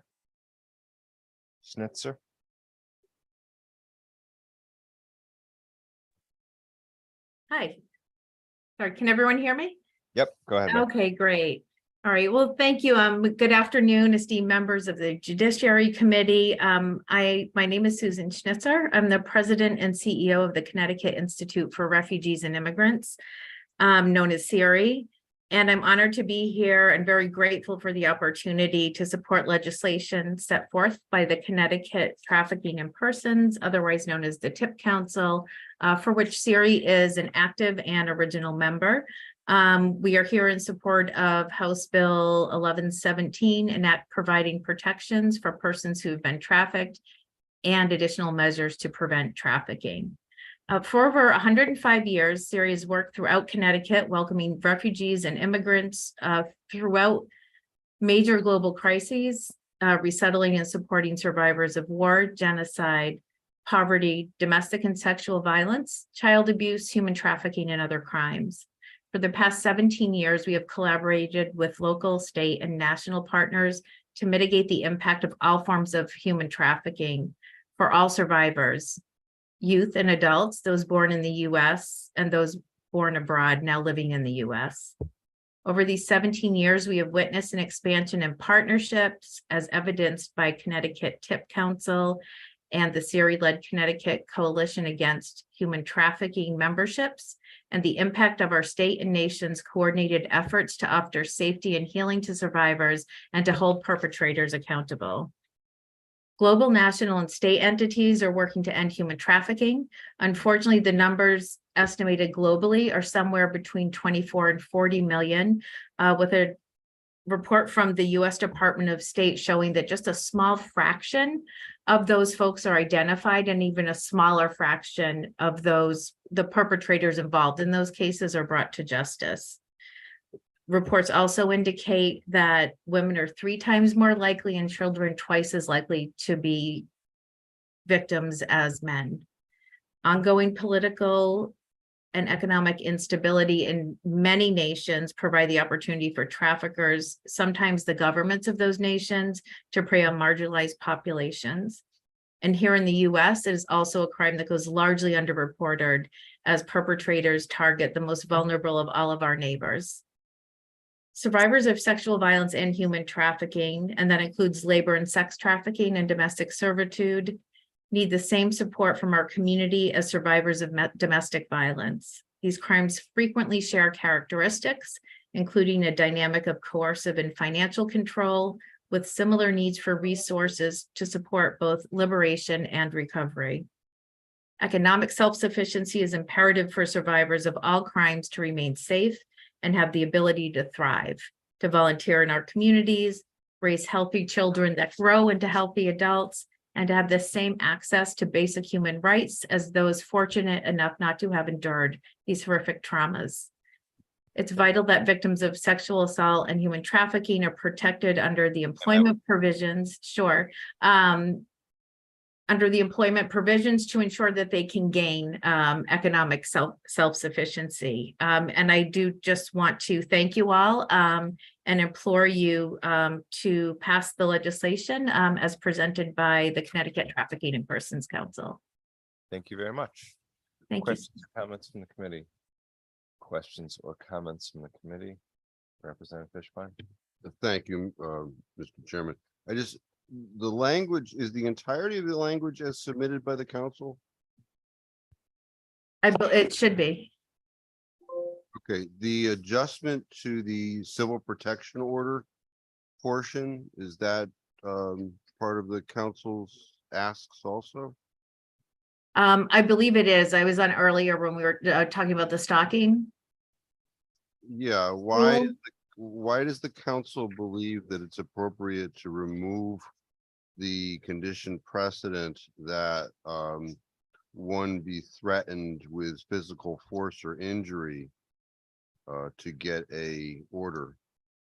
So I don't know per se, but I do have a 15 years experience working with survivors of domestic sexual violence and trafficking. And so I would say go back to the council for the direct answer. And I would also talk to folks from the Alliance who testified at the top of these hearings, and probably CCADV, Connecticut Commission Against Domestic Violence.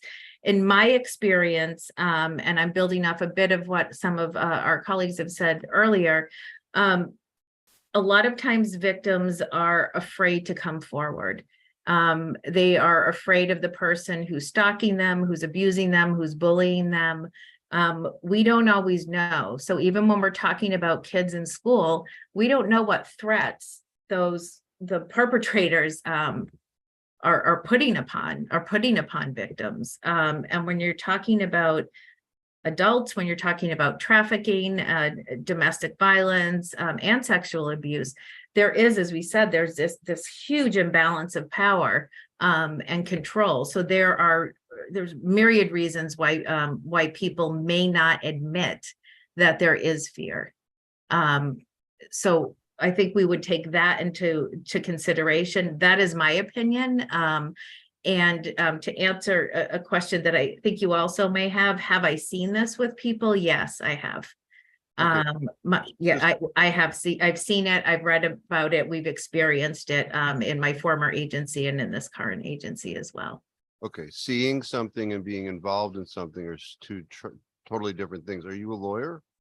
No, I'm not a lawyer. Okay, I'm not a lawyer. I'm the president of the agency. How I have seen it is in both my previous job at the Center for Family Justice, and now my job here. Before I had this position here, I've been involved in grant compliance, but also program management. So I have direct knowledge from working with and supervising folks who are in the direct service work. So advocates, case managers who are working directly with clients and who experience that fear from survivors and victims on a daily basis. Okay, so, but you would agree with me that somebody watching Law and Order on TV is not prepared to opine on the procedure of our criminal court? No, I mean that it's a great show, but no, No, this is incredibly serious, and we have experts throughout the state in all forms of government, in legal services and in social services, and not just social services who do the work directly, but a lot of partners in healthcare, certainly partners in law enforcement, and other agencies. So unfortunately, time and time again, we have people that come here and they talk about things that they haven't experienced, but do you have any knowledge as to the procedure in our courts presently to get an order under the statute 46B16A? For stalking? Do I know the exact procedure? This Or language. to get a civil protective order? Hold on. I'm gonna jump in here. Okay. We're it's getting a little late in the day and folks are starting to talk over each other. Okay. Representative Fishbein, I believe you had asked a question. She was trying to answer it. So ma'am, go ahead and finish your answer, please. Sure. So I cannot state the exact procedure for civil court, for the civil court procedures, but there are procedures, and there are civil court advocates.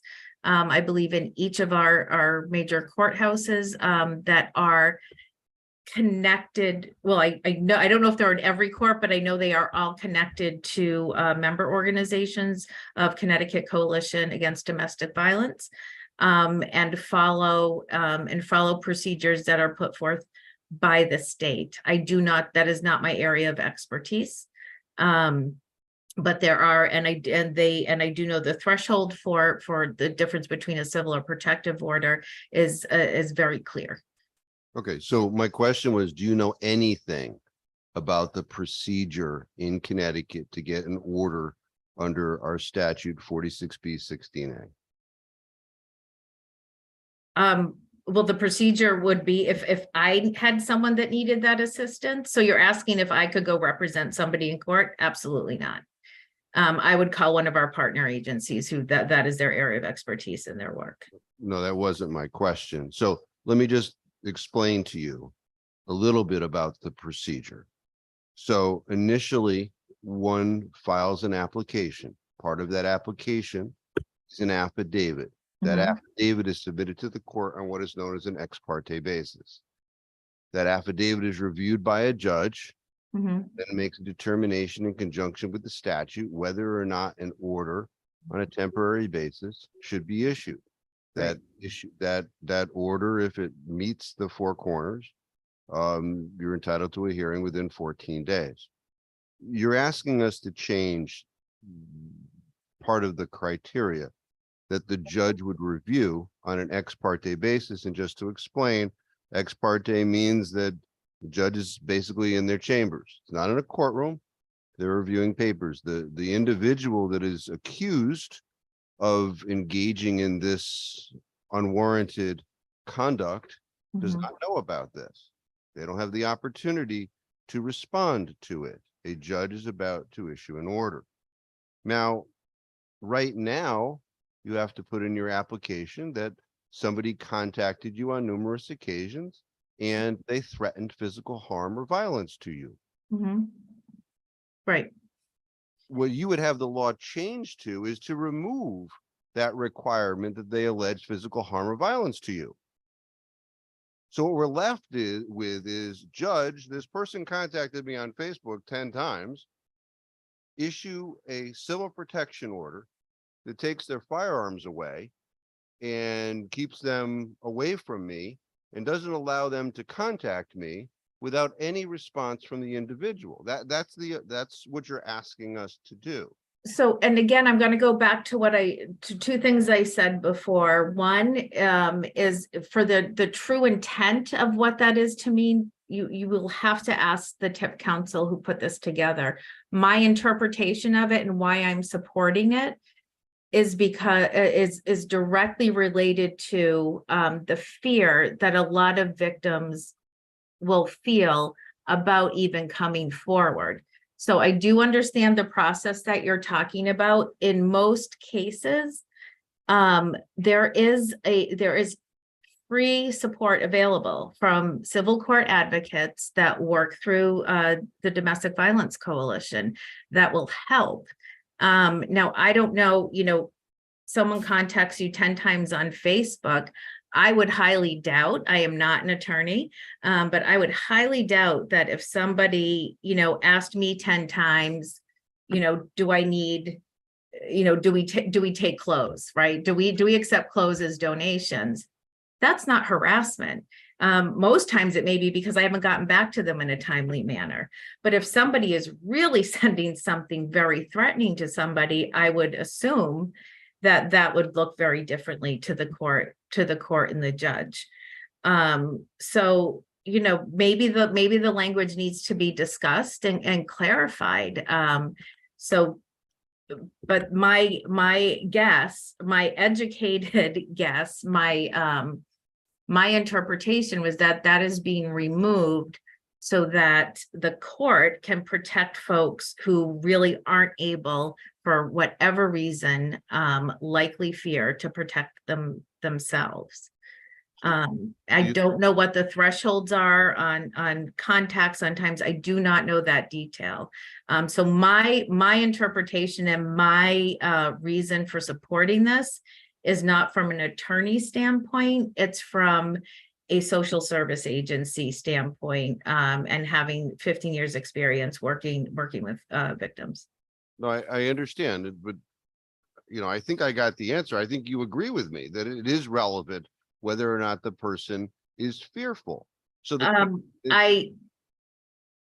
not going to say I 100% agree. I think a person may not be able to express their fear.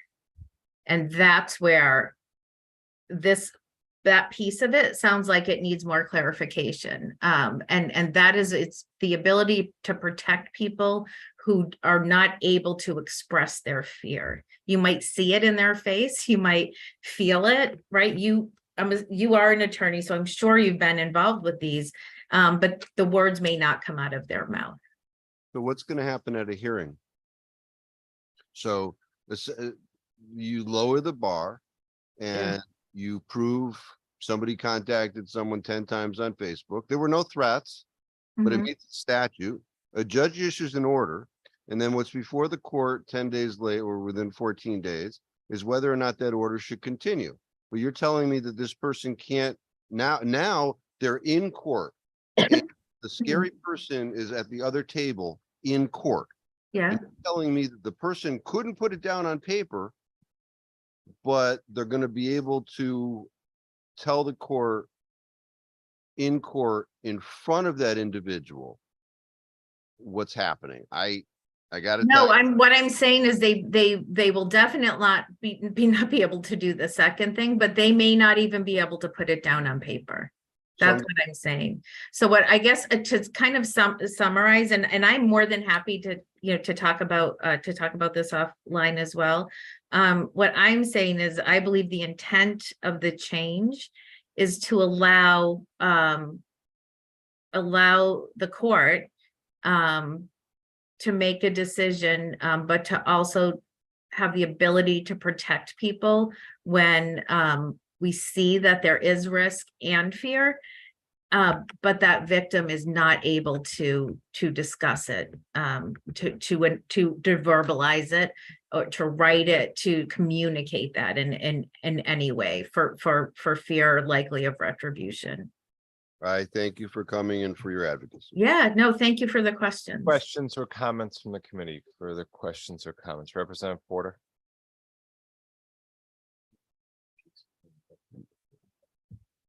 Thank you, Mr. Chair. And I just wanted to ask, because I'm listening to this and I'm just wondering, how do we differentiate between, because if you're contacting me 10 times, that sounds like harassment versus what's being proposed in this bill.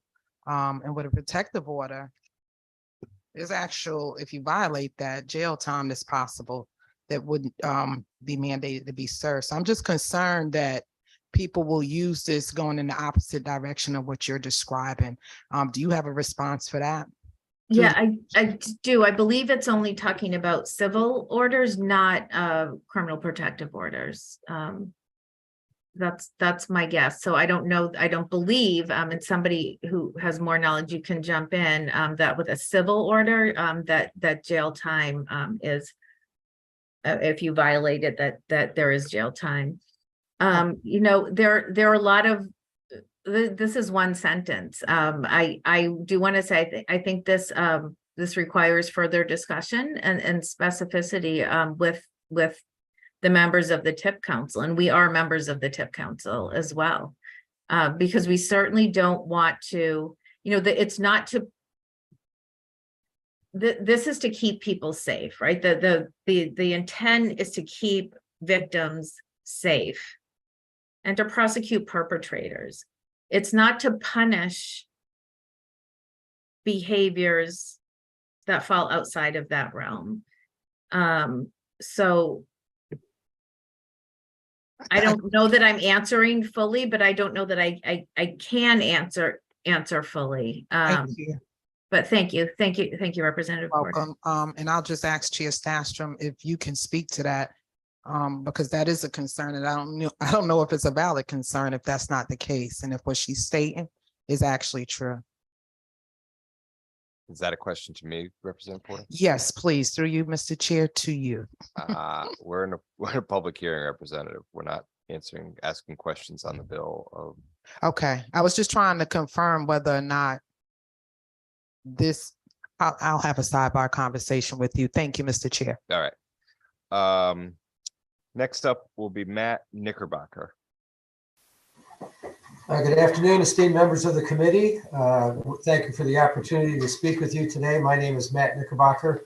I serve as the town administrator for the town of Wilton, Connecticut. I am also a board member for Connecticut Conference of Municipalities. I also serve as a trustee and chairman of the board of trustees for the Connecticut Interlocal Risk Management Authority. I'm testifying today in opposition to HB 6797, which is the bill that, among other things, concerns the increase in partial disability benefits under workers' compensation law. I have submitted written testimony for the committee's consideration.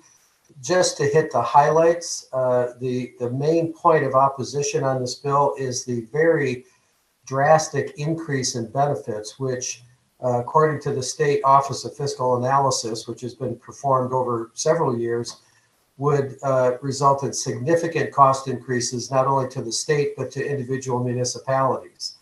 For example, this could increase benefits to up to 5 times the present amount. It could have a cost increase of up to 200% for municipal employers who pay for workers' compensation. So we are in opposition to this bill as written. I do want to touch on the part about medical records. While we certainly believe that records should be accessible, there are some unintended consequences with this, and the language is not very clear on that. It could actually cause medical providers to not participate in workers' compensation work, and we think that would be detrimental to our employees and constituents. So as I mentioned, I have submitted written testimony, so I'll leave it at this, and I will entertain any questions you may have. And thank you again for the opportunity. Thank you, sir. Thanks for sticking with us. Questions from the committee? Seeing none, appreciate being here. Paul Chill. Good afternoon. My name is Paul Chill. I'm a longtime faculty member at the University of Connecticut School of Law, where I currently serve as Associate Dean for Academic Affairs. Before descending into academic administration, I spent many years teaching, writing, advocating, and litigating in the child protection field. Among other things, I published a treatise on the law of child abuse and neglect in Connecticut, and I brought a lawsuit that resulted in structural reform of the state juvenile court system. The case was called Pamela B. versus Ment. I'm here today to express strong support for raised Senate Bill number 1133.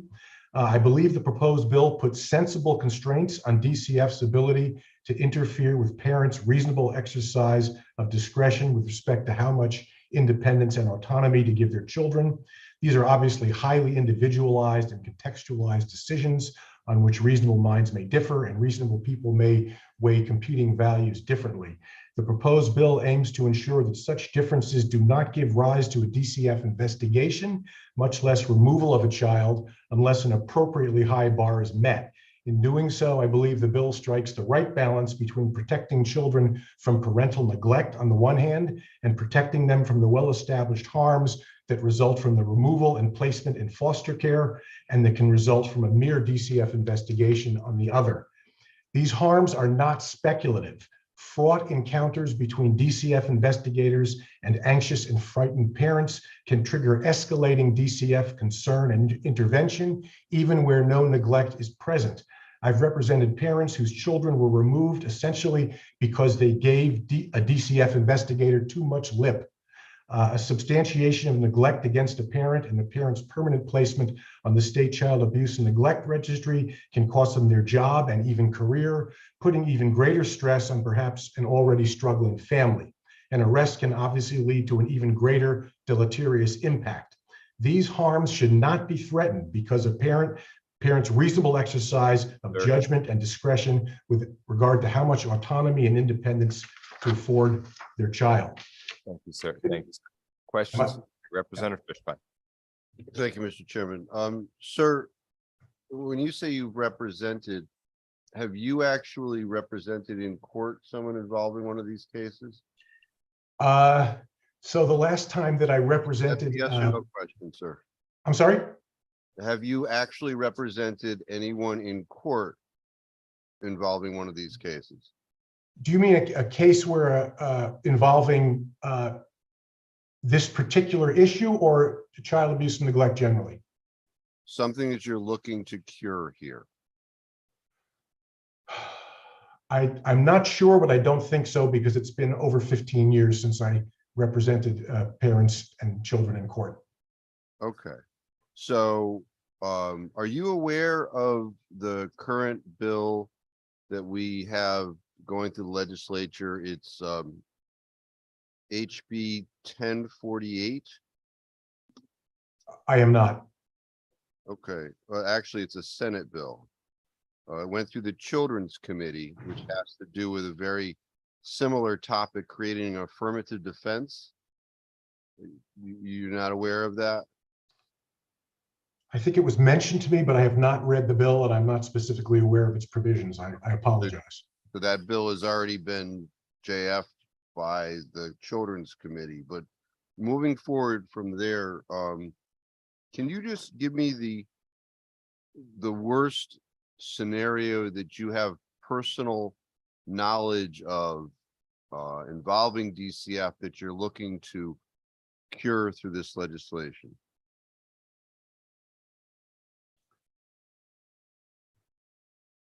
I have been involved over the years in numerous cases in which DCF has overreached and in which their intervention caused far greater harm to the children involved than if DCF had never gotten involved and if the children had never been removed. I understand that there are situations where DCF has investigated cases involving supposed lack of parental supervision, where children have been removed on that basis. I have not personally handled such a case. I think it's also clear that there is a chilling effect when a statute gives DCF such broad authority and such broad discretion to decide what is and isn't neglect. Great strides have been made in recent years by DCF in avoiding over-intervention, but the tremendous breadth of the definition of neglect in the statute, these statutes are 50 or 60 years old and have led to over-intervention and over-removal in both Connecticut and other jurisdictions. So I think that narrowing of the definition of neglect is a good thing and will prevent potential harm as well as actual harm resulting from the chilling effect that these kinds of broad, vague statutes have on parents. Okay, so while I was asking for specific facts, I understand your answer. I will agree that 15 years ago, my impression of DCF was quite different than it is today. Although there are bad things that are happening and have happened with DCF 15 years ago, I saw a lot of bad things, but about 15 years ago, in my experience, the culture changed. It wasn't, the default wasn't taking kids away. It was trying to get them services. We ended up, in my experience, with less investigations and more, how can we help this family? And I was sharing with one of my fellow representatives earlier. I had a case where I think she was 9 at the time. Mom was letting her play in the parking lot at the apartment complex because she didn't have any other place to play. But it was a very busy apartment complex. And somebody called DCF. Now, under this language, them merely being in a parking lot is not neglectful. So in that case, they investigated and they found that there was a lot of cars there. And in fact, DCF, the worker testified in court that if that practice was to continue, that it was their testimony under oath that that child more than likely would die. And what they did was, instead of taking that child away from mom, they hooked up mom with the local Boys and Girls Club. And they arranged to get the child on the bus to get the Boys and Girls Club after school. So the kid didn't have as an alternative the parking lot. And that's what I like to see. But here under this language, the answer to the call could be, well, that's mom's choice. It's a parking lot. And that's the concern. So I still await someone coming to me with an actual specific case that's going on now or in the last relative years that we can talk about actual facts and circumstances giving rise to this legislation, not anecdotally about what's going on in Colorado, but here. So I thank you, Mr. Chairman. Thank you, Representative Fishbein. Further questions or comments from the committee? Further questions or comments? Seeing none. Thanks for being with us, sir. Bud Drapeau. Yes, hi, good afternoon. My name is Bud Drapeau. I'm an attorney representing injured workers. I've been doing that for about 30 years. I am the current chair of the Legislative Initiative Committee of the Workers' Comp section of the Bar Association. And I'm here to express our support for the medical records provision of HB 6797. I cannot emphasize enough that this is a very real and a very urgent problem in our system. Normally, lawyers can't agree on anything, but I can tell you this issue has really galvanized the workers' comp bar. And I think that HB 6797 provides a very elegant solution. There's already a requirement in 31294F that medical records be furnished within 30 days. However, that statute lacks any kind of penalty provision. HB 6797 simply puts in place a penalty provision. It confers workers' comp jurisdiction over the medical records vendors, and it provides the detailed process by which the clock begins to run, as well as the various penalties and fines. While my authority in this capacity is limited to addressing the medical records provision, I am obviously an experienced attorney, and I would be happy to answer any of your questions regarding any of the provisions of this bill. Thank you, sir. Questions or comments from the committee? Questions or comments? Seeing none, appreciate being with us. That concludes our sign up list for today. So I will call this public hearing to a close. We will see you all on Monday at 9 a.m. Note the schedule change. We are starting at 9 a.m. instead of our usual 10 o'clock time on Monday. Have a good weekend, everybody.